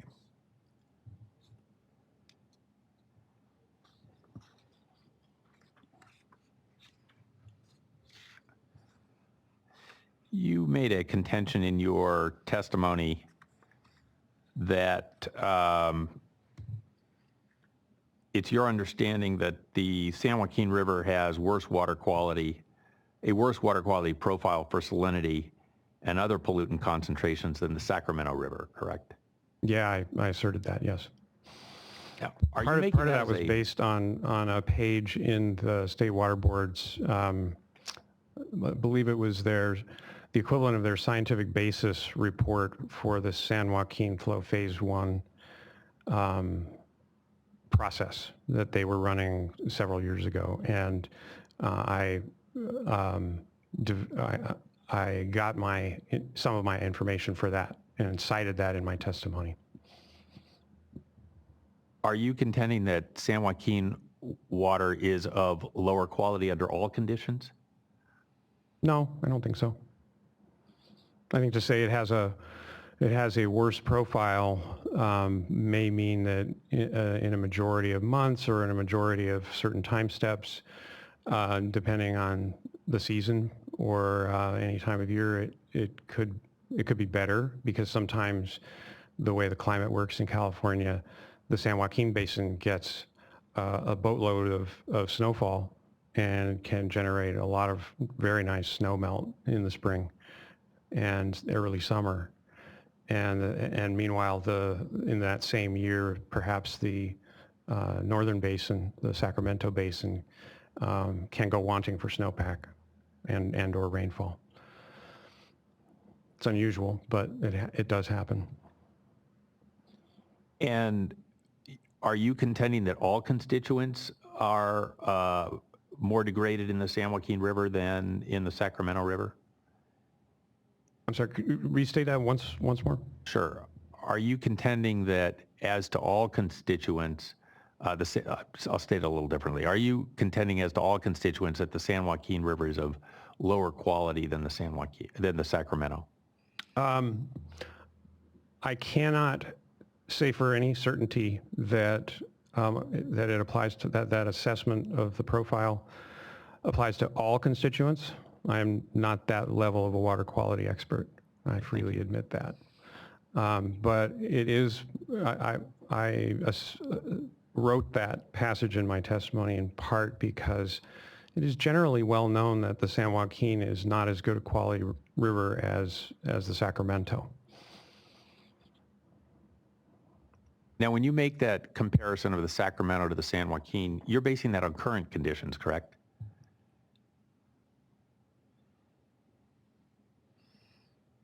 Depends on what you mean by current, I think. You're not suggesting that that the quality of the Sacramento River versus the San Joaquin is better or worse based on future events, are you? I think in the passage where I wrote this, I was thinking of both future and current, and admittedly extrapolating the present into the future because of the source water fingerprinting results. That the source water fingerprinting results indicate that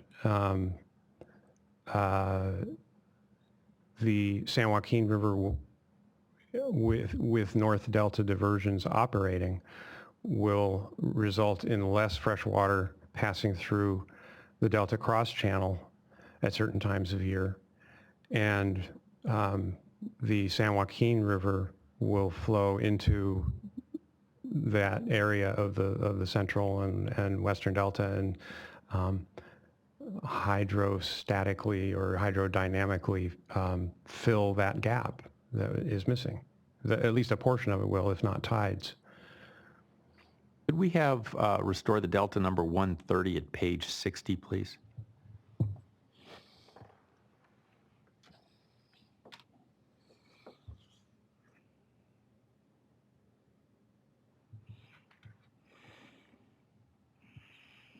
And while that's loading, maybe I can ask you a couple of other questions. Since you indicated you're considering both current and future conditions, did you take into account any flow changes that might result from Federal Energy Regulatory Commission project relicensings that might increase flows? No, sir. Did you take into account anything related to the water quality control plan proceedings? No. I mean, I know that they are out there, but it's not clear to me that even the results of either the source water fingerprinting or any of the flow and water quality results that I was providing take that into account either, especially on the water quality control plan changes that may or may not be in the offing.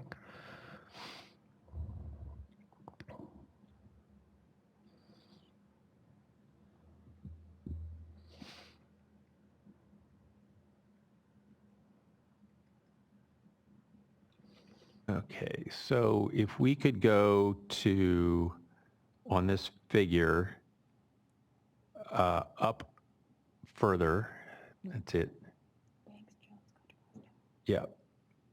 So we have here, you can stop. So this is fingerprint modeling.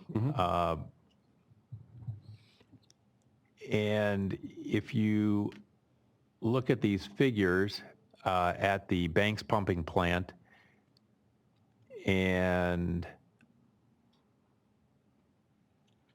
we can compare it also. You could scroll down a little bit. Mr. Long, is that you at the wheel there? Also at the CVP at the Jones pumping plant.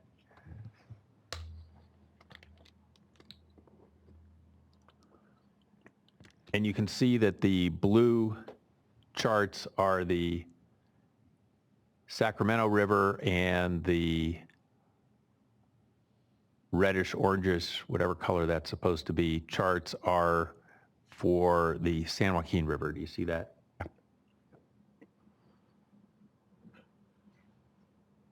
Based on these charts, it would appear that under the H3 and H4 scenarios, there's actually less San Joaquin water at the pumps than under the no action, correct?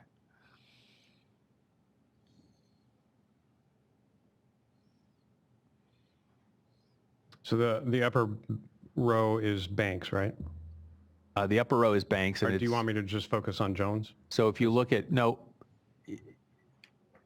so if you look at the San Joaquin side, you can look at the no action alternative. That's probably the easiest one to look at. Colors stand out more.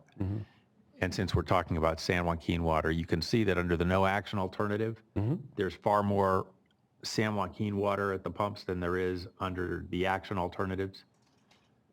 Yes. Yes. And that's, of course, during the no action alternative, that's because there's no North Delta diversions involved. So all the water, well, much of the water at Banks and Jones that is diverted comes from the San Joaquin River in the no action alternative. And so my point was that you actually decrease the presence of the San Joaquin River water at the pumps as compared to the no action alternative based on this fingerprinting analysis. You see that? Yes, I do see that. Okay. At the pumps. Yes, correct.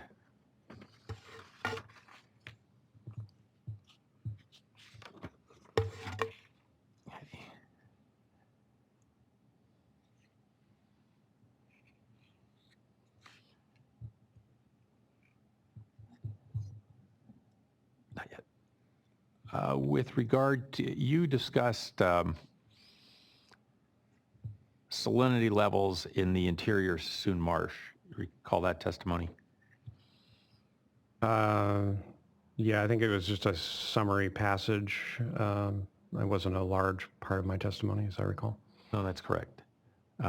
Specifically at paragraphs 119 and following. Do you recall that you contended that there's significant degradation in the interior Sassoon Marsh as a result of Waterfix? Yes, I recall. Yeah. And I believe that came from analysis I did elsewhere in this exhibit, but I don't remember if I cited to it or not. What I cited may have been direct to the recirculated draft EIR. And you're aware that the projects are operated to meet biological opinions and other regulatory requirements, correct? Yes, my understanding is that's the intent, yes. And are you aware that the project has met the Sassoon Marsh standards in D1641 consistently? I haven't tracked that part of D1641, no, I'm not aware.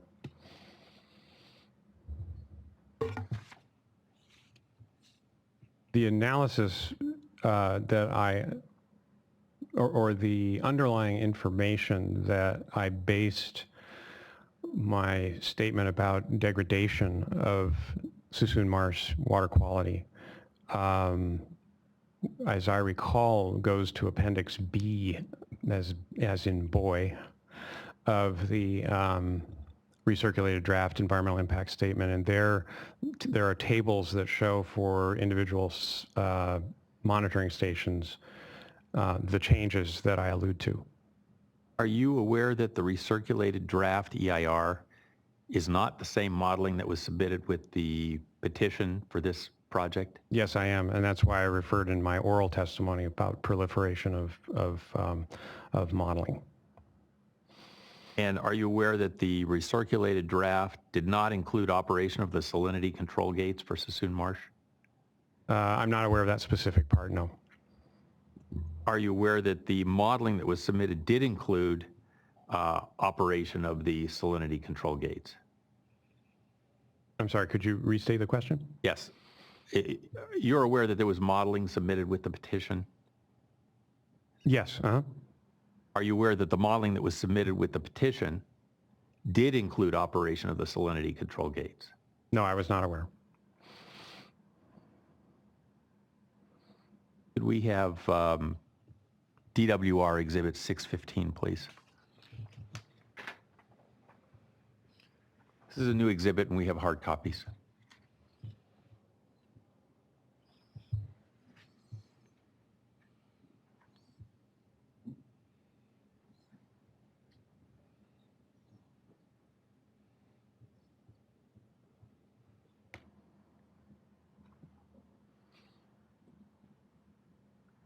Are you familiar with the D1641 standards for Sassoon Marsh?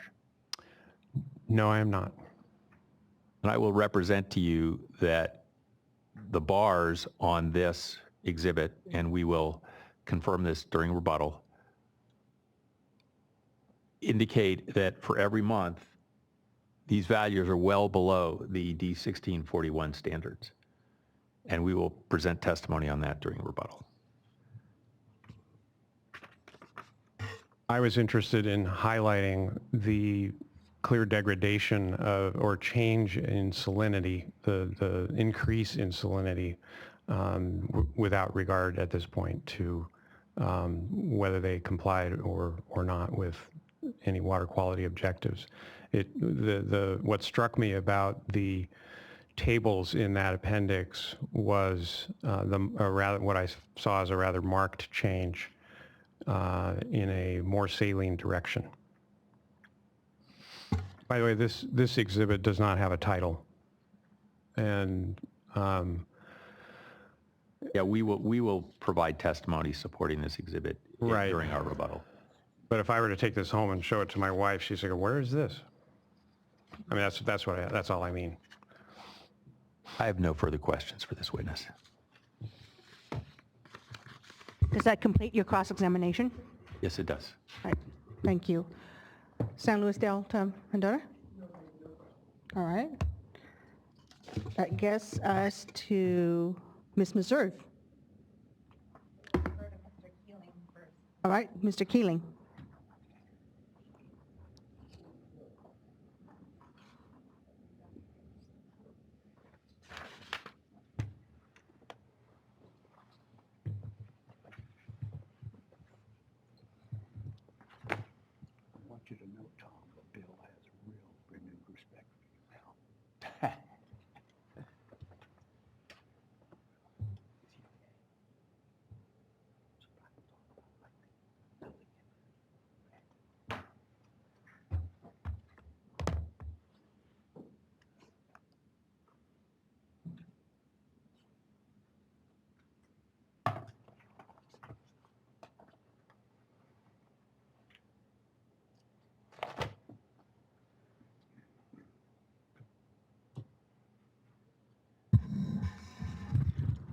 I have only a couple of questions. They're both for Mr. Stroshane, and they both concern the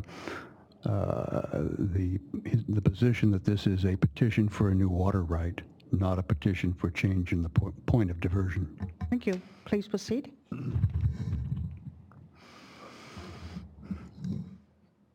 Mr. Stroshane, I'm Tom Keeling. I represent the San Joaquin County Protestants. You mentioned, as have others, the lack of a water availability analysis in the petition or in connection with the petition. Do you recall that testimony? I don't recall saying that per se. Perhaps I did, but I don't recall it. What I remember is that my mention of a water availability analysis pertains to Restore the Delta's recommendation. It's sort of a subsidiary recommendation that follows from our recommendation that the petition be denied, and that if there was to be follow-up with the board by the petitioners for water rights on behalf of the project, that they file a new water right application, and then at that point, as I understand it, that is when the State Water Board conducts a water availability analysis, is only when they have a new water right application. What is your understanding of what a water availability analysis is? In broad terms, because I have never worked on a particular new application that the board has overseen, but my understanding is, in broad brush, that they take the application, they evaluate it in terms of the seasons in which it would operate. They compare those seasons to, or the seasons of operation to when other water right holders may have claims during those seasons. They compare those claims. They compare both the claims, all the sets of claims involved, to the amount of flow that occurs in normal and other types of water years on that stream. Why would a water right analysis be important in considering the proposed project? It would hopefully evaluate whether there really is water to divert in the North Delta from the Sacramento River or not.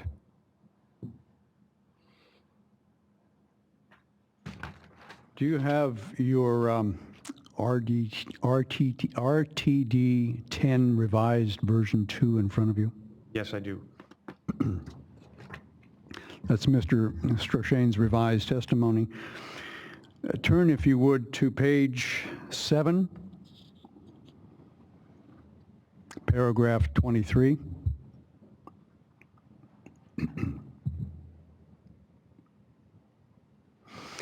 I'm referring in particular to that sentence that reads, source water fingerprinting model results indicate that the composition of water sources will change significantly from those presently relied on under existing water rights permits for the SWP and CVP. And you go on to explain that Sacramento River water as a share of the water pumped at Banks and Jones pumping plants will increase significantly, and in the succeeding paragraphs you try to quantify that. Do you remember that part of your testimony? Yes, I do. My question of you is simply this. How does that observation tie into your basic argument that this is a petition for a new water right rather than a petition for a change in the point of diversion? Well, I think I was thinking of how, just prior to this, there was material on the Santa Cruz case, and I was making an argument about how the Bay Delta system is a different water body than is the San Lorenzo River. It's much more complex, just to summarize. And I believe I'm laying groundwork with the water the water source fingerprinting analyses. Either that or it happened earlier. It's been so many months now. That the water source fingerprinting results help illustrate that the North Delta diversions take water literally, physically out of Delta channels at the Sacramento River. And that, and it winds up at the pumping plants in the South Delta without having provided its fresh flow in the Delta beforehand, as now occurs. So by including this analysis, It shows that, for example, that there's a later paragraph where I talk about the San Joaquin River showing up more in the McKellamne River area, I think, on page 10. I'm seeing reference to McKellamne there. But the essence of it is that that this is a fundamentally different and new way of moving water out, of exporting water out of the Delta. Is it fair to say that, in part, the argument that this is really a request for a new water right is predicated on the fact that water from a different source would be exported from the Delta? Well, I'm not a water law attorney, but on the face of it, my answer would be yes. I have no further questions. Thank you, Mr. Keeling. Ms. Meserve?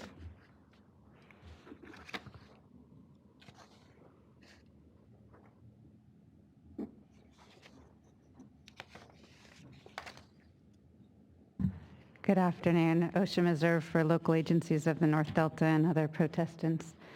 I have a couple of questions for Ms. Bergen-Perea and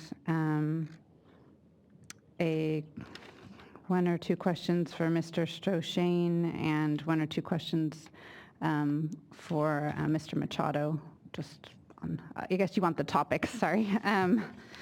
Let's see. Ms. Bergen-Perea, I wanted to ask her about the process issues that she was raising in her testimony. And then with Mr. Machado has to do with the difference between the BDCP and the tunnels Waterfix. And then,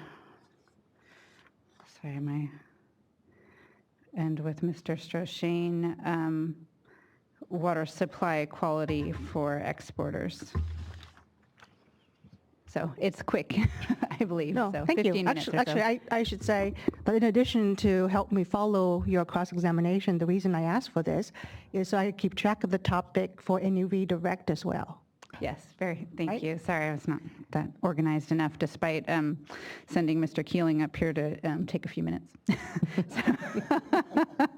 He's a good sport. So let's see. Maybe I'll start with Ms. Bergen-Perea. You discussed earlier meetings that were held for the Bay Delta Conservation Plan process and the tunnels-only CalWaterFix project. Did you attend any of the steering committee meetings going back to 2008, 2009 time period? Yes. Are you aware of any public outreach that occurred for steering committee meetings at that particular part of this planning process? Not really. I think people were invited in that represented particular maybe environmental groups that were paying attention to the process. But in a sense, you almost kind of had to push your way in a little bit. Do you recall being sent meeting materials or having any sort of outreach to you once you became a participant in those? It's been a long time. I don't recall receiving, we would get certain notices, but not regular meeting notices, no. Do you ever recall back in, say, 2009 time period trying to get meeting materials and not being able to get them? Or finding out about meetings. At one point, one of the people who worked with us, Brett Baker, actually learned about a meeting and basically had to go crash the meeting to find out what was happening. Okay, thank you.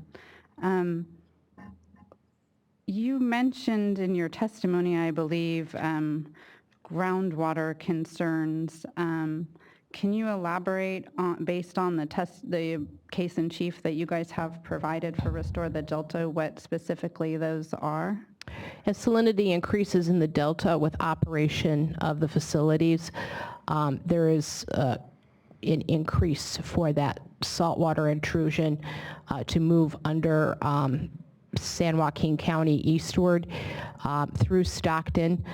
There are reports presently of saltwater contaminating groundwater supplies almost all the way up to Highway 99. The salt water is about 20% of the city of Stockton's, or excuse me, salt water. The groundwater is about 20% of the city of Stockton's drinking water supply. That's used both by City of Stockton and Cal Water Service. So, one of the connections that we are worried about, particularly for environmental justice communities, is that with greater salinity in the groundwater supply, you're going to have increased treatment costs there for drinking water.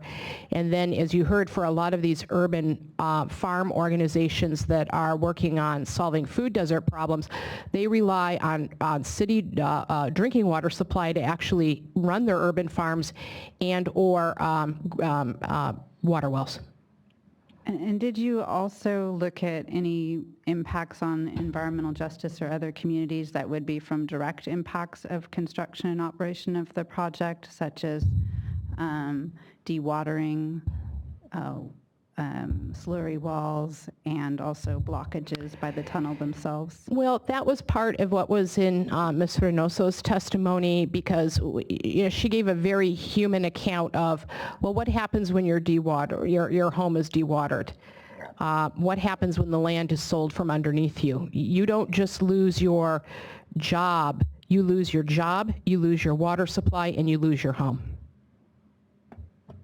So would you be concerned, in addition to the Stockton water supply issues you described just now, for individuals who are reliant on groundwater wells in the vicinity of the tunnel construction? Oh, we are, and I think that's in our testimony. I mean, we really look at the whole environmental justice community.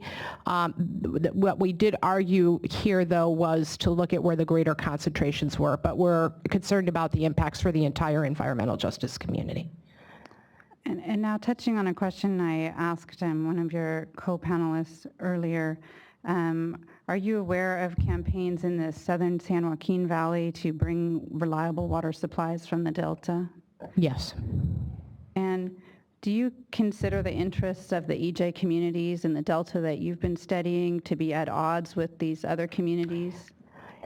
Actually, I don't. I consider our interests to be at odds with the campaigns, but not with the people of the San Joaquin Valley. And the reason why is environmental justice concerns for water always seem to be, first off, given the lowest priority. In the valley, the same irrigators who are fighting for Delta water are also the ones who don't want to step up and ensure that there are clean water supplies throughout the Westlands Water District. We've actually worked with groups throughout the San Joaquin Valley. We've actually lobbied in Sacramento for the human right to water with them. We used to go in as teams because we don't see it as an either-or situation. It goes back to that idea that the highest use of water is for domestic use. So in your opinion, would it be necessary to construct these tunnels in order to bring safe drinking water supplies to disadvantaged communities outside of the Delta that may be having difficulty? No, I think it's a matter of really priorities and political will. Thank you.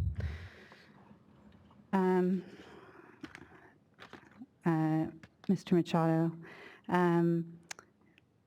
you discussed in your testimony the economic sustainability plan, and which we've identified, analyzed the BDCP project.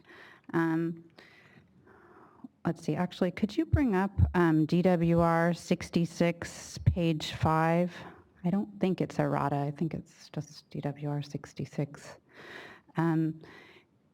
And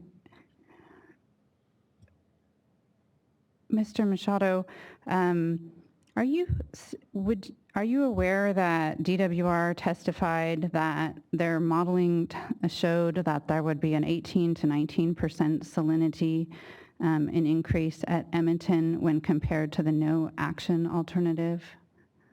I'm not aware of that. Would it surprise you to know that increases in salinity were,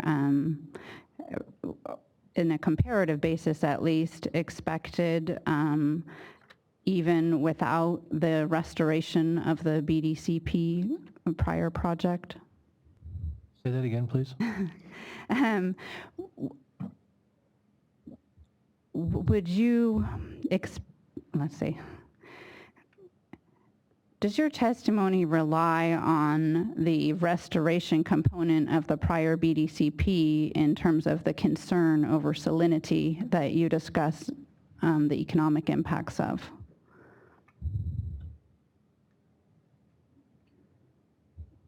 My testimony spoke of the modeling that took place that looked at what the impact would be from flow diversions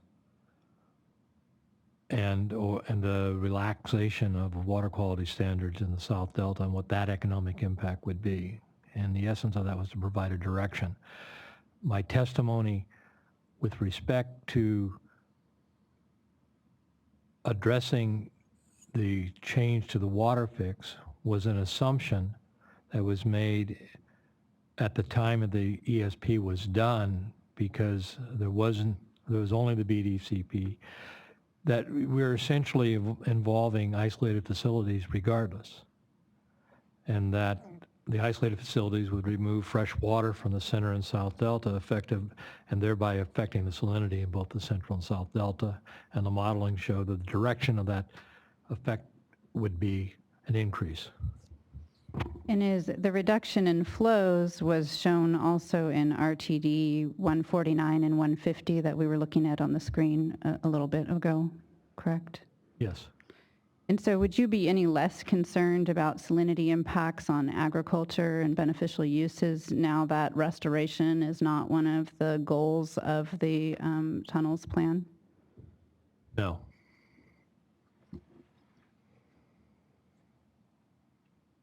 Mr. Stroshane, I was looking for it on my computer. Do you recall, you've studied the BDCP recirculated EIR a bit in your travails for Restore the Delta, correct? Yes. Yes, and the Environmental Water Caucus. Do you recall that the BDCP EIR discussed improvements in water quality for water exporters as a result of the tunnels? Could you restate your question once more? Sorry. Do you recall whether the BDCP EIR in 2015 included a discussion of improvement in export water supplies as a result of operating the North Delta diversions? I'm pretty sure there was one, because it is documented in modeling results for one thing, but I can't remember exactly where I would find it right now in that document. In your understanding of the proposal that we're discussing today, do you believe that one of the goals of the petition is to secure better quality water for export from the Sacramento River? Yes.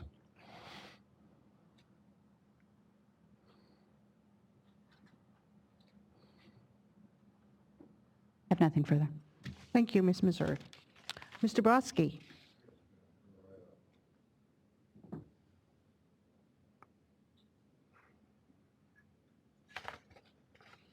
And after Mr. Brodsky, I have Ms. Seward.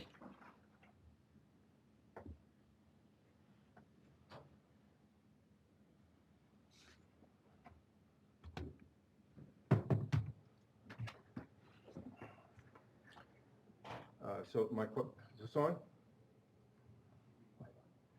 Testing, okay. My questions are going to be for Mr. Stroshane. I want to touch on those fingerprint analysis charts, and also revisit the issue of increased flexibility for export when we have the North Delta diversions in place. Could we take a look at RTD 130, page 60?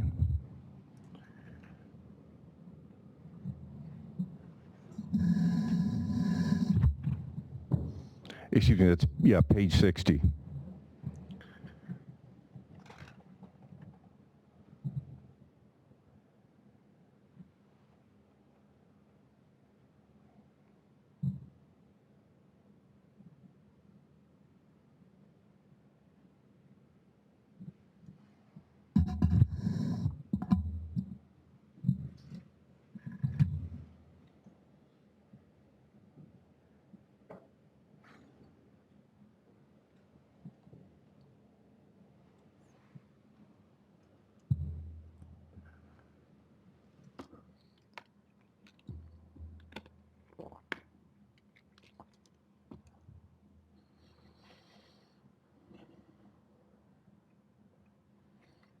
Those are the bar graphs for the fingerprinting analysis? Yes, the machine is slowly trying to load the graphics. Okay. We are using state computer systems after all. Hi, Barbara.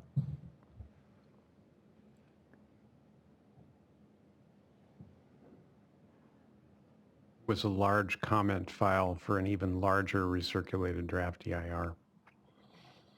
Here we go.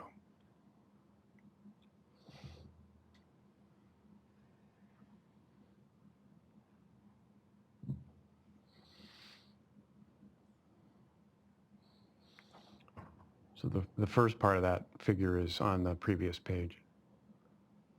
Yeah. Yes, there. So, good afternoon, Mr. Stroshane. Good afternoon. If I could direct your attention to the chart there of the Banks pumping plant that's in the upper left-hand corner. And the percentage of Sacramento River water at the Banks pumping plant is shown for the no action alternative in the darkest color bar there. Is that correct? Correct, yeah. And this chart shows a lower percentage of Sacramento River water at the Banks pumping plant for the no action alternative as opposed to the other alternatives. Is that correct? Correct. Now, that is because Sacramento River water under the project alternatives, 3, 4, alternative 4, et cetera, is being brought to those pumps by the tunnels, correct? That's correct. And so actually under the no action alternative, there's more Sacramento River water in the river at that point. That's how I interpret this, yes. And so that would be borne out if we look at Contra Costa Water District at Rock Slough, which is at the bottom of this page. Here we show under the no action alternative, there's more Sacramento River water at that point at Contra Costa's intake at Rock Slough. Is that correct? There's more in the no action alternative, that's right. Right. And then after, with the various tunnels related scenarios, that percentage of water generally decreases. Right. And so this is consistent then with the understanding that with the tunnels in operation, there's less Sacramento River water in the central and south delta as an ambient condition. Rock Slough, I would add, even in the western delta. Okay. All right. Thank you very much. Then if I could go to SCDA 6 at page 27.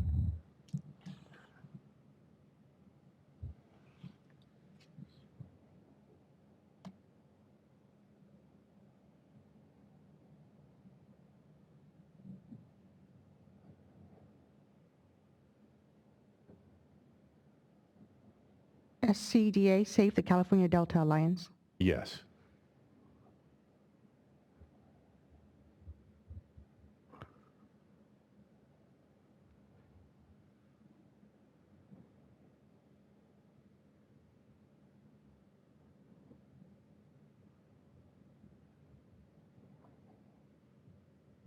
You need to find smaller documents, Mr. Brodsky. I'll work on it.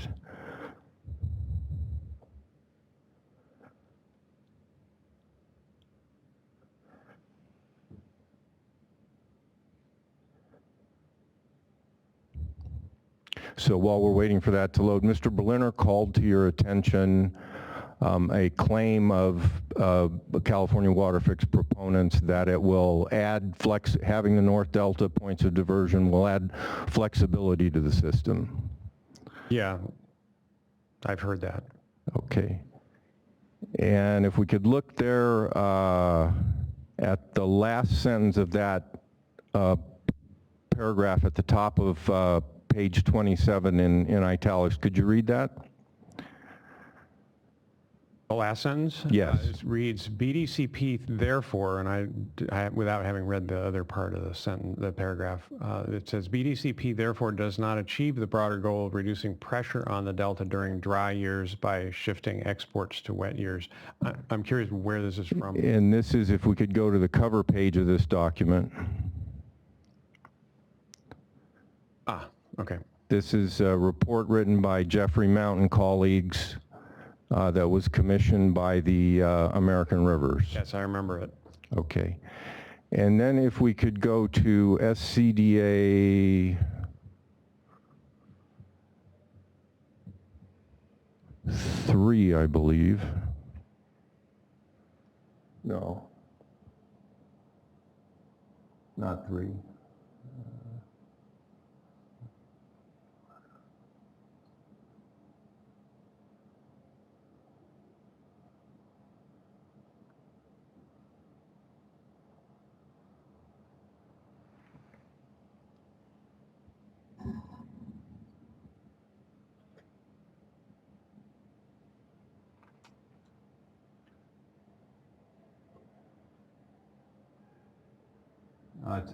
SCDA 34, excuse my blundering here.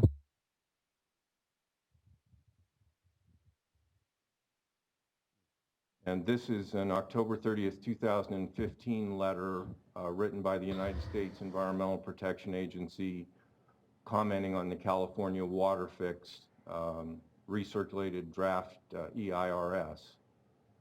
Mr. Brodsky, I apologize, did your microphone just turn off? I'm sorry. So for the record, I have my microphone was just off for a moment. This document we're looking at is July 30th, 2015 comment letter written by the US EPA on the California Waterfix. And your question for Mr. Shoshain? Yes, I'm just locating the text here. So on page 3,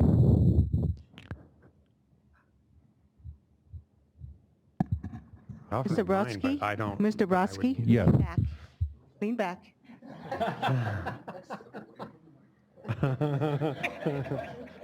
Thank you. Now you may continue. You know, I actually went to my car for a little bit at lunchtime and fell asleep, so compared to that, I'm doing good now. So let's see. At the second paragraph, under the bold heading Aquatic Habitat and Water Quality. What page are you on? I'm on page 3. And just to clarify, I think it's an October 30th, 2015 document, right? That is correct. And the last sentence of that paragraph says, nevertheless, if the proposed project operations contribute to a general increase in salinity in the delta, the flexibility that reclamation and DWR have to operate the system to ensure that water quality criteria are met will be seriously diminished, and the two agencies will have little room for error in operating the system to protect beneficial uses and achieve the co-equal goals. So is it your understanding then that EPA is expressing the concern that the North Delta, adding the North Delta diversions may end up in less flexibility in the system rather than more?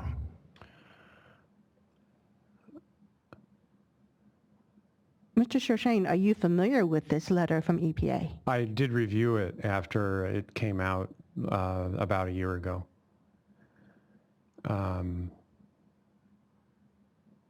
And are you able to answer Mr. Brodsky's question? I'm just reading that sentence once more to myself, and I'll You could take a minute and read the whole paragraph to put it in context. I'd like to. Thank you.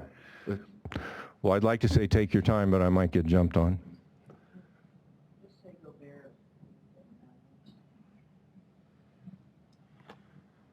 We will delete that snide comment by Chair Marcus from the record.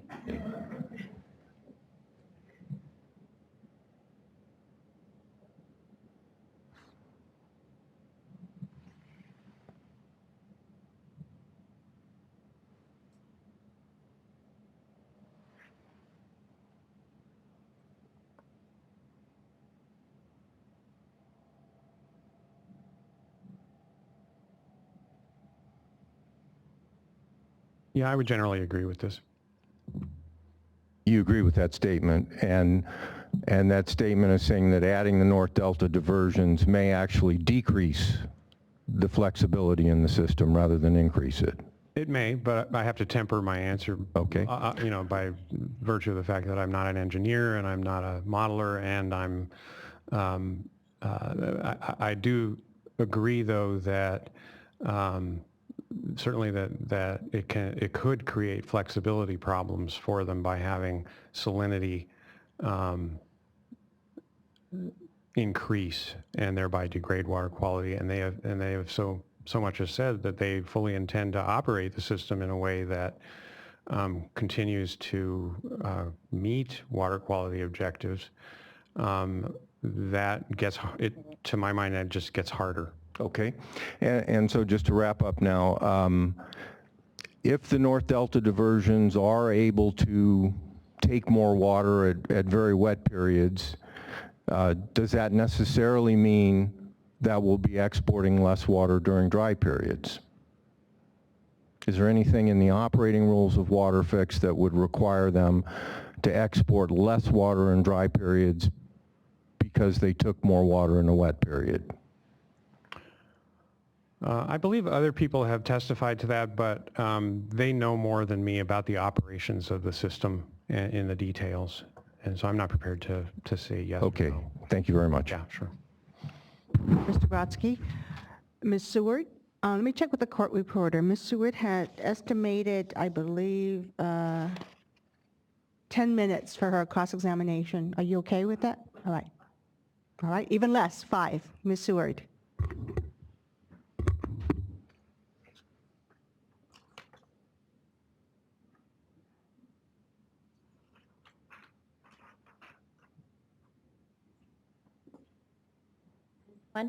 This one right here. Okay. So I think this would be for Mr. Stroshane, but anybody can answer. So is the issue, and this is more general big question, is the issue how much water is taken from the Delta versus how it's taken? Is there a difference? What's the bigger issue? I'll put it that way. Well, I think in this hearing, to me, the bigger issue is where the water gets taken. And it's secondarily, not to minimize it, but secondarily a how much question. And it's also a when question. You can't just separate one thing out, but where they take it and the fact that it is removed from the Delta, from Delta channels, is what so much modeling results and other testimony that's been provided already. It's why people are concerned about it. Okay, and you talked about testimony and modeling. The concern is anyone downstream from, predominantly downstream from wherever the water is taken from? Would you say that? Predominantly, but not solely. Yeah, because as I've also mentioned in my testimony, East Bay Mud has expressed concerns about reverse flows backing up all the way to Freeport, which is north of Clarksburg, which is where the northernmost Delta diversion, North Delta diversion would be. Did you hear the testimony of the above Sacramento people too? Oh, I do sort of remember that, yeah. Yeah. So from the city of Sacramento, you mean? Right. Yeah. But predominantly be downriver of intakes, but it also can affect everywhere. That was your understanding? That didn't come first to my mind because I did not study their testimony and exhibits. Okay. So could I get DWR 510, please? And I think it's their page 6.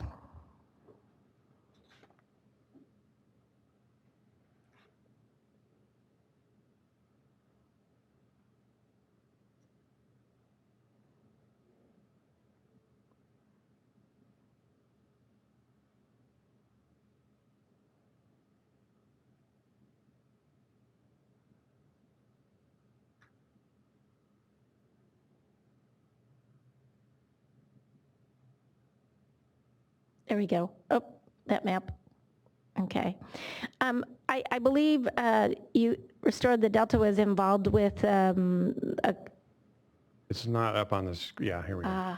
Yeah. Okay, sorry. Well, if it could scoot down a little bit so we can see. Yeah.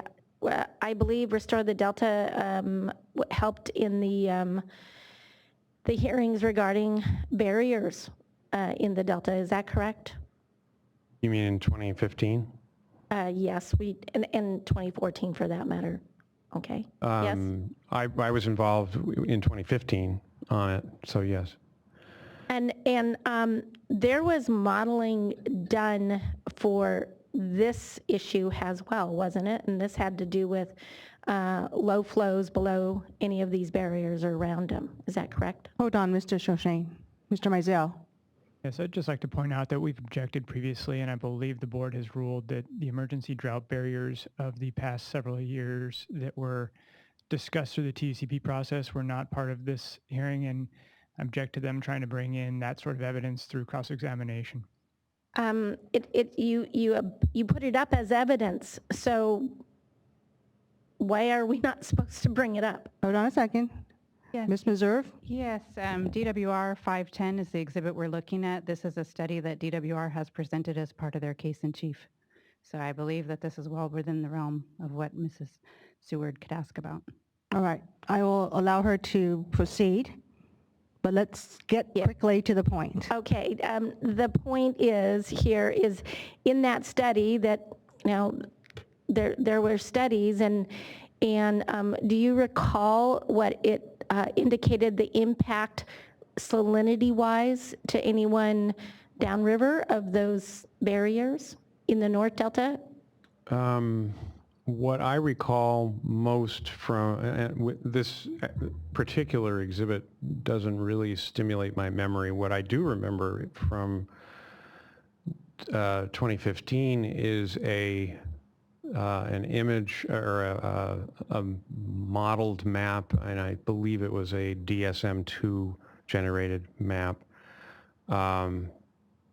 that showed only the False River barrier on it. And that showed a marked decrease or a slowed decrease in salinity east of the False River barrier. And marked increase in salinity along the Sacramento River and up into the North Delta, as well as some areas of the main stem San Joaquin, whereas the Old River corridor heading towards Banks and Jones pumping plants was a fresher corridor of water, and that water, of course, was flowing upstream towards the pumps. And that particular corridor is quite close to the False River barrier, at least as the crow flies. Thank you. That actually was perfect. Oh, okay. Thank you. That's all I needed. Thank you, Ms. Seward.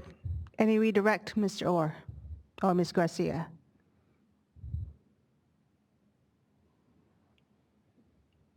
You may do it from there.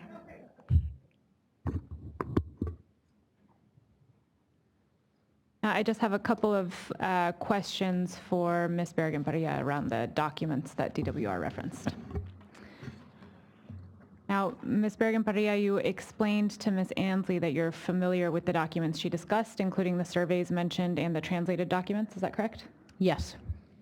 Now, did you review some of these documents and specifically the surveys?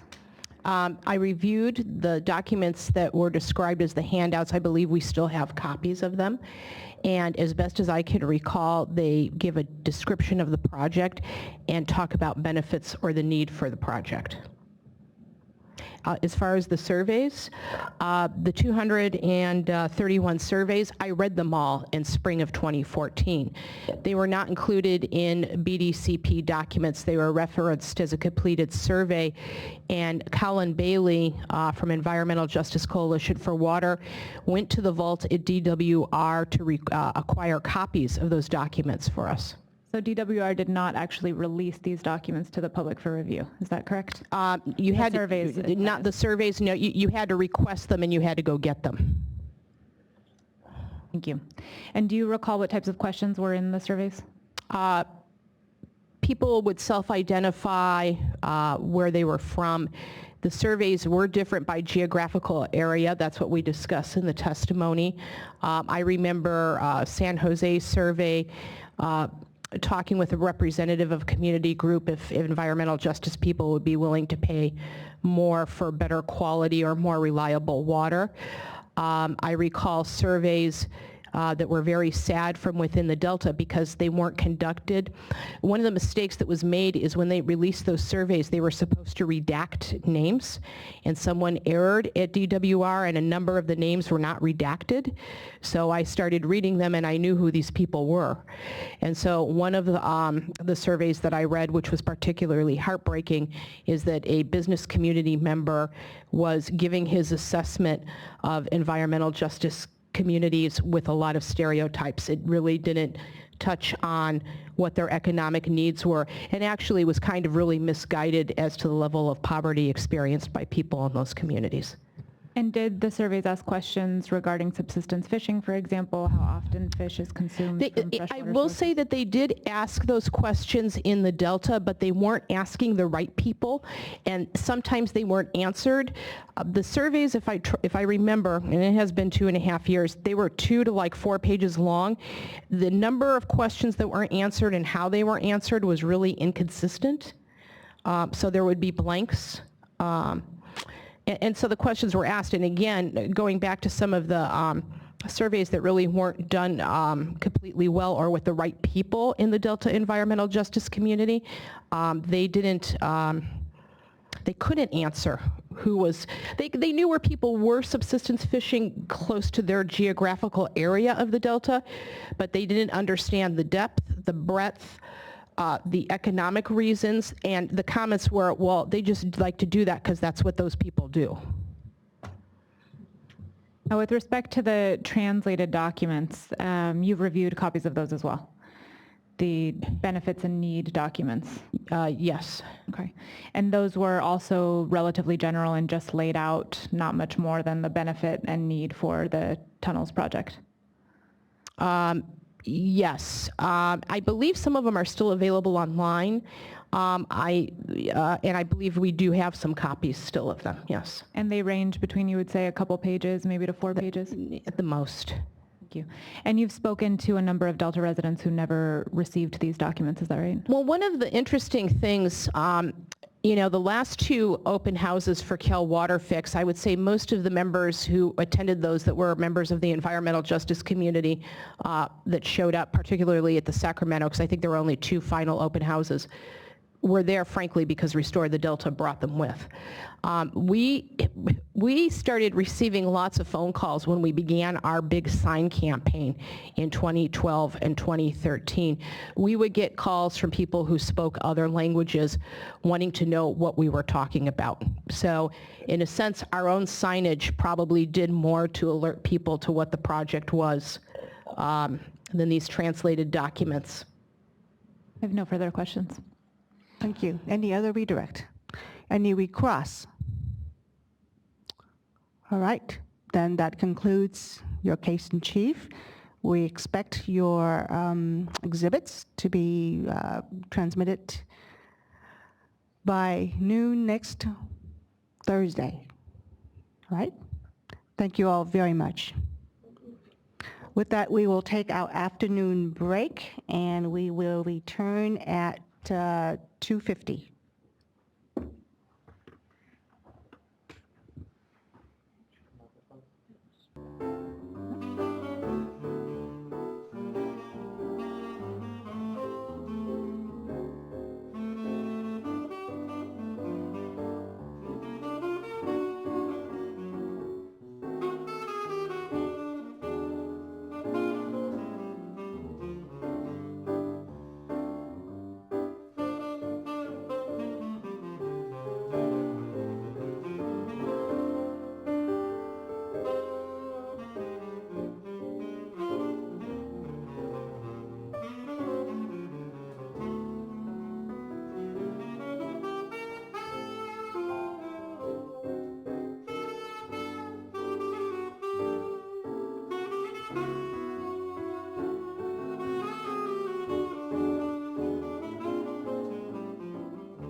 All right, it's 2:50. If everyone could please take your seats, we'll now turn to Ms. Seward for the case in chief by Snug Harbor.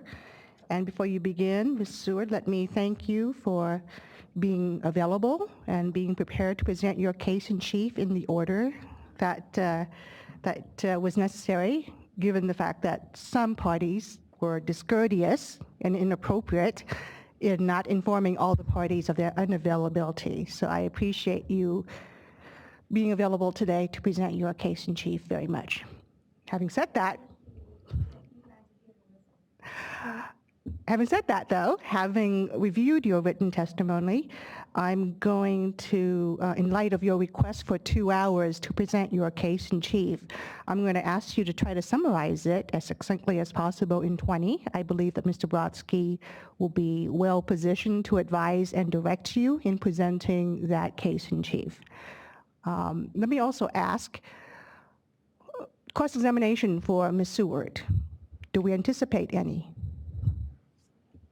The department?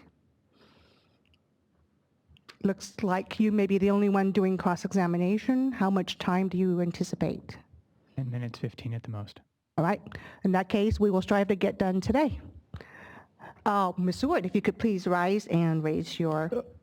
If I may, Madam Chairperson, so I'm going to assist on the direct examination. Ms. Seward wanted to give the opening statement, however, so should she do that before you swear her in, or? Just swear her in right now. Okey-doke. I'm sure she'll tell the truth in the opening statement in any case, but do you swear or affirm that the testimony you're about to give is the truth? If so, answer, yes, I do. Thank you. All right.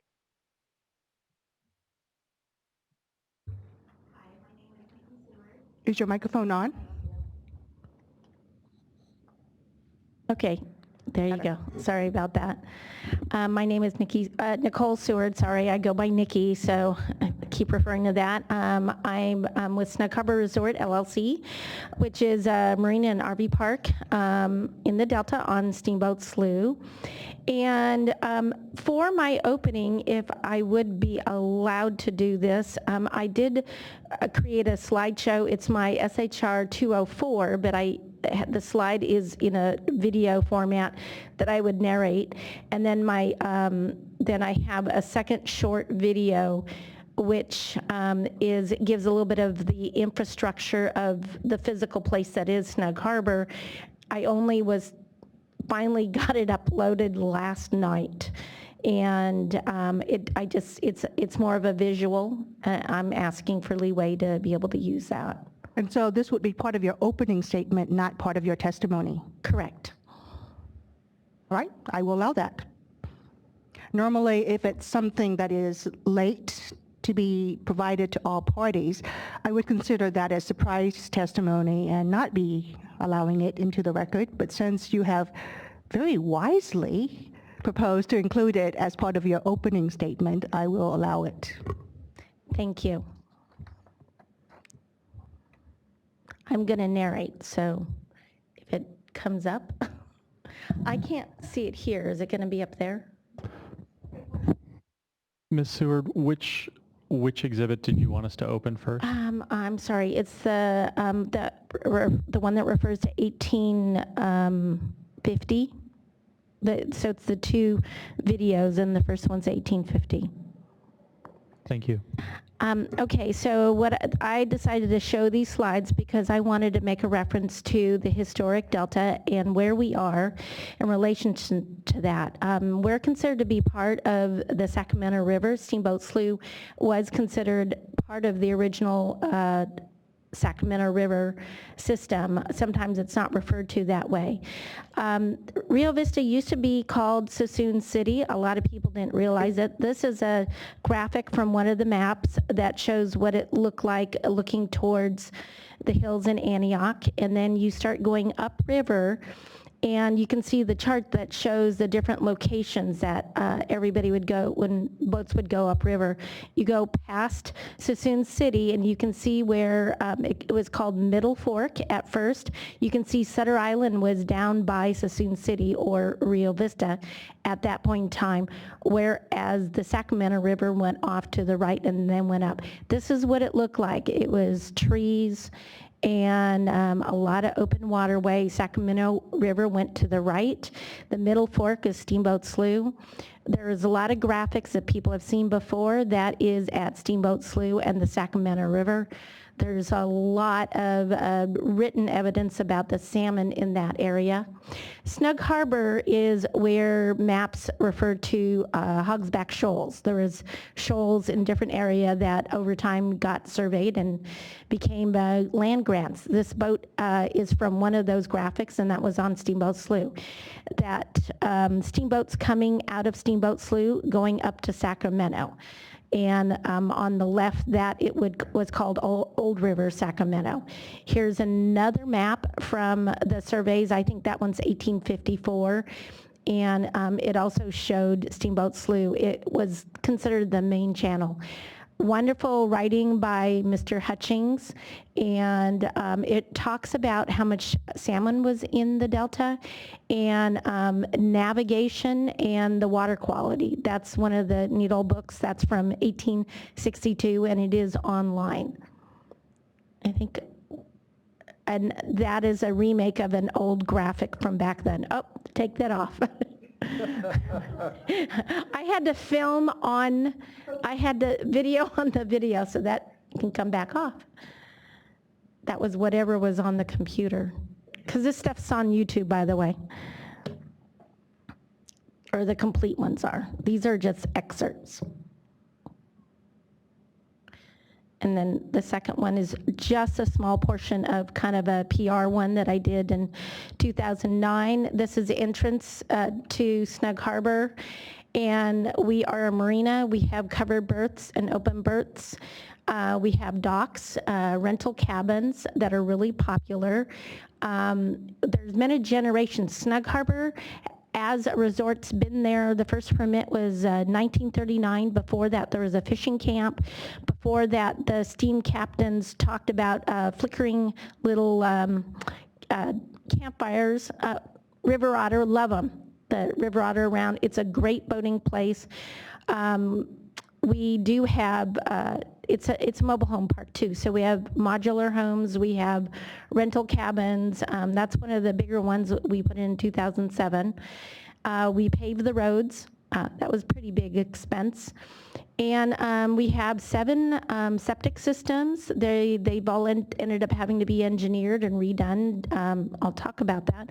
And we do have drinking water wells, several of them, 2 of which provide the drinking water. It is a public drinking water system. And sorry, we have a gas dock too, and this is Steamboat Slough. People love to play on the boat. That was a beach. We have a store. It's more seasonal these days. We had just put that in, I think that was in 2006. So we've been doing improvements, redoing this park that has been there a long time. We get 4 generations coming and staying here. There's a lot of memory, and a lot of people just love coming here. We get anniversary events and sometimes weddings, but mostly it's just families that want to boat or fish.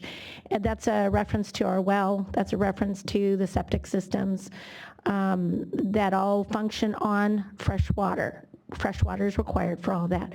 And I think, yeah, this is just a little bit more. It can stop here. That's fine. We have Wi-Fi. Yeah, so we can stop at that. Thank you. So briefly, I wanted you to see what it is and where it is on Steamboat Slough. And I'm going to be presenting information because I believe that the organizations and persons representing the petitioners in this hearing failed to adequately consider water quality impacts to surface waters and also our drinking water aquifer for thousands of legal water users in the Delta, my property included. And I feel like the drought was a blessing as far as being ready for this hearing, because what happens in a drought shows what's going to happen in if the Waterfix were built, because that suspends flows in a permanent drought situation. That's what it appears to me from all the modeling. So this drought was a perfect opportunity to see, okay, what happens to one little tiny speck on the delta? We happen to be right in the center. If you looked at maps, we're between everything, and Steamboat Slough's original waterway. So I think you're taking it now. Okay. Thank you very much. So now we'll begin the testimony portion. We'll begin the direct testimony now. Ms. Seward, can you tell us a little bit about your educational background?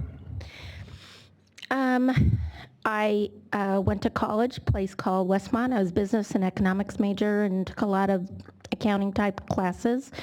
I then worked in Washington, D.C. for a congressman, and I was involved in legislative type issues and research. And then I went to law school at Whittier in L.A., and I focused on business and taxation and those kind of issues.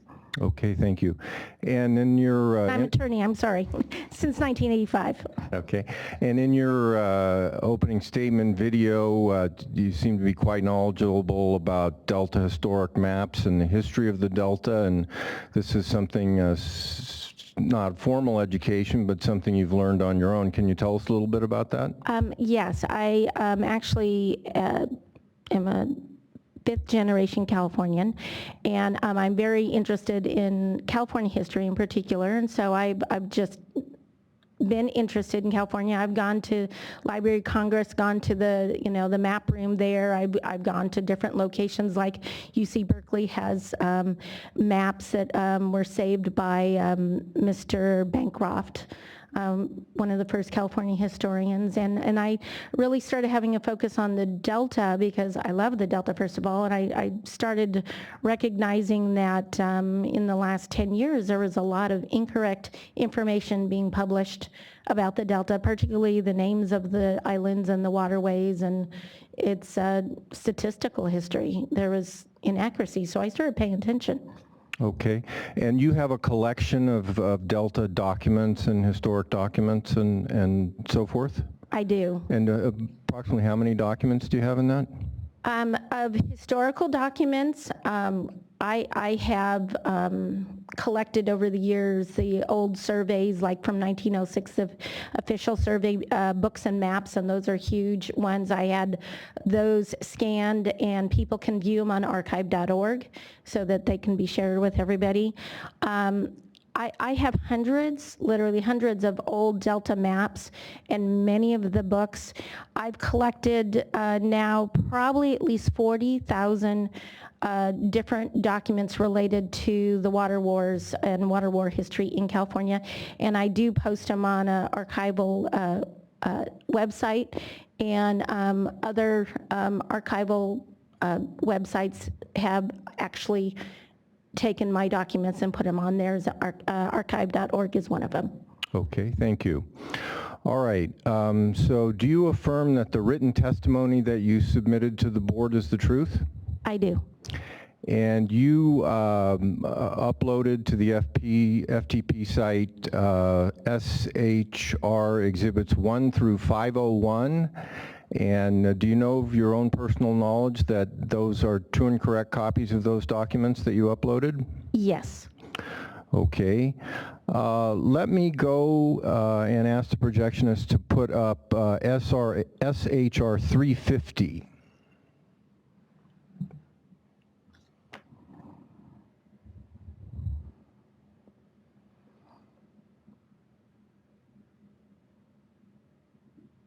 Okay, and what is this document? This is a document that was given to me by Department of Water Resources. Actually, I received it by email from Mr. Mizell. And this is their calculation of flows on various sloughs, comparing no action alternative to various Waterfix alternatives, is that correct? Yes, it was provided to me because I had requested this type of information. It didn't show on any of the modeling, and so I had requested so that I could understand what possible impacts there could be. Okay. And the third set of bar charts down there is labeled Steamboat Slough upstream of Sutter Slough confluence. Is that correct? Yes, and thank you for making it larger. I was going, Yes, thank okay, I you. can't see this. And that point, Sutter Slough upstream of Sutter's confluence, Steamboat Slough upstream of Sutter confluence, that would be upstream of Snug Harbor. Is that correct? Yes. Okay. And so there for the month of July, we see the no action alternative portrayed in blue, and the flow appears to be a little bit over 2,500 cubic feet per second. Correct. That's what it says. That's the no action alternative. And then for all the CWF alternatives, the flow seems to be about 1,500 CFS. Is that correct? That's what it says, yes. And so that's a reduction of approximately 1,000 CFS. That's what it appears to be. And that, according to my arithmetic, that's about a 40% reduction in flow. That's what it appears to be. And this is what DWR represented to you to be the case. Yes. Okay. And you've operated Snug Harbor Resort for how long now? 18 years, more than 18 years. Okay, so you have quite a bit of experience observing the slough and how it behaves in times of high flow and low flow and different conditions? Yes, absolutely. Okay. And what will be the impact on Steamboat Slough of a reduction of 40% like that during the summer? Well, we've already had a huge reduction, so one of my questions about even this chart is what is it, the baseline for this, because if we referred to historical flows, that is very low flow, that is lower than historical right there. Or if you look at like what the 1906 chart says, that would sustain, just the no action alternative sustains us in a drought situation like we've seen the last couple of years. So we've seen a lot of changes in damage because of the low flows on Steamboat Slough related to the drought. Okay, and if that's reduced another 40%, what negative effects, if any, do you think you'd suffer there on Steamboat Slough? We've already been impacted by higher salinity in our drinking water wells. We've already been impacted by... Well, let's go to what would happen under CWF. Okay. What would you expect, if anything, to be worse if you have a 40% reduction in flow? I would say that our trees would die more because of increase in salinity, and I would not be able to irrigate. Our drinking water well that's been impacted over the last couple of years because of drought would probably become unusable, and it would increase in several different constituents. I would expect that there would be a lot of other impacts that aren't necessarily water quality related, so that's the next part. Okay. Could we take a look at, thank you, could we take a look at SHR 103, page 38?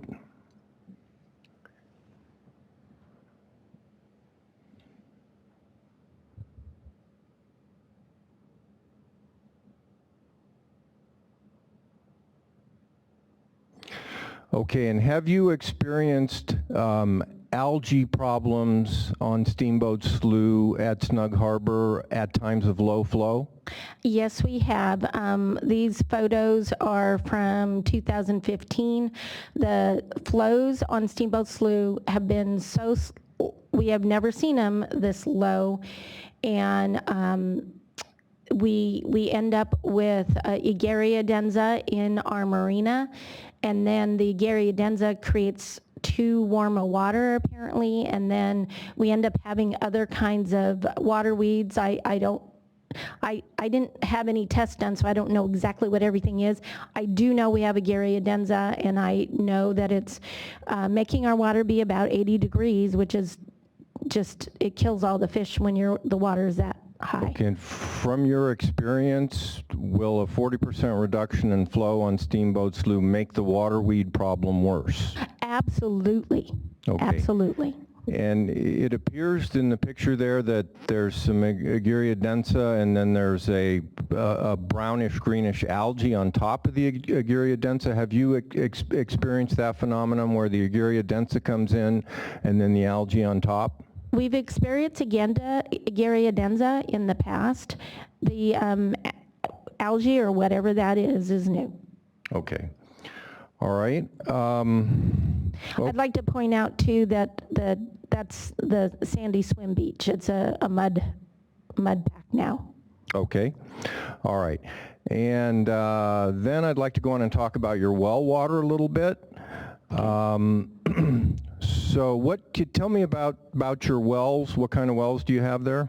We're a public drinking water system, and we have 2 wells. Our main well was installed in 1999 and finished in 2000, all with permits, all with all the water tests. And we have consistent water tests from an independent agency that has taken all the tests, and it is a very good example of what's going on in the Delta. It's not just Snug Harbor's well. Many of the public drinking water wells have experienced decline in the last 10 years. Okay, so let's just maybe to explain a little bit more about what a public drinking water system is. We have a slide, SHR 103, that you prepared that has some bullet points explaining what a public drinking water system is. If we could take a look at that. And I believe that's page 40 of SHR 103. It's right there. So public drinking water system is any business that provides water to a certain number of people for a certain number of days of the year. And we are a licensed, permitted drinking water system. We do have people who live on site year-round. We have staff who live on site year-round. And actually, Snug Harbor, we're just half of that peninsula. There's a bunch of residential homes along the peninsula, and Snug Harbor owns one of those residential home parcels. Okay, and so your drinking water well systems, say in the summertime when it's a busy time, about how many people are you providing drinking water to? Between 200 and 300. Okay, and that's exclusively from your wells there? From my wells, and only for the resort. That does not count anybody's houses out on the road. Okay, and have you been having a problem with arsenic that's developed recently with your water well? Yes. Okay, and you prepared a little slideshow to explain that to us, which is, oh, and incidentally, you prepared a little slideshow that's SHR 21, is that correct? Yes. Can we take a look at that?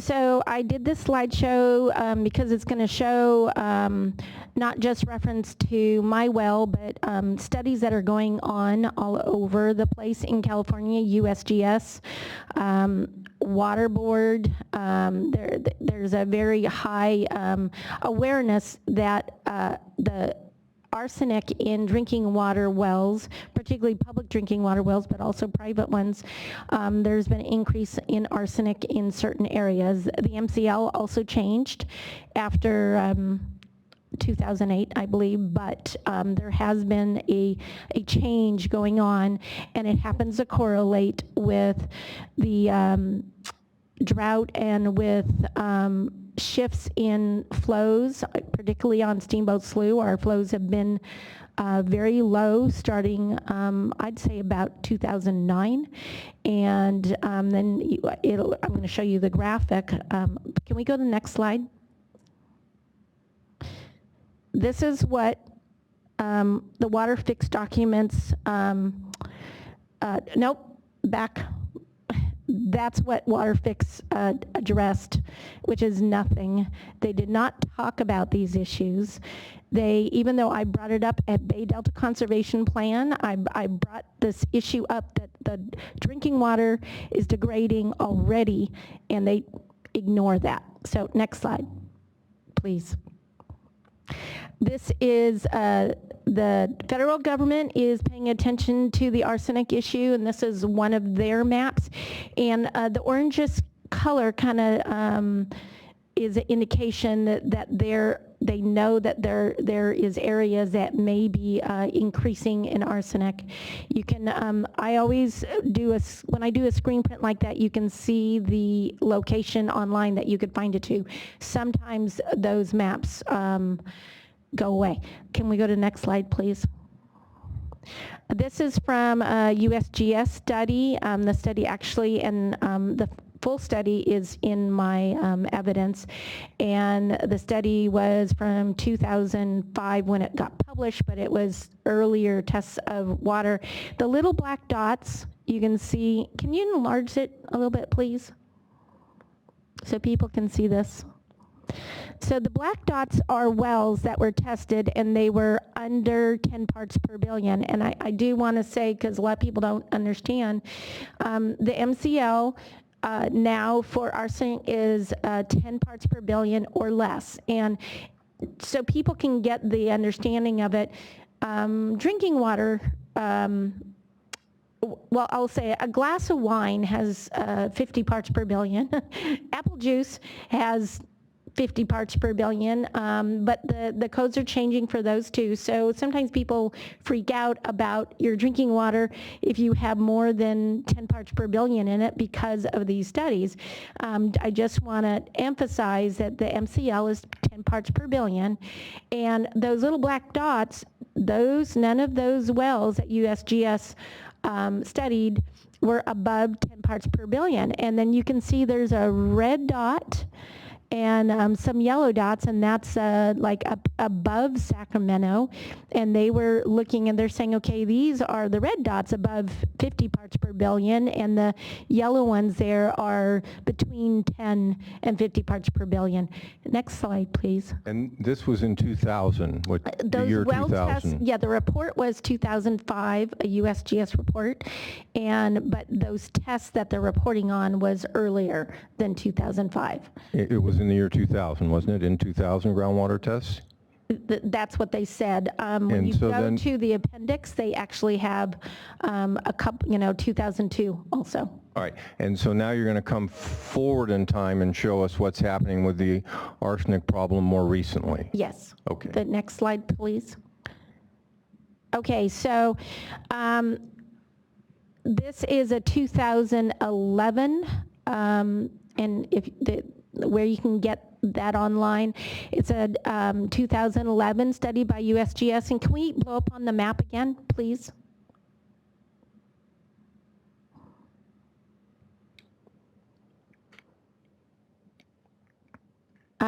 So this study, USGS did the study, but they studied more wells. You can see the CDPH wells as well as the USGS wells. And those dots, the sizes of the dots, the main thing is that orange, yellow dot, those are high incidences of arsenic. And you can see there is a pretty strong increase. Those are, you have to look at the details of it. You can actually see what they tested. But there is an increase, particularly along the Sacramento River. You see this pattern of increases. Actually, in the Stone Lakes area too, I see more, but definitely you see it along the Sacramento River.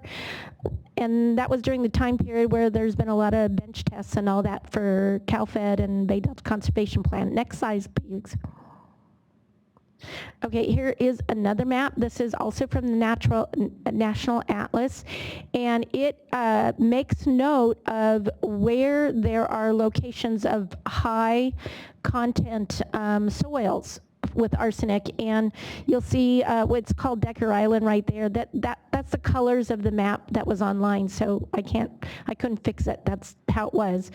The bright yellow spot, that is Decker Island off of Sherman Island, and that was soil spoils from dredging the Sacramento River, and that has a whole bunch of arsenic in it.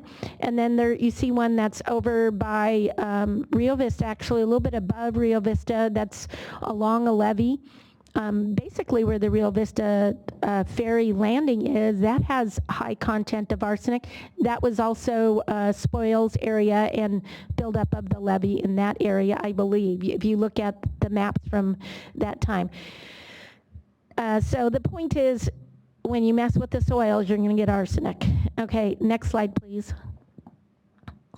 So this issue is getting big enough that USGS is doing, they not only, I think this is from 2015, the report actually came out in 2016 to the public, and it's a really interesting report. You can even download the database in Excel, and it's all the private wells too, every one of them that they could locate. They did massive testing all over California because this is getting to be a bigger issue. And so I just want to make reference, it's not just a Delta issue, it is an issue for California. Next slide, please. Sorry. Sorry, how much additional areas do you need to cover? Looking through your testimony, you've yet to touch upon post-flows, flow and export data, as well as construction-related impacts. Were you going to be highlighting that in your summary? Not the construction-related impacts. We'll probably come to a close on the arsenic issue here within another 5 minutes or so. And then Ms. Seward is going to give pretty much a laundry list of some other concerns that she has. And so that was the 20 minutes for the opening statement that went by, right? No, that was the 20-minute for the testimony. Let's give you another 10 minutes to wrap up. Okay. Okay, can we go to next slide? I'm just pointing out there's lots of reports. Another one, yet another part. Next slide, please. I think that's the end of it. All right. Why don't we go to SHR 77?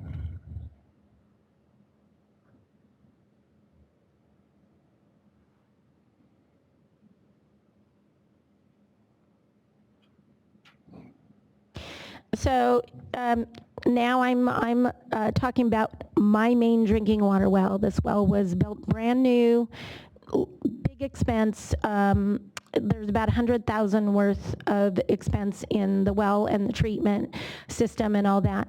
And in 2000, it was at 10 parts per billion. And the next test that we weren't required to test because we were low for the MCL by starting in around 2010, all of a sudden, there is area-wide tests, but my well wasn't tested. And then you see that all of a sudden my well goes from 10 parts per billion up to 17 to 19, and you see so then I have to start testing quarterly, and you see it bounces up and down from 17 to 19 parts per billion.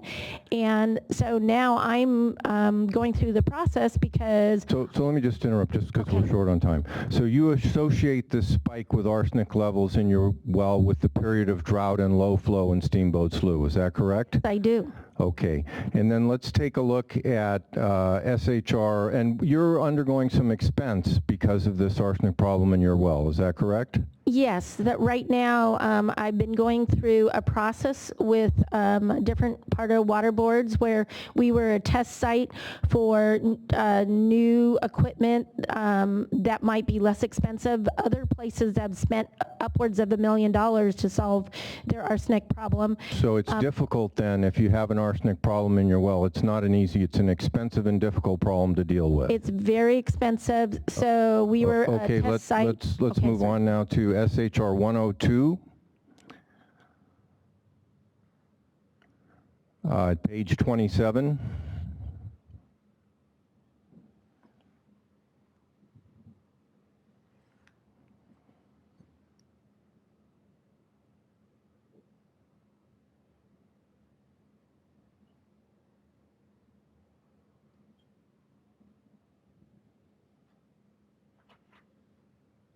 Okay, and this is showing a map of the tunnel alignment, and the dots there are all issues with arsenic in wells, is that correct? These are public drinking water wells, and we have to blow this up again to see it bigger. I want to say that I want to point out that the map is from GeoTracker, Water Board map. That site is really good and really interesting. You can see the condition or what's in the wells. I drew on that screen print a rough of where the tunnel pathway goes. Okay. And I did that because the modelers and when we were questioning the DWR and USBR modelers, they said they only analyzed the wells and or intakes along the tunnel path. And I pointed out, well, we've got wells all over the place that are going to be impacted. Those are public drinking water wells there, the green dots. Okay, let me just move along here, and then there'll be some time for you to do wrap up. So it's your understanding that there's a widespread arsenic problem in the groundwater in the Delta, is that correct? Yes, and it started in the last 10 years. Okay, and the EIR says that they're going to do extensive dewatering at the construction sites for the intakes, and then they're going to dump the water that they pump out of the dewatered area back into the river. Right. And would you expect that to have an above limit concentration of arsenic in it? Yes, I would, both the mud and any water, and they have not said they're going to test that. All right, and then that water that's dumped into the Sacramento River, that'll flow down the Sacramento River and down Steamboat Flue and right to you, won't it? Yes. And so is it possible with the arsenic problem you're having in your well that you may at some point have to turn to the slough to take surface water for a drinking water supply? Yes, except for that slough And then will have arsenic water. so then you've got arsenic on both sides of you everywhere you turn, in the slough and in your well? Yes. Okay. Then why don't you, we've got 5 minutes left, and I think we covered that topic that we set out to cover, so if there are any other wrap-up points you'd like the board to be aware of, just have at it. Okay, so besides arsenic issue, I'm very concerned about the salinity issue, and I probably could present for 2 days because I have done a lot of research. I try to see the big picture. Every time I would research, I'd go, wait a minute, something doesn't make sense. I'd look at the bigger and bigger picture. And the salinity encroachment, he didn't ask me about it, but my well number 2, I have 2 drinking water wells there. They interact together. My well number 2 has doubled in salinity in the last 2 years. So I'm in a catch-22 position now. I can either spend $150,000 or more to try and filter well number 1 for the arsenic, and well number 1, by the way, is 450 feet deep, but it doesn't have a salinity issue yet. Well number 2 is a shallow one, 200 feet deep, and its salinity has doubled. It is almost not drinkable. It's just at that point. Does it cost more to desalinate? Or do I do the arsenic, or do I take it out of the river? All of this is related to drought and not enough flow on Steamboat Slough. And then, so salinity, and if more water is taken from the river, it will absolutely increase salinity. I made reference to the barrier modeling because it was very clear, as Mr. Tim Shoshone had, he remembered that map very well, and I have a copy of that map.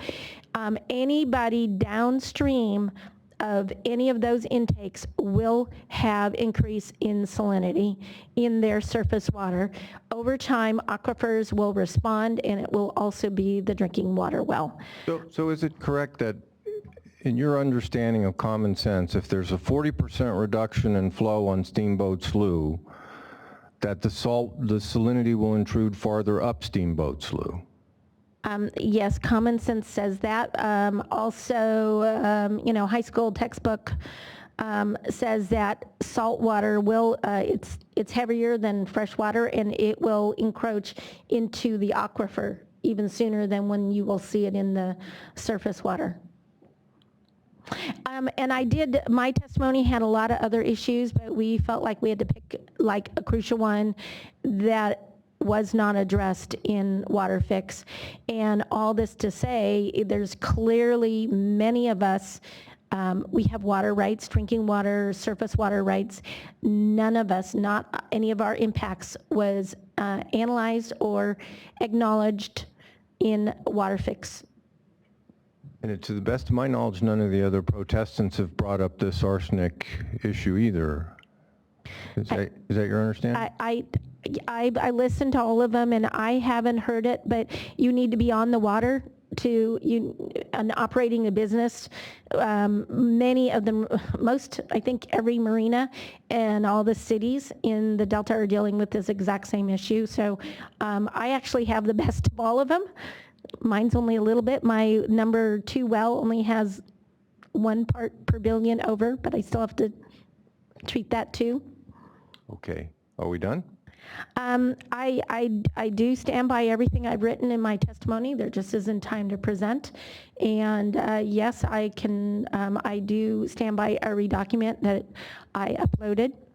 And I want to make special reference to my SHR 9, which is actually a copy of a great study that Contra Costa Water District did that goes over the history of fresh water in the Delta, looks at it, where was that fresh drinking water less than 1 PPT, that is what we all should expect, is what it should be. Okay, thank you very much. And I believe that's the state's turn to cross-examine you. So I should move aside now? Yeah. All right. Just a question, a follow-up question for you, Ms. Seward. You spent quite a bit of time doing your direct on the arsenic issue, and I assume that to be one of the important issues that you want to bring to our attention. So aside from the documents that Mr. Brodsky had you pull up, could you point me to where in your testimony, and I'm looking at SHR 108, is there a discussion of that arsenic concern? Yes. Let me go to that. I do find that. I think there is a general discussion on page 3. Actually, was that the extent? SHR 108, page 3. Yep. Line 5. And that's the only mention. Okay, so I did talk about, refer to water quality on page 2, point 2, water quality on page 2, my point 3. What?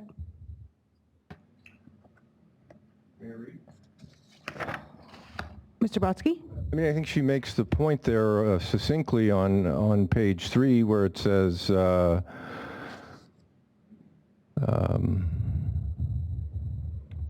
constituents of concern for both surface water quality and drinking water quality include salinity, mercury, arsenic, boron, and more. Based on a comment paraphrased by SWRCB writer, imported water, let's see. All right. And then she associates that with low flows there. So it's very succinct, but she points out an arsenic problem and associates it with low flows.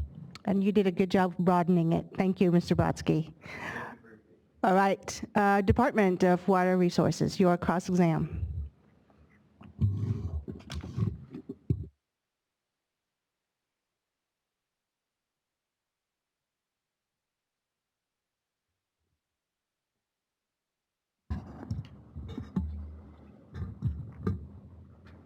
Here if I want to object. All right, good afternoon. Trip Mizell for DWR. The area I'm going to be focusing on is simply the assertions about modeling. About what? Assertions about modeling. Could you tell me where? Which part? We'll go through it in the questions. So, Ms. Seward, you performed no independent analysis for your testimony, correct?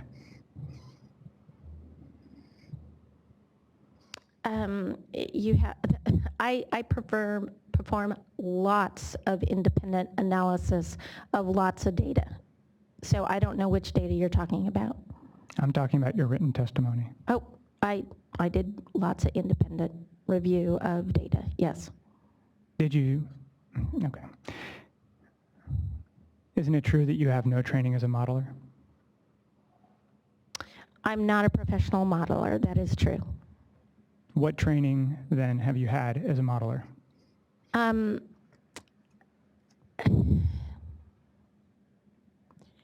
If you're talking about water modeling, I have not had training on water modeling. Okay. And isn't it true that you provide no citations whatsoever in your written testimony? SHR 108. Yes, that's true. Okay. So going back to my first question, where's the citation to the independent analysis that you believe you have done in support of your written testimony?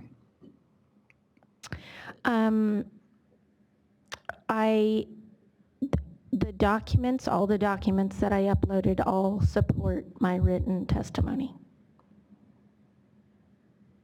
All right, I don't believe that answers my question. Where is the analysis, the independent analysis that you claim that you have done cited in your written testimony? Again, my written testimony did not cite specifically.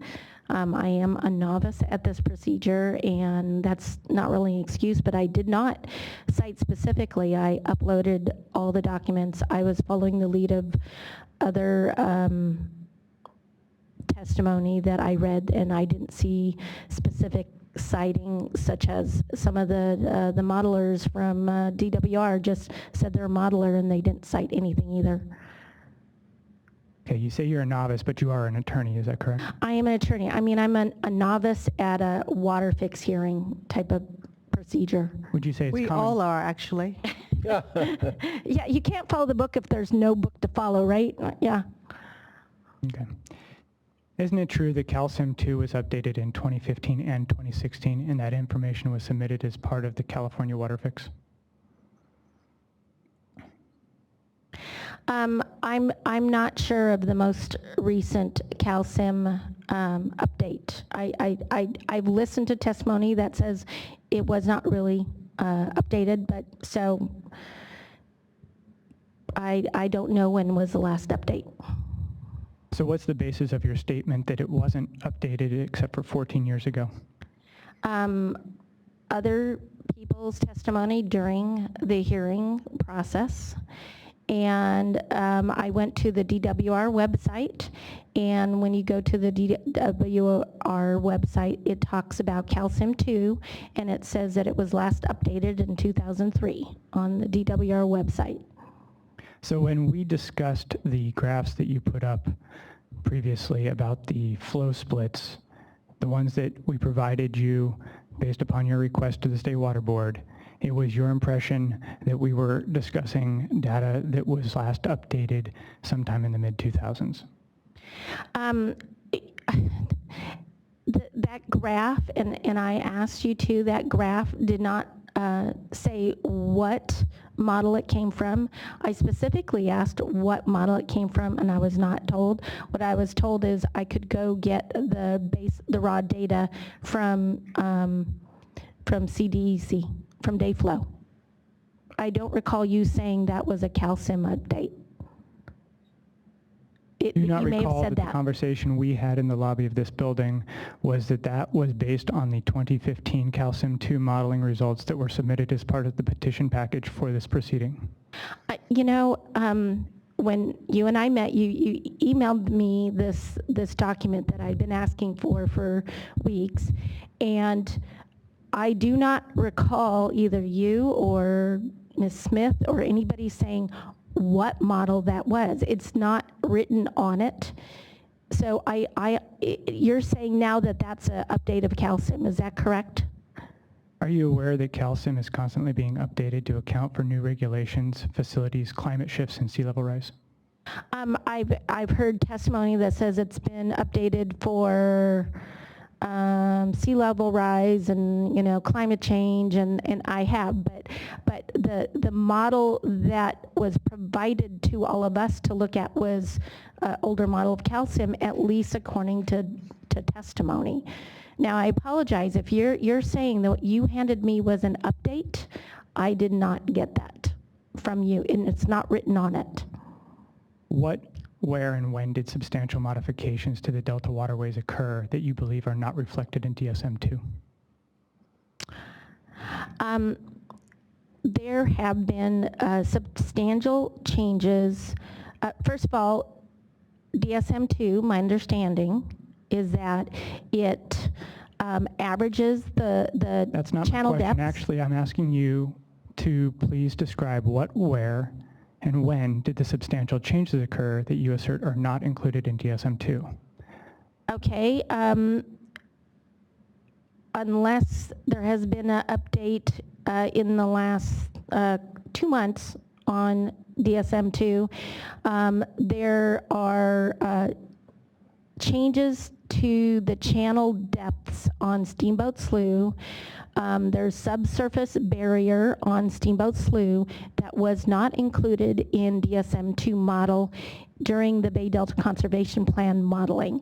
I brought it to the attention of DWR modelers, and that I know of, there has been no correction. That was a subsurface barrier, doesn't block navigation, it blocks fish flow. Where is the subsurface barrier? It is about 20 feet east of the Steamboat Slough Bridge at the north end of Steamboat Slough. And when do you believe that it occurred? When do I believe what occurred? The substantial modification. Okay, the subsurface barrier was noticed by fishermen who brought it to my attention approximately 2009, 2010. So I assume it was somewhere in that time frame. And is this the only modification that you're aware of? No. Okay. What is another modification that you're aware of?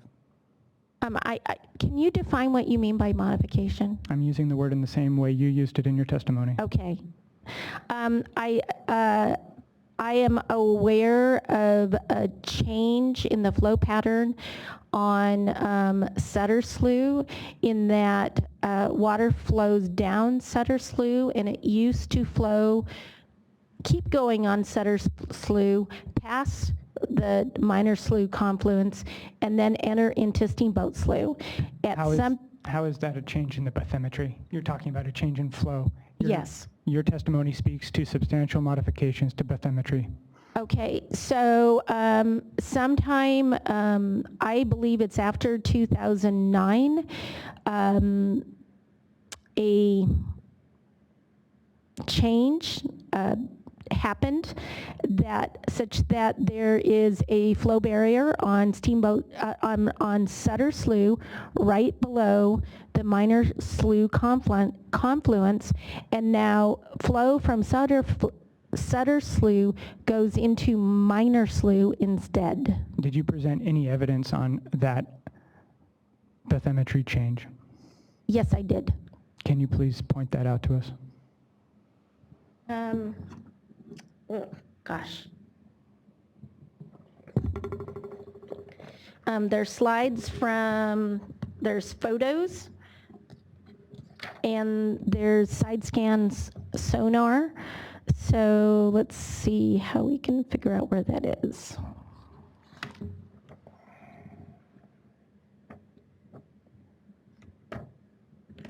So let's go to SHR 10, I'm sorry, mine, SHR 104, please.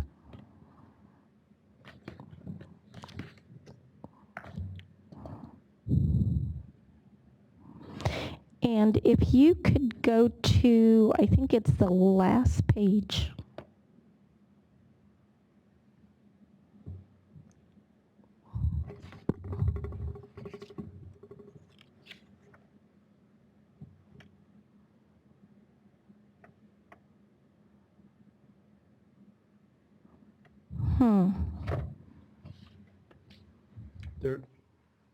There was an underwater photograph and sonar that I've seen. Yeah, I have that showing as 104, because that's not the right one. That's the last one on 104. Okay, let me...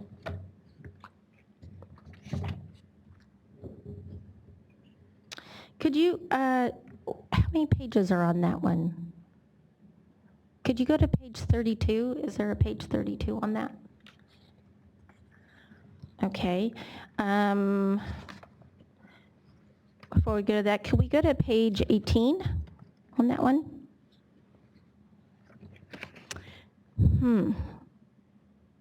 Okay, let's, that shows gaps in flow. So let's go down. We're going to have to go searching. Keep going, please.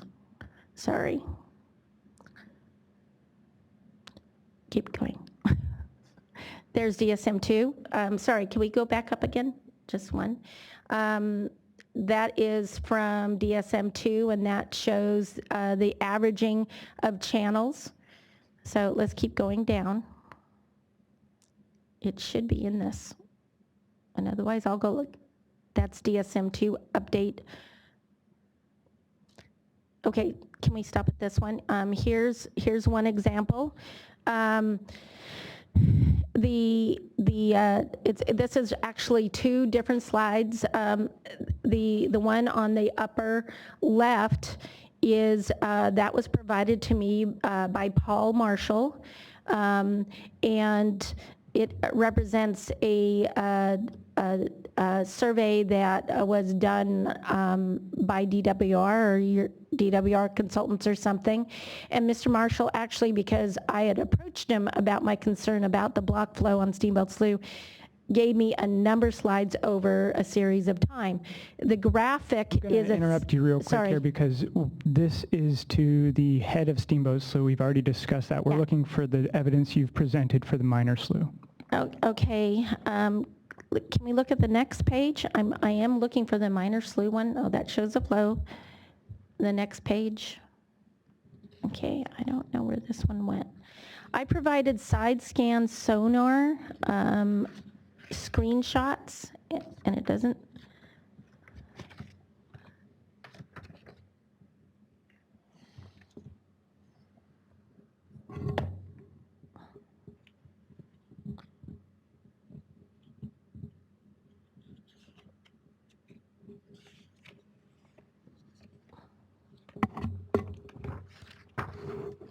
Okay, I'm gonna go quickly through some of my other.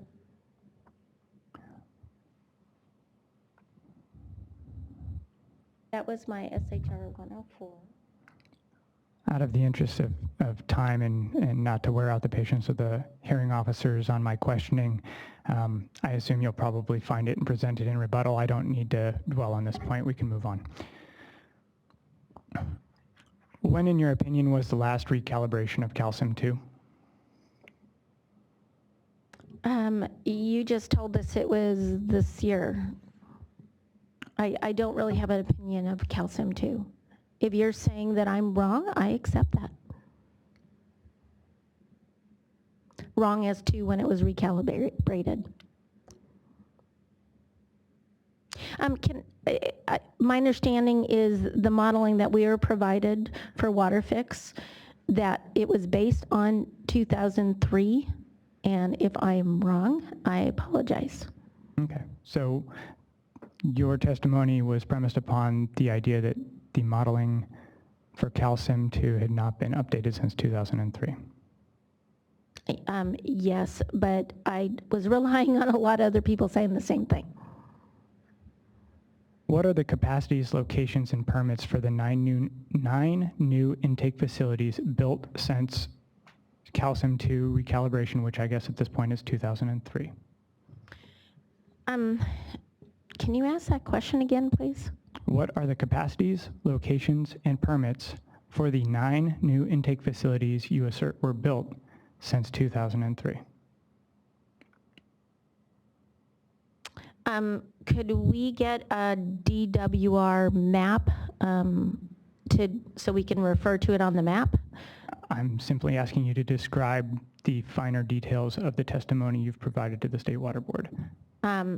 Okay, so the intakes are along the Sacramento River, south of Sacramento, north of Walnut Grove, and the proposal is, the current proposal, it talks about adaptive management, and it proposes to take 9,000 cubic feet per second out of the river, and then plus whatever USBR does. So I believe your slide said 10,250 cubic feet per second.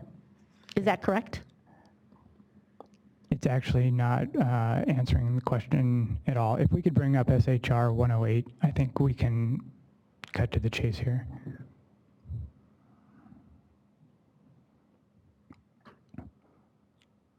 I'm looking for page 3, line 16.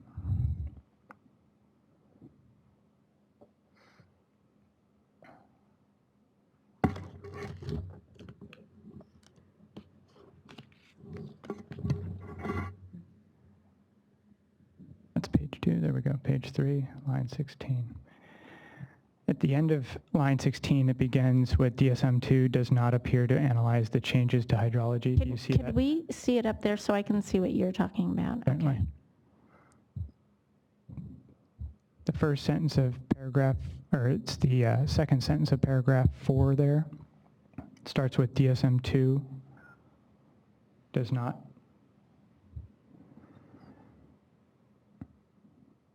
If I may paraphrase, it seems as though you're indicating DSM-2 does not analyze certain facilities that you believe currently exist in the Delta, including at least 9 new intake facilities built since what we've established as 2003.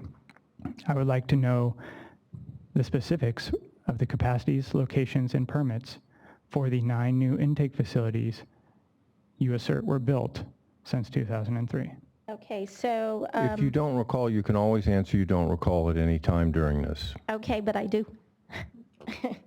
I prefer to refer to graphics, but, and I do, in my documents, I did a big poster, and it shows the locations of new intakes that were built under the name of fish greens, but in each of those instances, there was usually increased capacity. So an intake north of Steamboat Slough, north of Steamboat Slough, there was the Freeport intake. There was one on Sankey. That's what they called it, and that's over by the Sacramento Airport. There's a new intake there, and that there is one for Woodland. That's a new intake. There is one on the American River, and I don't recall that name.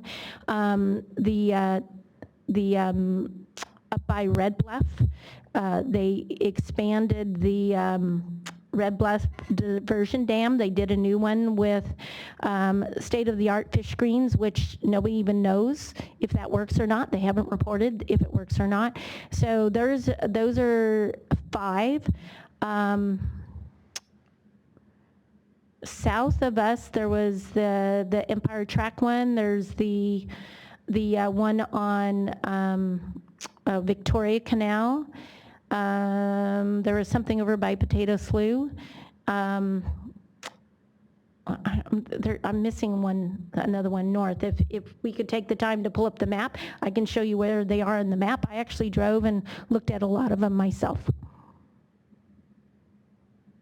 Okay. And these were all after 2003. Do you provide a map with them located? Do you identify them on a map in any of the exhibits that you've presented to the State Water Board? Yes. Which map? Let's see if I can find them for you.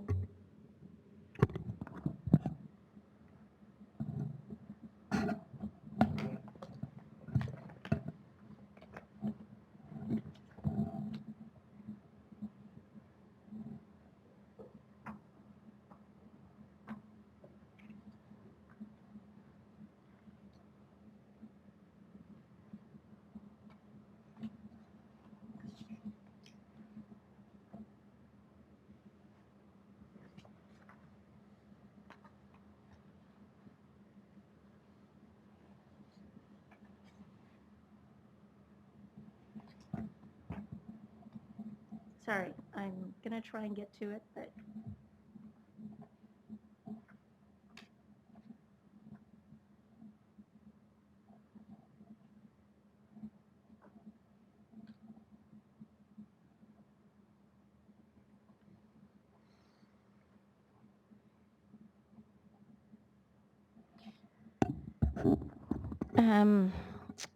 Let's see, 104, page 22 is one map, but that's not the one I prepared.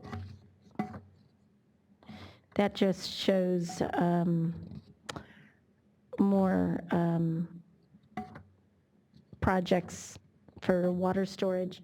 I'll have to provide that if you would like. I do have it in the evidence, and I'm sorry. Had I known you were going to ask about those, I would have pulled those out and had those ready for you. Okay. If we could bring up SHR 108. Thank you, and let's go to page 5, please.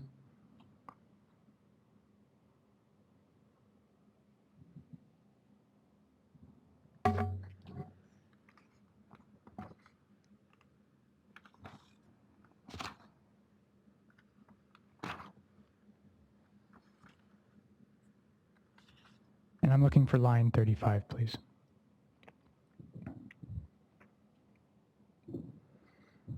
Okay, yes, thank you. That line starts with DWR modelers have stated. What's your citation for your representation of DWR modeling testimony? I'm sorry, I was still looking for the map. Say that again. On line 35, the sentence that begins with DWR modelers have stated. What is your citation for your representation of DWR modeling testimony? I didn't put that in there. Do you recall? Yes,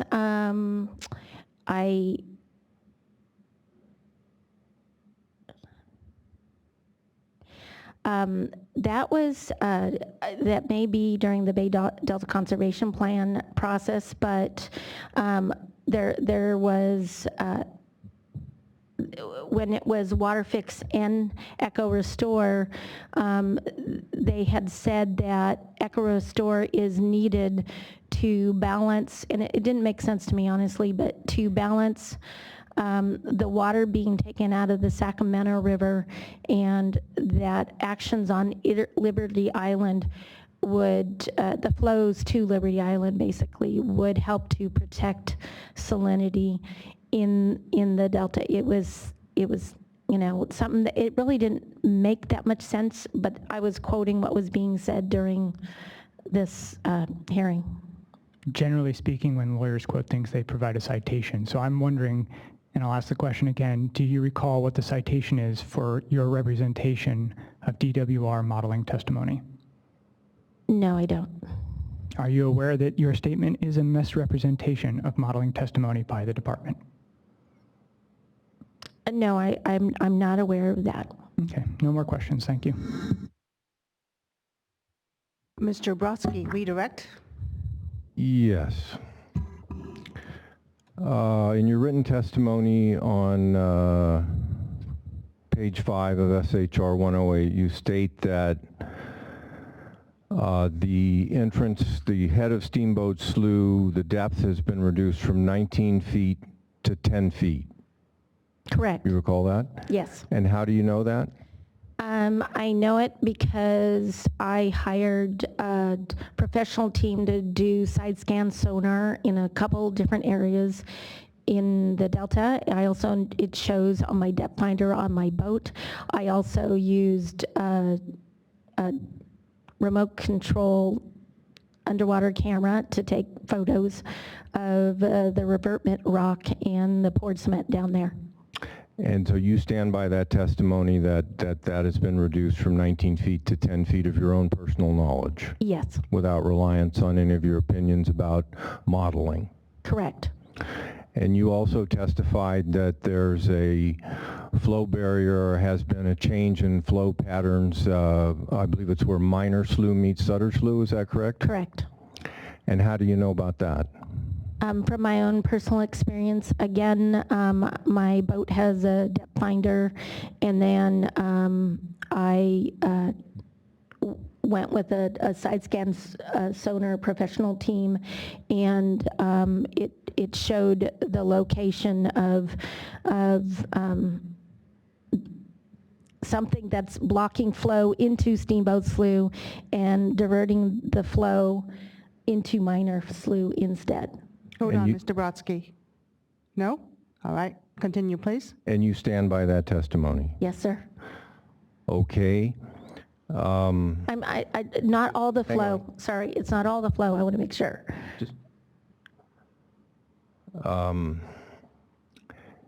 You testified earlier and referred to a number of documents about arsenic in your well. Yes. And do you stand by that testimony? Yes, sir. Hold on, Mr. Mizell, you just can't make up your mind. Well, no, he's moved on to arsenic. I did not ask any questions on cross-examination about arsenic. Therefore, I object to this being beyond a cross-examination. That is true. He did not ask a question about arsenic. So we'll strike that portion.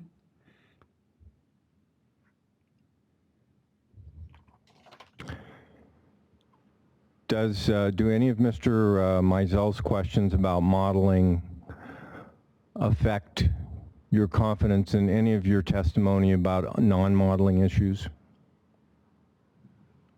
No. With regard to the DWR modelers, Mr. Mizell asked you, you said DWR modelers had stated, and you couldn't provide a citation for that. Is that something you heard them say somewhere, perhaps at a public meeting? Yes. I mean, is this regarding DSM-2 or CalCIM? Well, let's find that. Where Mr. Mizell was questioning you on the quotation. Yes, here it is on page 5 of SHR 108. At line 35, it says, DWR modelers have stated that hydrologic pressure or flow changes related to the Liberty Island Reservoir will help to reduce possible reverse flows on the Sacramento River. Do you see that there? Sorry. Okay, on page 5 of your written testimony, starting at line 35. Okay. The sentence begins, DWR modelers have stated. Mm-hmm. And then it goes on that hydrologic pressure or flow changes related to the Liberty Island Reservoir will help to reduce possible reverse flows, et cetera? Yes. And my question is, you could not produce a citation for Mr. Mizell, but did you hear DWR modelers say that? I believe so, yes. And that may have been at one of the many public hearings where DWR modelers made themselves available to members of the public and answered questions? Yes. Okay, thank you. Recross, Mr. Mizell. All right. Well, thank you. That completes the case in chief for Snug Harbor. We'll expect you to provide submit your exhibits for the record by noon next Thursday. And with that, before we conclude today, a reminder that when we reconvene next Tuesday, December 13th, we will first hear from group number 43, Clifton Court. I have here that they've requested about 30 minutes for direct. I have DWR with about 15 minutes for cross, and the state water contractor with about 15 minutes for cross. We will then hear from group number 38, PCFFA, and then group number 37, Ms. Deirdre Desjardins. They have requested an extensive amount of time for direct, and they have been directed by us to adhere to the time limits set forth, which is 20 minutes to summarize their direct testimony. If we have time on December 13th, we will also get to group number 39, North Delta Cares. And then on December 14th, on Wednesday, we'll get to group number 10, Brentwood, and group number 27, Antioch. We will also plan to meet, most likely, on December 15th to hear from any remaining parties. I believe we still have one other party that we need to address, which we will address. So that's as far as the cases in chief that I have that remains for Part 1B. Mr. Brodsky?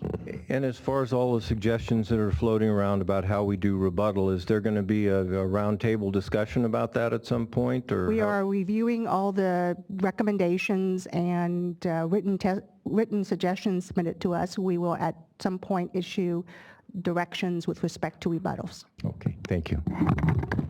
Well, thank you all. With that, we are in adjourn, and we'll see you on Tuesday at 9 o'clock.